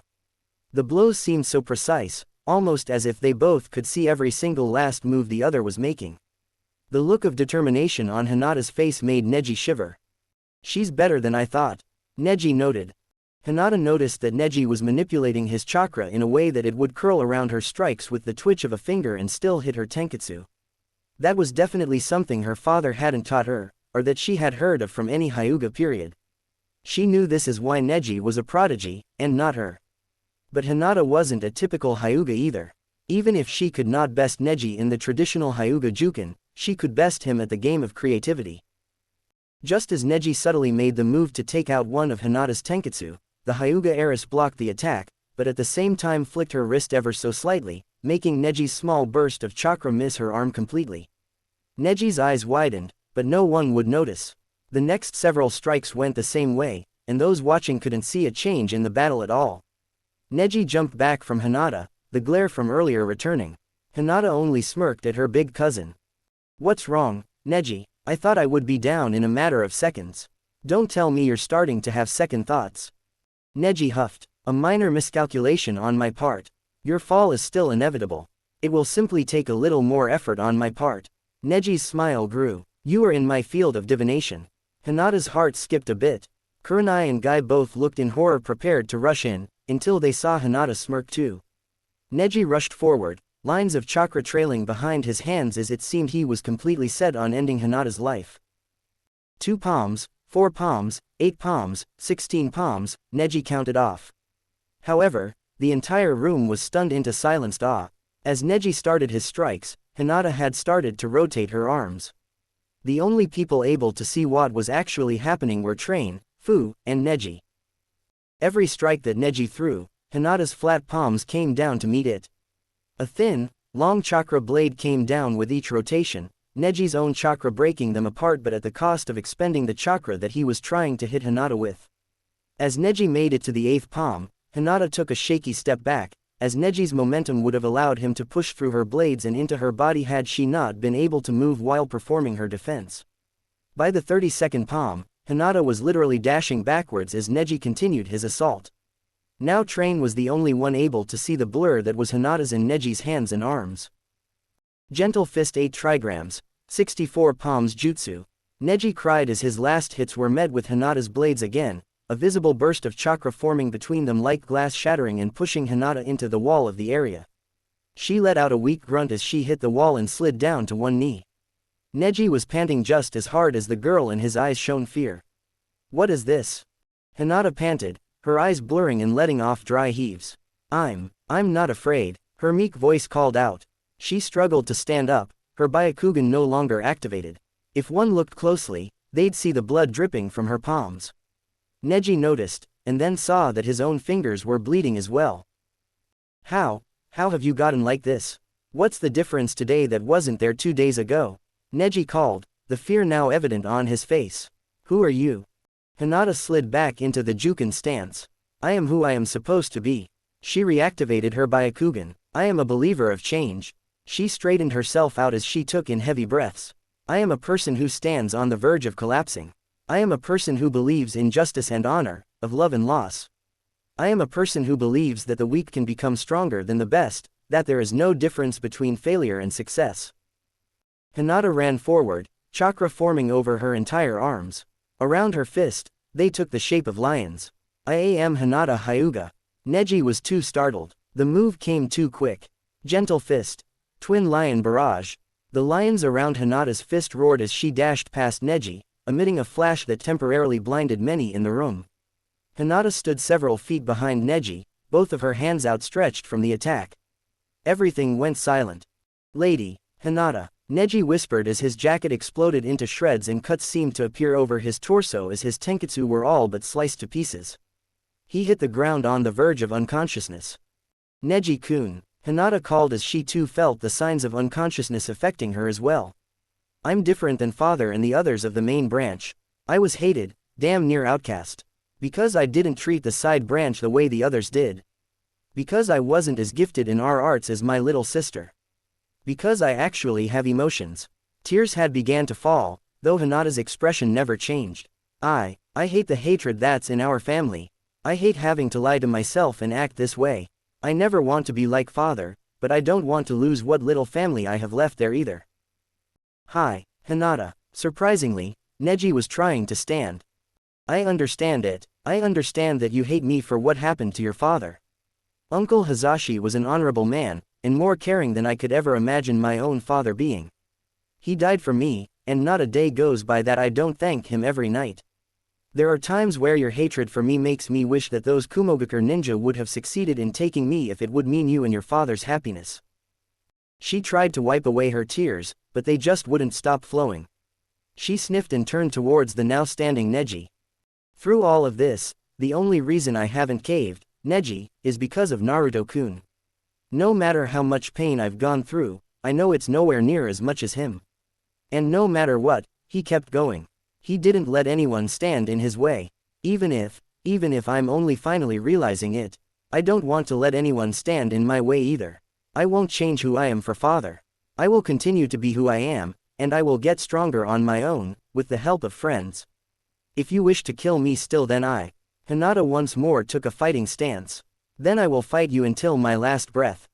That won't be necessary, Neji called, seeming to have caught his breath, regardless of how much his body was in pain.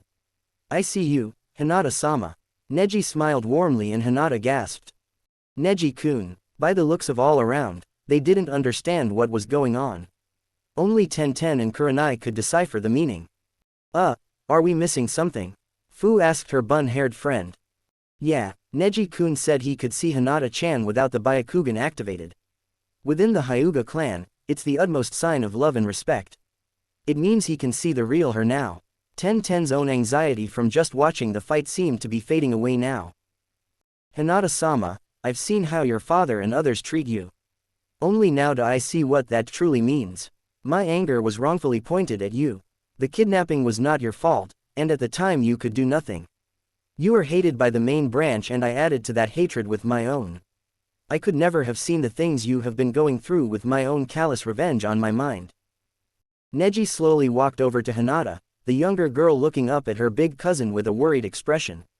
Neji put one hand behind Hinata and hugged her. Why is it now, only after we have gone too far that I understand this? Hinata-sama, I could have harmed you, you could have harmed me. Yet you didn't. Neji-kun, you didn't use the Kaden. I knew you had the power to change too. I could never hate you. Hinata leaned her forehead on Neji's bare shoulder. I am glad, Hinata-sama. Neji finally lost consciousness, slumping forward onto Hinata. Hinata unsteadily caught the teen. I'll take him, Guy said, at their side in the blink of an eye. Hinata relinquished Neji to Guy and wiped the rest of the tears from her face. She took one unsteady step before almost falling out too. Thankfully, Kurenai, as well as Fu, Ino, and Ten were there to catch her. Thank you. Hinata whispered the girls. She had put her all into her defense against Neji's 8 trigrams. Then she went even further to use another of the techniques that she had created and that had drained her chakra reserves even further. No Hinata, thank you. Ten said. Ten could feel it. She could feel the change in Neji. She had never, ever, seen Neji smile. Not his usual arrogant smirks, but the genuine smile he had shown to Hinata. She blushed, realizing that she couldn't wait to be the one to receive a smile like that. This is going to change everything. This makes absolutely no sense. Ibiki held his head in frustration. Well, if you can't trust me, maybe you're really in the right profession. Anko's almost eerily calm tone made Ibiki look her in the eyes. He knew that tone. It was a mix between her being annoyed and hurt. I'm not saying that I don't trust you, Anko. It's just that your story has holes in it. Just because you and the kid went to have a talk doesn't make you coming back with signs of a struggle any more understandable. That was an understatement. The two looked like they'd been through a hurricane, with pieces of grass and bushes in their hair, clothes askew and torn. We got a bit rough, but it was nothing my little Naruto-kun couldn't handle. Anko called, pulling the blonde close to her. Naruto for his part could do nothing but blush and hope that their half-truths would be enough to fool Ibiki. As soon as they had reached the tower, Anbu escorted them to the real Ibiki, wherein he asked too many questions for Naruto's taste. Thankfully, Anko knew how to deal with Ibiki and was able to keep what really happened hidden for the most part. Naruto himself told Ibiki of Orochimaru being in the forest, which was already well known. However, they left out the part about the Kyuubi, and Anko's seal being reactivated. Other than that, they told Ibiki that Anko had gotten a bit upset, and a bit frisky, leading to Naruto having to fight halfway back to the tower. After several gut-twisting minutes under Ibiki's scrutinizing glare, the two were released. Now walking towards the main room where everyone else was, Naruto let out a sigh. Unbelievable. And here I thought the fox was the trickiest thing alive. Whatever. Be grateful that worked, because if Ibiki would have found out the truth, we'd both be locked away for a long time. Besides Orochimaru Tem and Hokage Dono, Ibiki-sama is the only other person I'm afraid of. Naruto paused his retort when they came to an intersecting hall and two people came around a corner. Anko stopped too, looking between the two and Naruto curiously. Naruto's face dropped to neutral, a mask going up just like that. Naruto, Anko-san, glad to see you two are okay. Kakashi smiled at the two while Sasuke stood next to him, unable to make eye contact with Naruto. Naruto did nothing but continue to glare at them. Anko took note of this and put herself slightly in front of Naruto protectively. What's up with him? Did you already take care of his curse mark? Anko asked, making Kakashi's eye widen. Is it wise to speak of that in front of him? Kakashi immediately wished he hadn't said that as Anko's eyes narrowed and burrowed into his one visible eye. By him, I believe you mean Naruto, and he already knows all about the curse mark and its effects, so I don't believe that would be a problem. It was a simple question, Hatake, all you have to do is answer. Regardless of if Kakashi was her commanding officer or not, Kakashi knew not to get on Anko's bad side, which he was doing a shitty job at accomplishing. Kakashi looked past Anko to see the glare Naruto himself was leveling at him. It made Kakashi feel bad for a second, and reminded him of everything Sasuke had said back in the hidden room. He sighed and explained the process of applying the overseal and what they hoped it would do for a while. The whole time Anko kept Naruto behind her, though she could feel him shifting and could only guess that he was trying his hardest not to attack Kakashi and Sasuke. Naruto, if it means anything at all, I'm sorry, Sasuke said when Kakashi was done talking to Anko. Yeah, sorry you got put in your place when I wouldn't boost your shitty ego. Naruto spat back in anger. Sasuke almost flinched, but knew the outburst was well worth it. I don't know if you remember what we said on the bridge in Wave Country, Naruto.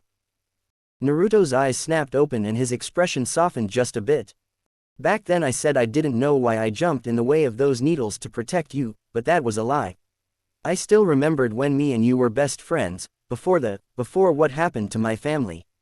And even though we drifted apart, you told me that we were still friends in the forest. The night before Zabuza attacked us, we promised we would stay alive and protect each other. We promised that we would never lose to anyone else so that we could be the ones to beat each other, though I still don't see how that's going to work. I beat you and you beat me, Naruto whispered, speaking the words he had said that night.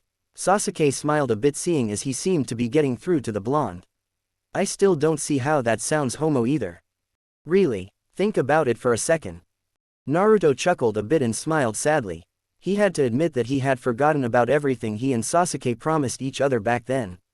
Somewhere along the line, their friendship had become strained until it was finally non-existent. The fact that Sasuke was reminding Naruto of the past now reminded him that they were indeed supposed to be friends. Of course, Naruto wasn't going to just instantly up and forgive Sasuke, especially after he attacked Kin and Fu in the forest, but he wasn't going to stay mad at him forever either. Look, I'll forgive and forget on one condition, Naruto said. What? Stop it with the goddamn ego. I get that you like being stronger than most genin, but when you need to rub it in everyone's face, it just pisses people off. Besides, I'm still as strong as you or maybe stronger now. Sasuke rose an eyebrow at that, but when remembering what happened in the Forest of Death, couldn't deny it. Yo, if you two are done making up, I'd like to go take a bath and a nap, so let's get moving please. Anko called, continuing down the hall. Wow, the legendary Anko Mitarashi just said please. That's a first. Naruto faked surprise while Sasuke and Kakashi stood with wide eyes when Naruto taunted the exact same Anko Mitarashi he was talking about. Anko just smiled. You know, Naruto-kun, I was going to let you take a bath with me. I guess since I can't say please, I won't be asking you to join me either. Jaws hit the ground as Anko walked away with a seductive switch in her step, Naruto included. Dude, you just fucked up. Sasuke deadpanned. Like hell I did, Naruto shouted before running to catch up with the special Jonin. When they reached the room, all eyes fell on them. He could tell there was a bit of tension, and his curiosity rose when he saw a tired-looking Hinata and an unconscious older-looking male Hinata-type person, aka Neji. Naruto-kun. Two separate shouts of the same name drew his attention a second too late. Ten and Fu both flew through the air and landed on top of Naruto. Anko had been smart to take a short step to the left to avoid the flying pair of Kunoichi. And just like that, the tension was broken. We were so worried about you dude. What the hell happened back there? Fu cried into the crook of his neck. Yeah, why'd you run off on us like that? Ten cried while crushing him against her chest. He was starting to get used to finding himself in positions like that. Not too long after Hinata and Ino slowly made their way over. I'm glad you're okay Naruto-kun. Hinata said weakly. It was evident that she was still tired, seeing as she held back the urge to strangle both Fu and Ten for being on top of Naruto. Hey, Naruto, I want to talk to you about something later. Ino spoke from Hinata's left. Hey, why does Naruto have an entourage? Kiba yelled jealously. How the hell did you use that word right? Shino questioned. Anko smirked, but a tick mark was clearly visible on her head. So Naruto, since when have you been this popular with the ladies? The tone in Anko's voice made Ten and Fu leap up in surprise. They hid behind Ino and Hinata. She's creepier than Train, Fu said, Ten nodding her agreement. Anko winked at Hinata, receiving a small giggle from the girl. Naruto, what happened in the forest? Choji was the first to ask the question that had been lingering in the back of everyone's minds. For the first time, Naruto noticed all eyes on him. However, he also noticed when some gazes shifted to Sasuke and began to turn into scowls and glares. Hey, easy guys, Sasuke wasn't entirely at fault in the forest either. Naruto explained. The skeptical looks on everyone's faces told Naruto that they had a hard time believing that, but no more so than the completely evil looks coming from both Fu and Ten. From the looks of it, Naruto could tell Ten was only seconds away from launching every weapon on her person at Sasuke. This is going to be pretty hard to explain, especially since I can't really tell you guys what happened to Sasuke. Just know that there's a weird mark on him that makes him go crazy. What mark? Where'd it come from? Why does it make him act crazy? The questions came instantly and all at once. This time the Jonin calmed down the genin with simultaneous releases of ki. All eyes fell on the Jonin sensei and Naruto sighed in relief. At least that was one thing he didn't have to explain. What he did intend to explain though would probably suck worse than trying to explain Orochimaru in the war. Naruto won't be able to answer those questions under law. He told you literally all that he can for now. Asuma explained. Ino's infamous anger rose here. What? Oh come on, Asuma-sensei. How does the Hokage expect us not to wonder about what the hell we saw back there? Just because we are genin doesn't mean we can't handle a little bit of classified information. The group of genin surprisingly backed Ino up. Another wave of ki silenced them, however, they all still seemed antsy. Before they could become rowdy again, Naruto spoke up. You're right Ino. As genin, we are legally part of this village's military, albeit the lowest rank. So since I can't reveal to you what happened to Sasuke, I can at least tell you what happened to me. Anticipation filled the genin while dread seemed to fall upon all the jonin outside of Vash. Vash cocked an eyebrow until Fu did several motions that only her team and sensei could possibly hope to understand. Naruto began to walk into the room, finally realizing that Sakura was not with the rest of the genin crowded in front of and around the door to the room. She still sat at the far end of the room, knees pulled up to her chest. A blush appeared on her face when she saw Naruto with Sasuke following slowly behind. Hey, Sakura, Naruto greeted with little emotion. Hey Naruto, she wanted to add the endearing kun, but decided against it. It would be best to get close to him slowly, and not freak him out. Sasuke, she added. For a moment, Sasuke was a bit shocked to get such a greeting from whom he thought was his #1 fangirl stalker. The shock subsided slowly and turned into mild confusion and curiosity. His reply was just because he couldn't think of how to answer her after that. With the now reunited Team 7 in front of them, all other teams in the room sat around them as if at a storytelling session. The jonin stood around, knowing that if Naruto so wished to reveal his own secret, they could not stop him.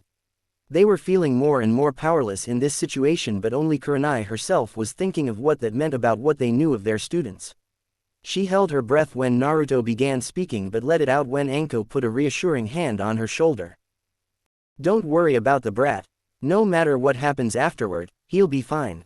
It's the rest of the village I'm worried about, Anko whispered. Since when have you worried about the village?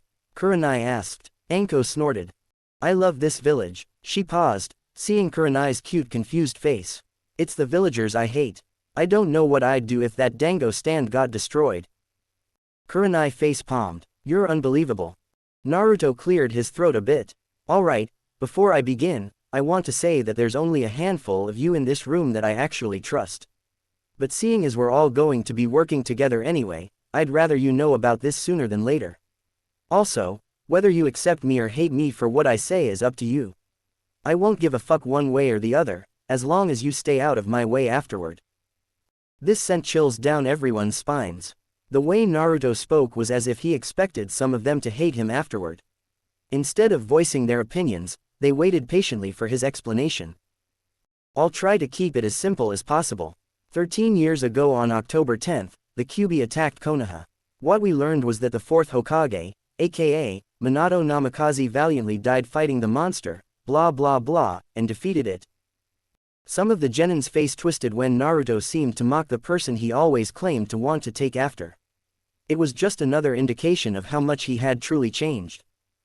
Well, that's almost a load of bullshit. Even though I don't know exactly what happened that day, the 4th did not beat the Kyuubi. Even a ninja of his caliber could not defeat the strongest of the tailed beast. Let's make this fun, since I'm sure out of all of you here, you can put 2 and 2 together like Shikamaru has already. Everyone looked over to see Shikamaru with wide eyes and mouth agape. Apparently he had already figured out what Naruto was saying. His surprised expression shifted to his thinking pose, and the others took this as him refusing to spill the beans too. Alright, so anybody know when my birthday is? Naruto asked. He wasn't surprised to see Hinata's hand shoot up, followed by Choji, Shino, and Kiba. However, he was surprised to see Ino's hand among them. Looking back, Sasuke had his hand up at chest level, but Sakura still only looked confused. Ino. October 10th, the exact same day Yondaime Dono defeated the Kyuubi. Yep, now, a bit of information to help you all out. Since the Yondaime couldn't defeat the Kyuubi, he needed to seal it away. Thoughtful expressions began to appear throughout the group. It was left with Lee, Ino, Choji, and Hinata's entire team wondering what was going on. 10-10, being proficient on sealing seemed to be the next to understand what Naruto was talking about as her face took on the exact expression of Shikamaru when he figured it out. She smiled warmly at Naruto with sad eyes, letting him know that his secret didn't make a difference to her. It made Naruto feel a bit more confident about how the others would feel. Alright, since it looks like most of you still don't get it, I'll just come out with it. I, Naruto Uzumaki, am the Jinchuriki of the Nine-Tailed Demon, the Kyuubi no Kitsune. The remaining genin all gasped. The tension amongst the jonin reached its peak, and even Anko found herself fidgeting and hoping for a good outcome. The nine-tailed fox is inside of you? Ino asked, her voice trembling. Naruto nodded sadly. But what does that mean? And why you? Kiba asked. He seemed the most frustrated by this information. It was only natural, seeing as the Kyuubi had slaughtered more than its fair share of Inuzuka in its invasion. It means that the fox is alive and inside of me. The reason for why he chose me is because there was no weapon or item strong enough to hold back the Kyuubi. Plus, if he would have decided to seal it into a person, their chakra coils would have to be big enough to survive an inflation of chakra strong enough to completely blow away all 5 major hidden villages. Seeing as that's impossible, the only other alternative would be someone with undeveloped chakra coils, ones that are naturally forming large, but open enough to leak out chakra at a safe rate. A newborn baby, Ino breathed out, tears in her eyes. Surprising enough, I was the only baby born that day. Even though this was a lie, Naruto didn't want to tell them he was the son of the 4th Hokage just yet. What about your parents? Sakura asked from behind him. Not able to think of a good lie, Naruto merely shrugged. Why did you think any of us would hate you, Naruto-san? Neji had awoken just before Naruto had given his speech.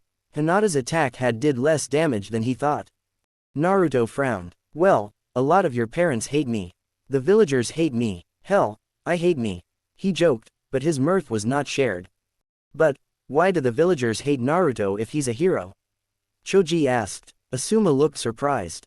What do you mean, Choji? Well, since the Yondaime couldn't defeat the Kyuubi, that means the village would have been destroyed eventually. But since Naruto was born, he was able to seal it away. Naruto's the reason the village was saved that day, and if not for him, then the Kyuubi would be out wreaking havoc right now. Not really. Naruto's sweat dropped. The Jonin were all taken aback by the words of Choji and even more shocked to see some of the genin agreeing with him. They had expected there to be some level of resentment or at least unbelief in some of them. But looking around at them all, it didn't seem like any would arise. How troublesome. Guess who? The adults all probably looked past at Choji. With the Kyuubi attack fresh in their minds, they probably saw Naruto as the Kyuubi and not as its jail. But I don't get why they still do.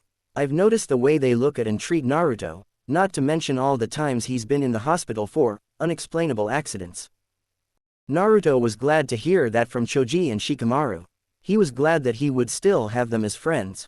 However, it was those that had yet to speak that worried him. So, what about the rest of you? Do any of you think I'm the Kyuubi? Ino giggled. I don't think the Kyuubi's as cute as you, Naruto-kun. The blush that appeared on the boy's face solidified her reasoning that there was no possible way someone as innocently cute as Naruto could be a ferocious demon. Boy, has she not watched anime. Kiba growled a bit. It pisses me off. I can't say that I didn't think that, Naruto. Naruto frowned a bit, but Choji made a good point too. Besides, you haven't attacked any of us or anything like that. You're still the same Naruto I know, not the Kyuubi. I know nothing of you to like or hate you, Naruto-san. I will rely on your actions in the future to decide what to think.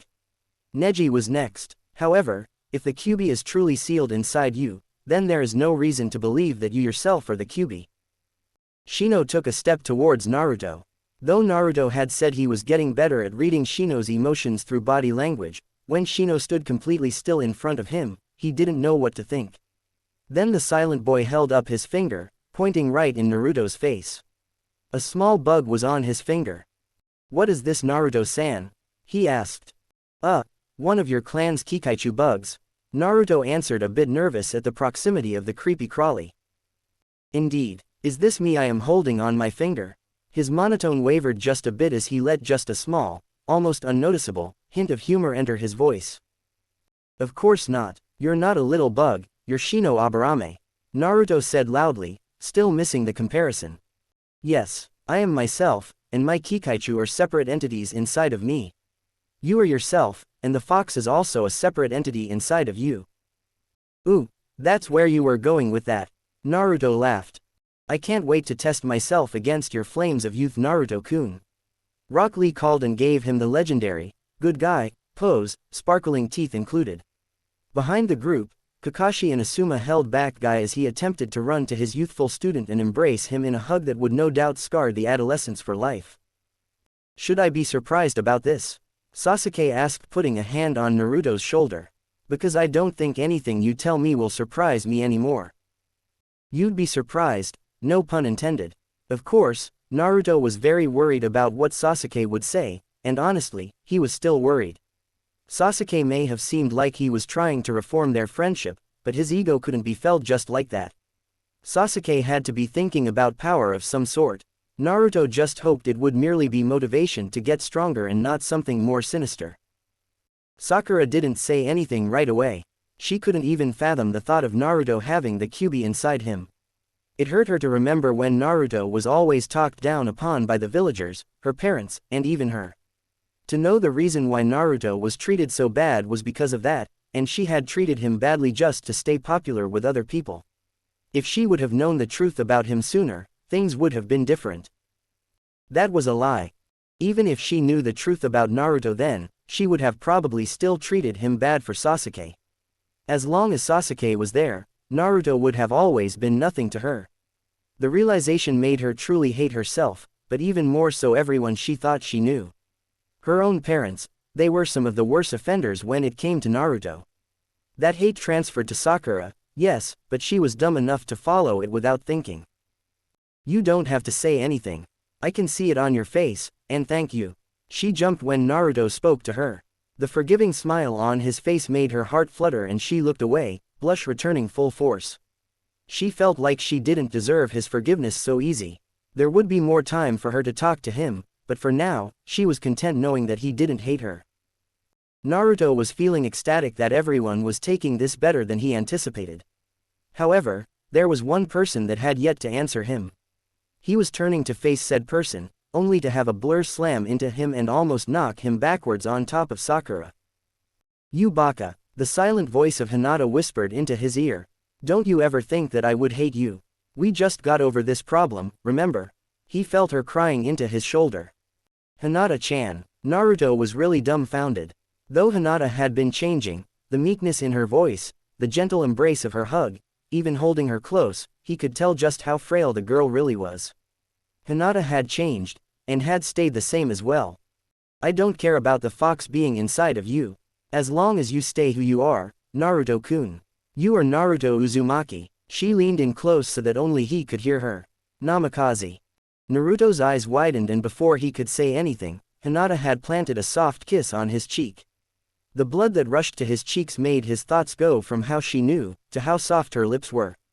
The embarrassment was not limited to Naruto as Hinata was just as red as he. Fu blushed jealously, Anko's eyebrow twitched, and the other female genin could only look on with hopeful smiles. Are we still waiting? Naruto asked, scratching the back of his head. We aren't quite there yet, Naruto-kun. Hinata looked around at the others. But, I don't want to lose you to any of them either. She shyly admitted, though only Naruto heard her. Now it was Naruto's turn to get a devious grin. He walked over to Fu and Tenten and took them both by the waist, gaining surprised squeaks from them, and stunned gazes from everybody else. Maybe you should try just a bit harder, Hinata-chan. He called with a wink. The massive amounts of ki that wafted from Anko, Kurenai, and surprisingly Neji made Naruto's false bravado drop to none. And what type of indication is that, nay, Naruto-kun? Anko's demonically sweet voice sent shivers down every male's spine.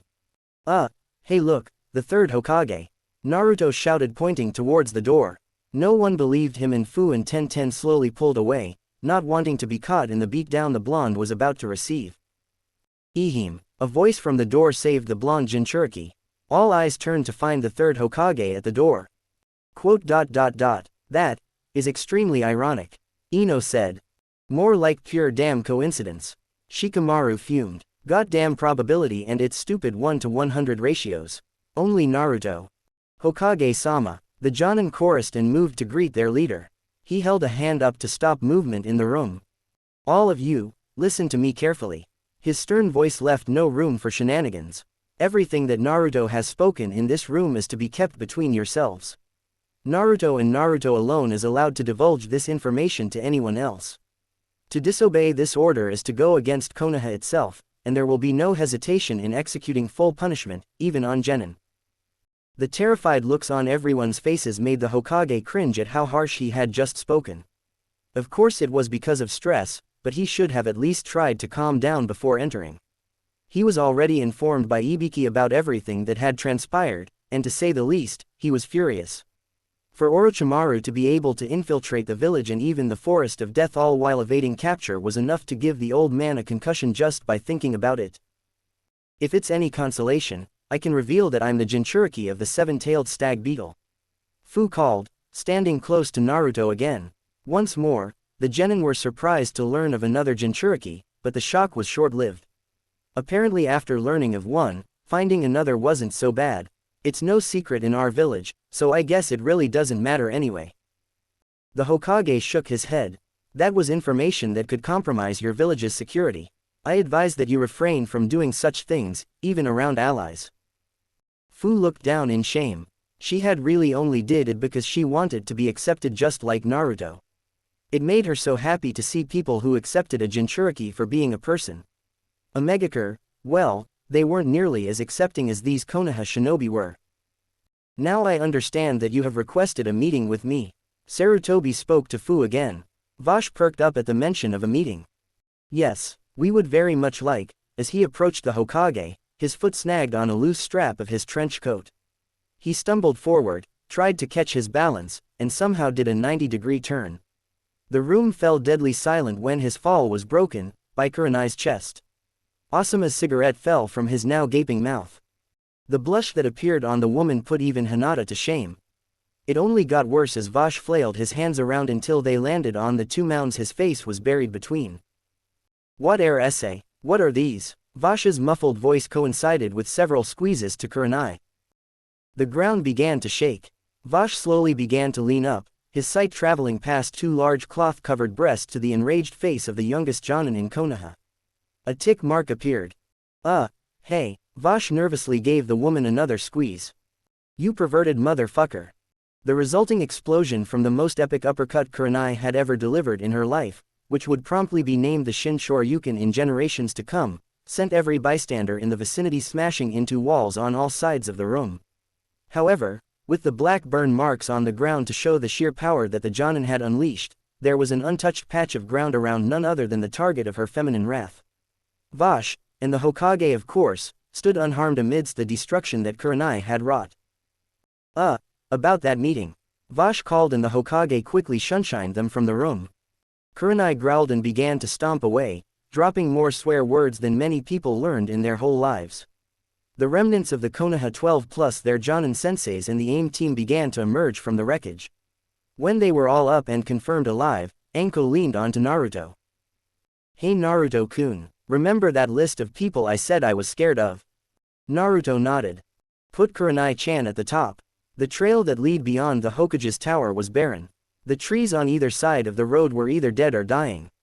Broken leaves fell to the ground and made a soft crunch beneath her feet, and her feet only. She had noticed a while ago that Ibiki made absolutely no sound at all, and looking back at his steps, saw that the leaves under his feet remained untouched. Kin wondered just how much chakra control one needed to pull off a feat like that. You'll learn, Ibiki said as if reading her mind. The slightly terrified girl could do nothing but nod her head. As they continued further down the road, and the bustling sounds of the village died down behind them, the path abruptly ended. Now in front of them was merely dead trees that seemed to stretch on for miles. It made her shiver. Subconsciously it made her feel lonely. Ibiki jumped up into the trees first, Kin following right after. The branches were almost paper thin and her first step snapped a branch, almost sending her plummeting towards the ground below. Luckily, she was close enough to the body of the tree to grab a hold of it with her hand and then used chakra to stick to it. It was too fast at first and she ended up skinning her hand a bit, the pain just a throbbing pulse for the moment since the bleeding was minimal. Ibiki stood several trees ahead, looking at Kin with a bored expression. It wasn't as if he expected her to get it on the first try. He was glad to see her reaction time at least let her catch her balance before she hit the ground. She would need that, because the trail to Anbu headquarters only got more rigorous from there. This wasn't even a taste of the training that he would be putting the girl through.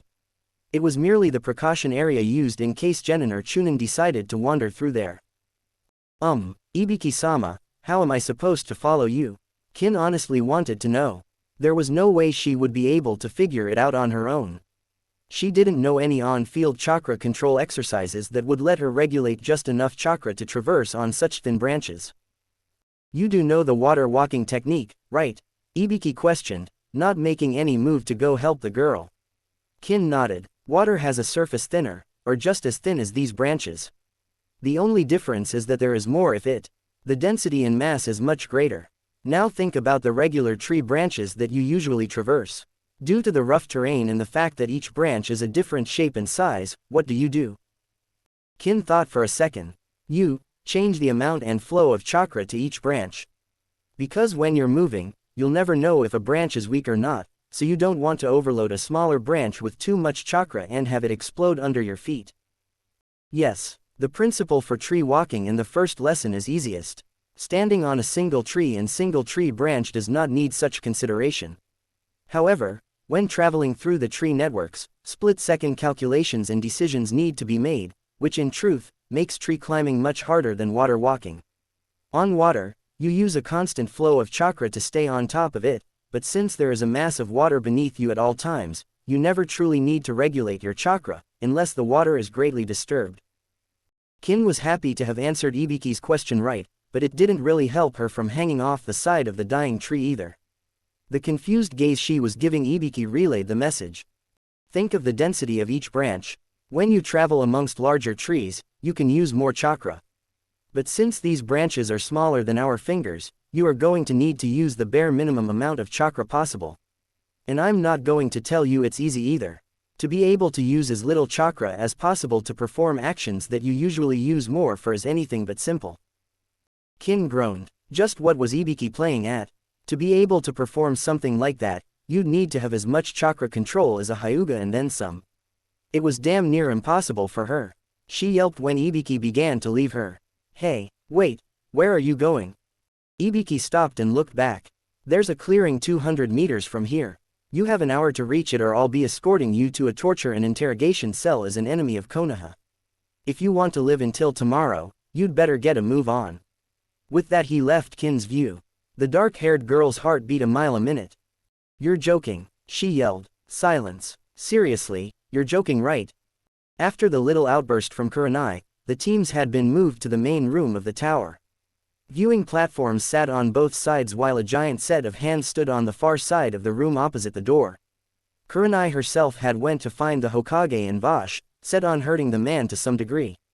Asuma had dragged Guy and Kakashi to help stop the woman, though Anko herself refused, saying that perverts deserved to be put in their place.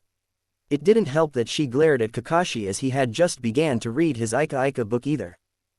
Well kiddies, since Hokage-sama hasn't said anything about postponing the exams or anything, you all just got a free pass to the next round. The genin now sat in a big circle on the floor of the room. Anko was in the middle of them, acting as temporary proctor, or as she called it babysitter, until Hayate could show up. You all have got an entire day until the next part of the exams are announced, so what the hell are we going to do? We can't leave the tower. I'm not bringing any of you little bastards anything to eat, and I'm pretty sure the only bathroom is in a restricted area. Shit, really? Train called, dancing around as if he had to use the bathroom. Anyo, sensei, where'd Naruto-kun go? Ino asked. Everyone began to look around and found that the blonde shinobi really had disappeared. What the hell? Did he go with the other Jonin? Anko asked, turning towards a corner where she knew an Anbu was waiting. No ma'am, he's in the next room preparing himself for his meetings. An Anbu appeared wearing a cat mask. She knelt before Anko and quietly took a look around at the genin. They eyed her suspiciously for more reasons than she could count, but she knew the main reason was her status. The Anbu were always there in almost every part of the village. She could only guess that they were thinking how much she knew of them. The honest truth was that she knew very little though. She was not a field operative until today. She had spent most of her time in the Anbu headquarters training under Ibiki and Anko sometimes. "Hey Neko, remove your mask," Anko ordered. Neko's posture showed just how shocked she was to hear such an order from Anko. But she didn't voice it. For an Anbu, questioning an order would be just like treason. However, her hesitation was enough to show Anko that she was against the order. Yes ma'am." Neko slowly moved her hands up to her mask. She could feel the tense air growing as even the other Anbu watching seemed to understand her pain. When Anbu were ordered to remove their mask, they were usually getting demoted. Though Anko didn't have that power, she could still order them to remove their mask and put their life at jeopardy by having their identity revealed. "Neko, you didn't get the memo, did you?" Anko asked as she saw how slowly the woman before her was going. Neko paused, cocking her head to the side in confusion. "Memo." Anko sighed and held her head. "Go back to headquarters and check your missions. Ibiki should be sending your sister to take your place. Come back immediately and stay with Naruto-kun in case these brats try to do something they'll regret." "Hey," the collective call of most of the genin rung out towards her. She chuckled and dismissed Neko.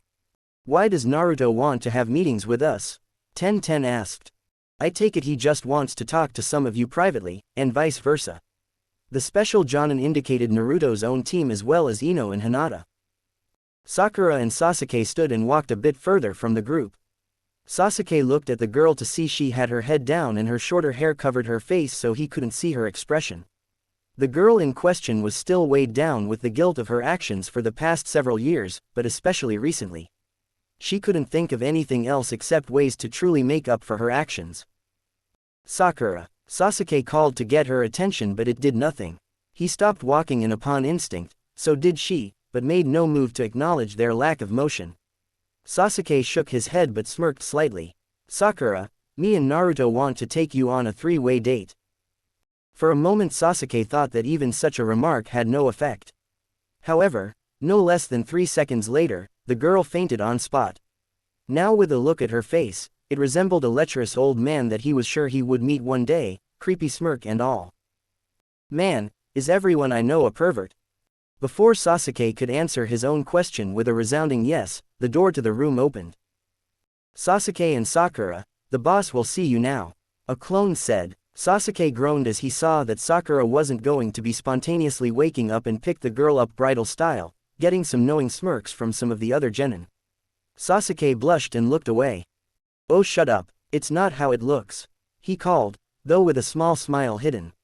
"Oh right, you're gay," Neji said seriously. A short pause filled the air, then one of the hidden Anbu burst into laughter, igniting the rest of the room as well. Sasuke's embarrassed blush doubled and tinted red with anger before he stormed out of the room, grumbling about stupid Hyugas and their newfound senses of humor. Carrying Sakura into the next room over, the tinges of red never leaving his face, he was greeted with the sight of Naruto sitting behind a desk, Anbu carrying paperwork and putting them in filing cabinets included. At first glance, Sasuke could have sworn that he had entered the Hokage's office and none other than the fourth himself was sitting before him. Taking a moment to shake away the shock of seeing this, he walked forward and sat Sakura in one of the 3 chairs that sat in front of the desk, taking the next one for himself. "Naruto, what is all this?" "I don't know. I walked in while they were filing stuff and refused to leave." At that, 2 Anbu paused in their work to send what could no doubt be glares behind their mask at Naruto. "This is Ibiki-sama's office. You better hope he doesn't come back while you're playing Hokage." One of them spoke. "Whatever. Well, what happened to her?" Naruto asked, noticing the perverted smile on the unconscious Pinket's face.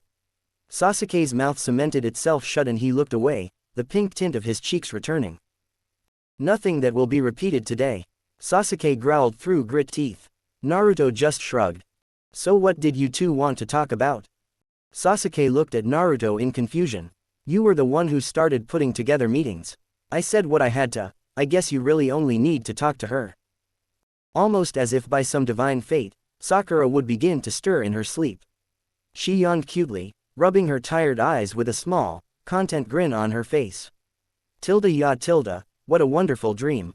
I can't believe I went on a three-way date with Sasuke-kun and Na. Upon realizing whom she was in the room with, the images of her dream flooded her mind. The pink on Sasuke's face was nothing compared to the blazing red that was Sakura's being as she almost passed out again from the images of her dreams. End. What's going on here? She called, sitting bolt upright. Her eyes darted between both other shinobi, refusing to look either of them in the eye. Questions people. We don't have all day. I'd like to get some sleep before the next part of the Chunin exam. Naruto said, motioning the pink-haired girl to get on with it.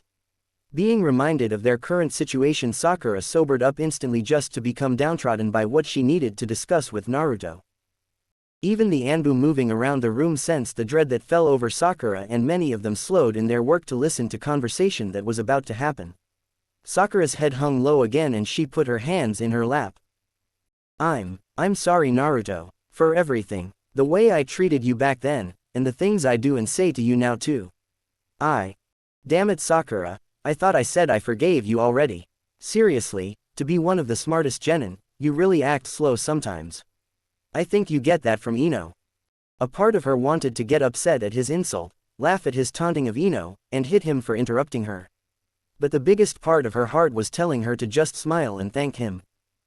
Arigato, Naruto-kun. She slammed her hands over her mouth instantly after speaking the words. Naruto had flinched when she called him that. I'm sorry. It's fine. Just, not really used to hearing that, especially from you. Sasuke rolled his eyes. As if Hinata hasn't called you that enough, now the 10-10 girl and Ino have started. You've got almost as big a fan club as I do now. Oh god no, Naruto called in horror. Images of mobs of rabid fangirls chasing him entered his mind and sent a shiver down his spine. I'd rather angry mobs with pitchforks again. A short silence followed, the Anbu in the room tensing at that statement too. They slowly got back to work, finding it in their best interest to ignore the following conversations. They knew all about what happened to Naruto, and on some occasions had looked the other way. They regretted it now, seeing how the boy had been growing up. And then hearing the revelation in the next room solidified their respect for the boy. They had all been in the wrong at some point. It took the next generation to see the truth that they had denied for so long. Sasuke gritted his teeth. If you want to get payback, I'll help. No Sasuke, that's not the way I want to do things. If you've noticed, some people actually act different now. I'm not going to put myself as low as them just to get a moment of satisfaction. I'll work above them and eventually reach a satisfaction that no one can deny me, one that will last for years to come. Naruto's look made Sasuke think of himself. Was trying to kill Itachi really worth it? It wouldn't bring back his family, that he knew, but the rage he felt whenever he thought of his brother made his Avenger mentality seem all the more justified. Sakura, we can try to mend our friendship later. Same with you Sasuke. For now, we should focus on the exams. The two nodded, all three feeling happy that their team had somewhat come back together. As they stood, Naruto turned away, a small tear forming in his eye. He was ready to cut ties with them both, but just a little time and they had come around on their own. The Anbu were slowing in their work as they listened to the conversations. In a swirl of leaves, one more person entered the room. It was a woman with long black hair, wearing a black leather sleeveless vest, black leather capri shorts, and a leather jacket at her waist. Naruto rose an eyebrow, trying his hardest to keep from getting a nosebleed as the woman had the biggest chest he had seen in Konoha to date. Uzumaki-san, Anko has assigned me to watch over you during these meetings. The woman spoke in a subdued tone. She didn't seem upset, but something was bothering her. I don't really need anyone to watch me. I trust most of the others. By the way, what's your name? The woman looked down. Tifa. That's all I can tell you. Naruto shrugged at the woman's behavior. A few seconds later, the door opened again. Ino walked in by herself, taking Naruto by surprise. Hey Ino, what's up with you? Ino blushed a bit and held her arms behind her back. She didn't make eye contact with Naruto and cast a strange glance at Tifa, having never seen the woman before. Naruto-kun, I want to say sorry. Not you too. Okay, if you're just going to be apologizing about things that happened years ago, I forgive you already. I don't hold grudges, well not against petty stuff. Ino was about to get upset at first but calmed down quickly. She shook her head, Seeing the childish smirk on Naruto's face and her blush increased again. Naruto-kun, you should really let people apologize. Even if you've already forgiven them, maybe they haven't forgiven themselves. Naruto looked genuinely surprised. I hadn't thought of it like that. Ino giggled. There's the Naruto-kun I know. Now it was Naruto's turn to blush. He scratched his cheek sheepishly before looking at Ino apprehensively. Her smile faltered under his gaze. Ino, is there something you want to tell me? Other than apologizing, I don't know. I still don't understand what I want to do after this. The first thing was making amends for the things I've done with you. I want to be your friend again, Naruto-kun, and maybe even. Both genin went silent, their red making the room glow. Even Tifa had a small blush as she watched the scene. Lucky kids, love is hard to find for a shinobi. I can't make promises, Ino. Me and Hinata-chan have already decided to be together later. But not now, Ino asked, her head perking up at the info. No, not now, but. Then you're mine for now, Ino said in finality. Ino-chan, I don't think. And you called me Ino-chan. It's settled. I'll see you later, Naruto-kun. Ino blew him a kiss and quickly ran from the room before he could reply. Naruto, Tifa, and the other Anbu blinked. What just happened? Naruto asked. Tifa smiled, showing a devious side of her that never came out when she had her mask. You, my friend, just got a girlfriend. A headstrong one at that. Naruto's head hit the desk. Kami, I'm going to die before the end of the day. Why is that, Naruto-kun? The door opened to reveal Hinata, Shino, and Kiba.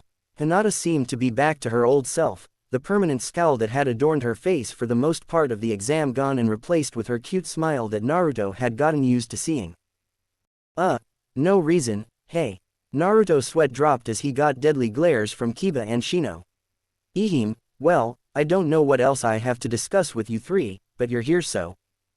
Naruto-kun, I don't want to wait anymore. Hinata called instantly, her face flushing red and her hands clasping over her mouth just as Sakura's had. Naruto's head hit the desk again.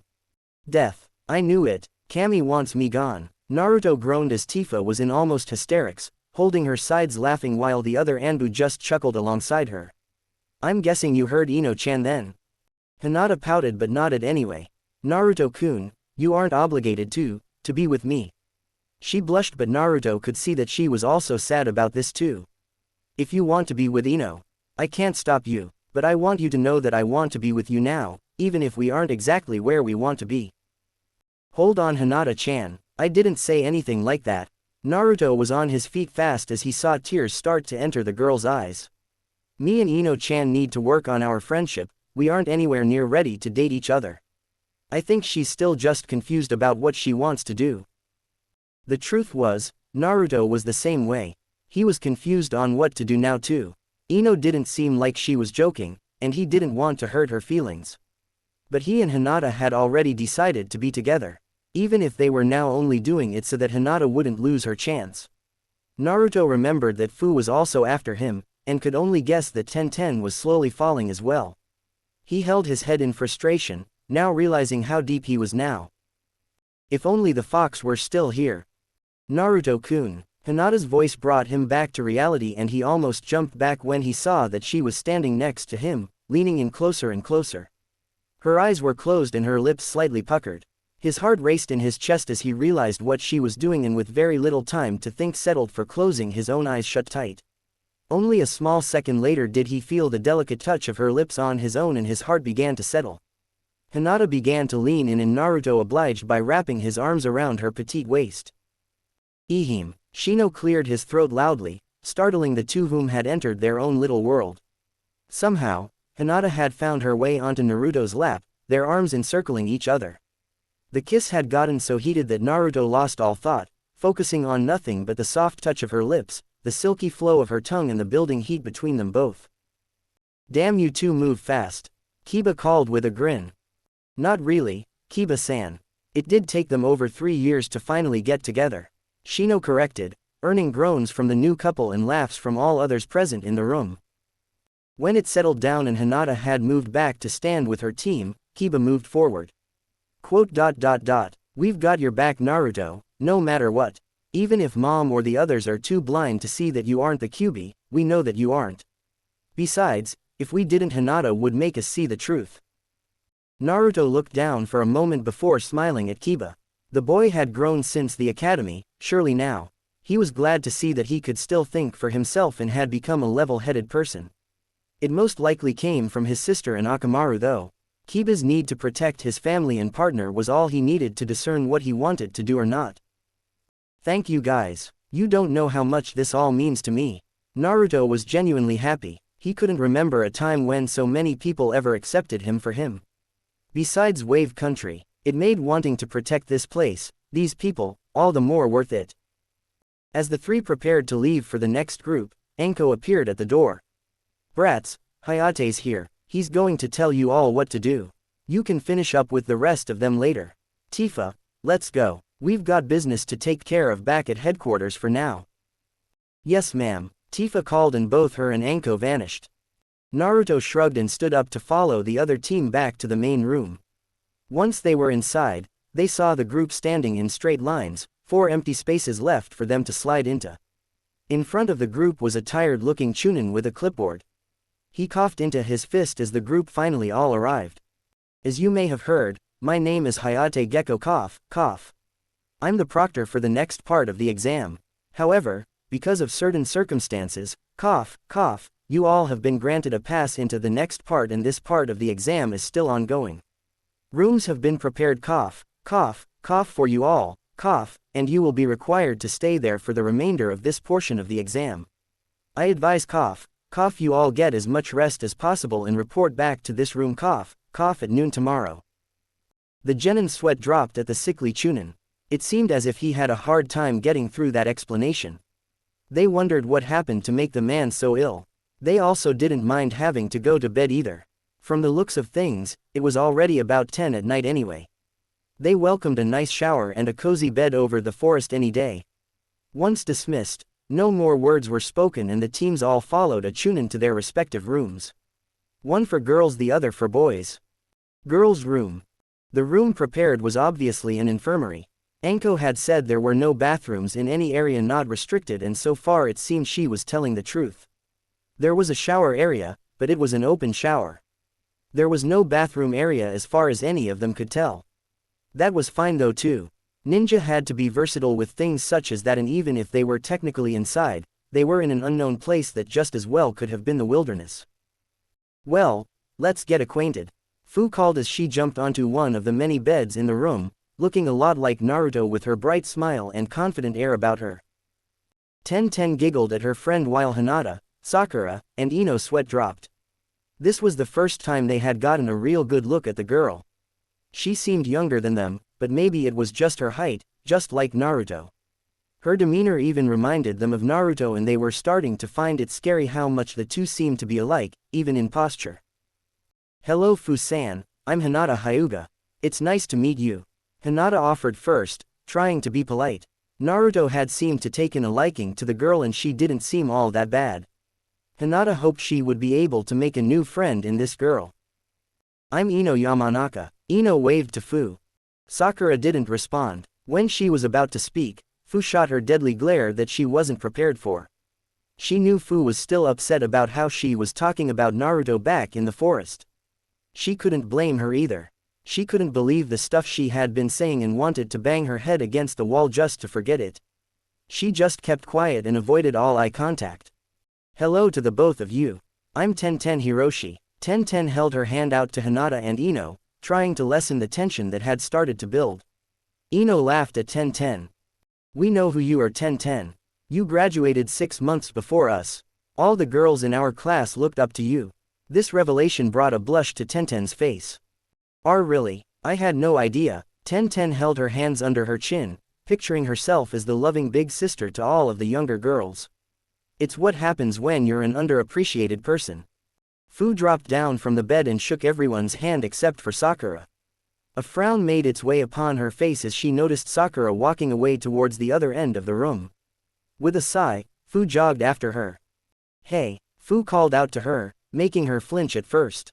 She slowly turned around but still refused to meet Fu's eyes. Fu sighed again, holding her head in frustration. Even though I'm still pissed at what happened in the forest, if Naruto can forgive you then I guess I have no choice either. My name is Fu, what's yours? Sakura looked at the girl in skepticism and confusion. Then the situation just made her feel even worse. There were complete strangers who treated Naruto better than she did and she had known him for years. It just made her guilt return full force. She hadn't forgiven herself for anything yet and felt like she didn't deserve the forgiveness of anyone else either. With that in mind, instead of shaking the girl's hand, Sakura surprised even herself when she embraced Fu.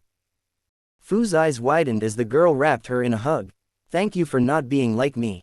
Sakura whispered. Thank you for not judging Naruto and for actually treating him the way he deserves to be treated. What, was the only thing Fu could think to respond with at the moment.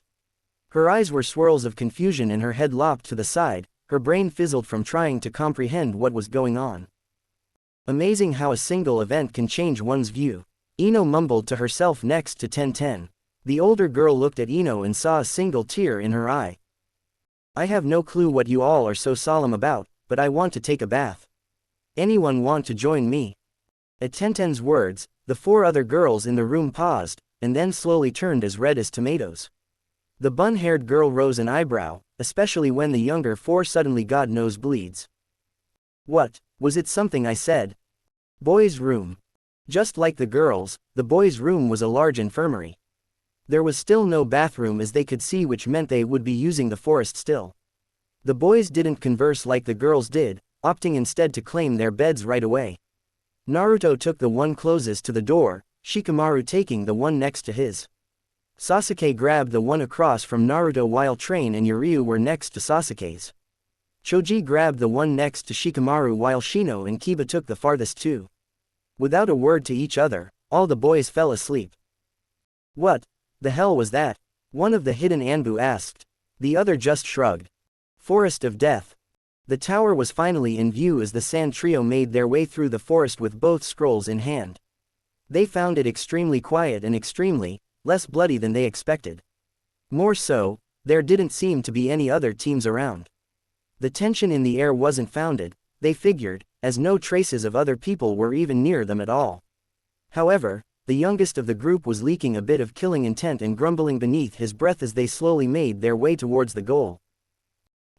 You okay, Gaara? You seem a bit tense. Kankuro asked, feeling more normal than he had all day. Gaara doing anything but leaking killing intent wasn't natural, even if he was starting to get used to it. That didn't last too fucking long. Tamari's sweat dropped as their little brother ignored them and kept walking with his arms folded. To most people, it would seem like the normal Gaara. However, Tamari couldn't help but hold back a giggle because instead of Gaara's normally stoic face, the young Jinchuriki was actually pouting. Ah, poor Gaara, is it really that serious? She asked, letting a bit of mirth enter her voice.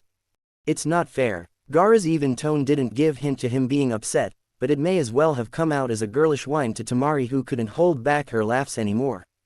Kankuro looked between the two in confusion. What's not fair? Seriously, I'm lost here, and I know I'm not the sharpest knife in the crayon box, but there seems to be some important context missing here. Tamari waved her brother's comment off.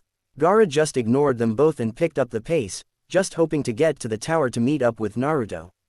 Tamari slowed a bit and put an arm on Kankuro's shoulder. I know why he's upset. Why? Because we didn't get the first scene in this chapter like we did in the last two. The trio stopped walking, Gaara looking back with the same stoic pout on his face. It's just not fair. Kankuro held his head in frustration. I seriously hate everything right now. And apparently someone else hates the fourth wall. Tamari finished with a happy chirp as the trio finally reached the tower. Girls' room. Holy crap, this bath is huge, Fu exclaimed as she saw the large bath in the tower. It was also found out Anko lied about the bathrooms. They were on the opposite side of the bath in a locker room-like area. The tower had most likely been used as a commercial resort before whoever built it found out that having a resort in the middle of a place called the Forest of Death wasn't such a good idea. Wow, even the public bath back in town isn't this big. Ten called in amazement. Sakura, Ino, and Hinata just looked on with the same amazed expressions as the two other girls. The small group of girls walked over to the locker rooms and admired the amount of hospitality that seemed to be engraved in the details of the place. While outside and in the other halls it seemed like a place for ninja, this one simple area really did seem like somewhere they would be able to relax. In the locker room, Ten continued to marvel at the surrounding architecture while taking down her hair. When it was done, flowing down past her shoulders, she turned around to look at the girls behind her whom had gone silent. She rose an eyebrow at their shocked expressions. What? Something on my face? Ino was the first to raise a finger at her.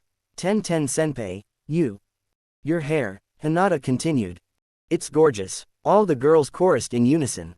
Ten flushed pinker than her shirt, once again gaining praise from her peers that she wasn't used to getting. It's nothing special, it's actually a mess most of the time, which is one reason I keep it in buns. What the hell is wrong with you? Ino hollered, quickly moving to Ten's side and running her fingers through the silky locks. Senpai, you are one of the most beautiful girls in this village. Why the hell are you still single? The other girls nodded their curiosity on the situation as well. Ten shook her head at the questions though. It's not really something I want to talk about right now. Or at least, let's get comfortable in the bath first, okay? Her tone was low, a hint of sadness escaping with the sentence. However, she didn't seem too upset with sharing the information with her newfound friends. She did notice Fu rubbing her shorter hair sadly. What's the matter, Fu? Fu jumped at Ten's words. She smiled sheepishly.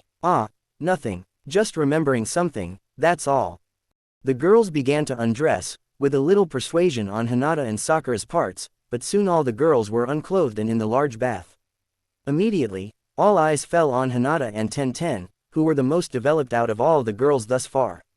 Fu and Sakura were next to each other, in the water with nothing but their noses and eyes above the surface with despair over them. Ino just shrugged, feeling at a natural point in her feminine growth. For the first moment, the girls were silent, enjoying the feel of the water. Then after several minutes of getting used to the water, Ino looked at Ten, her own hair sprawling in the water around her. So what's up, senpai? You never told us why you're still single. Ten blushed. Well, the other reason I keep my hair in buns is so I can fight better. The hair only gets in the way when training and can be used against you in a fight. Yeah, but you have it up even when you're just walking around. Why not take it down when at home or something? Sakura inquired. After a short pause, Ten answered her. My mom died when I was really young. Ten started, making all the girls gasp. Our weapons store started going under once Dad started losing the will to make weapons. First the quality dropped, then the time frame in making the pieces, until Dad had gotten us to the verge of bankruptcy. By the time I was ready to enter the academy, I knew I would have to help him by any means necessary. So I spent all 4 years of the academy learning how to use the forge, and how to make weapons on my own.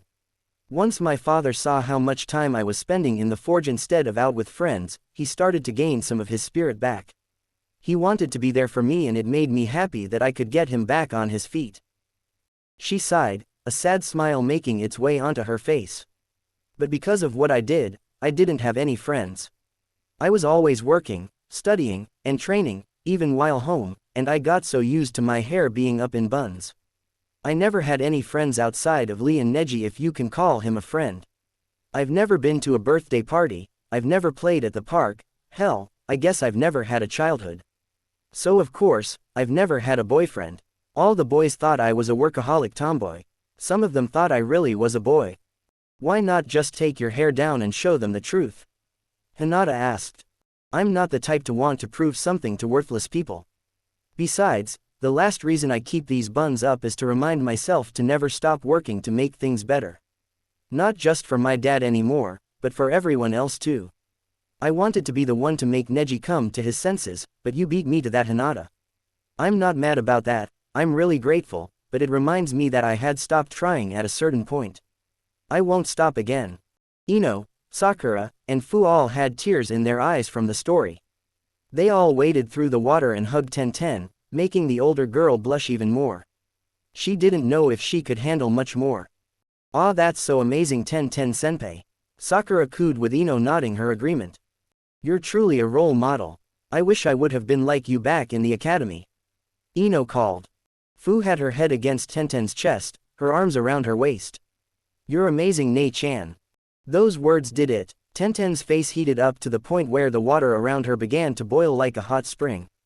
Before she could get lost in her own little world, she noticed Hinata looking into her own reflection on the water's surface. She had a serious gaze on her face, one that Tenten recognized as self-reverence. "Are you okay, Hinata?" she called, getting the other girls to turn their attention to the Hyuga heiress as well. Hinata didn't respond right away.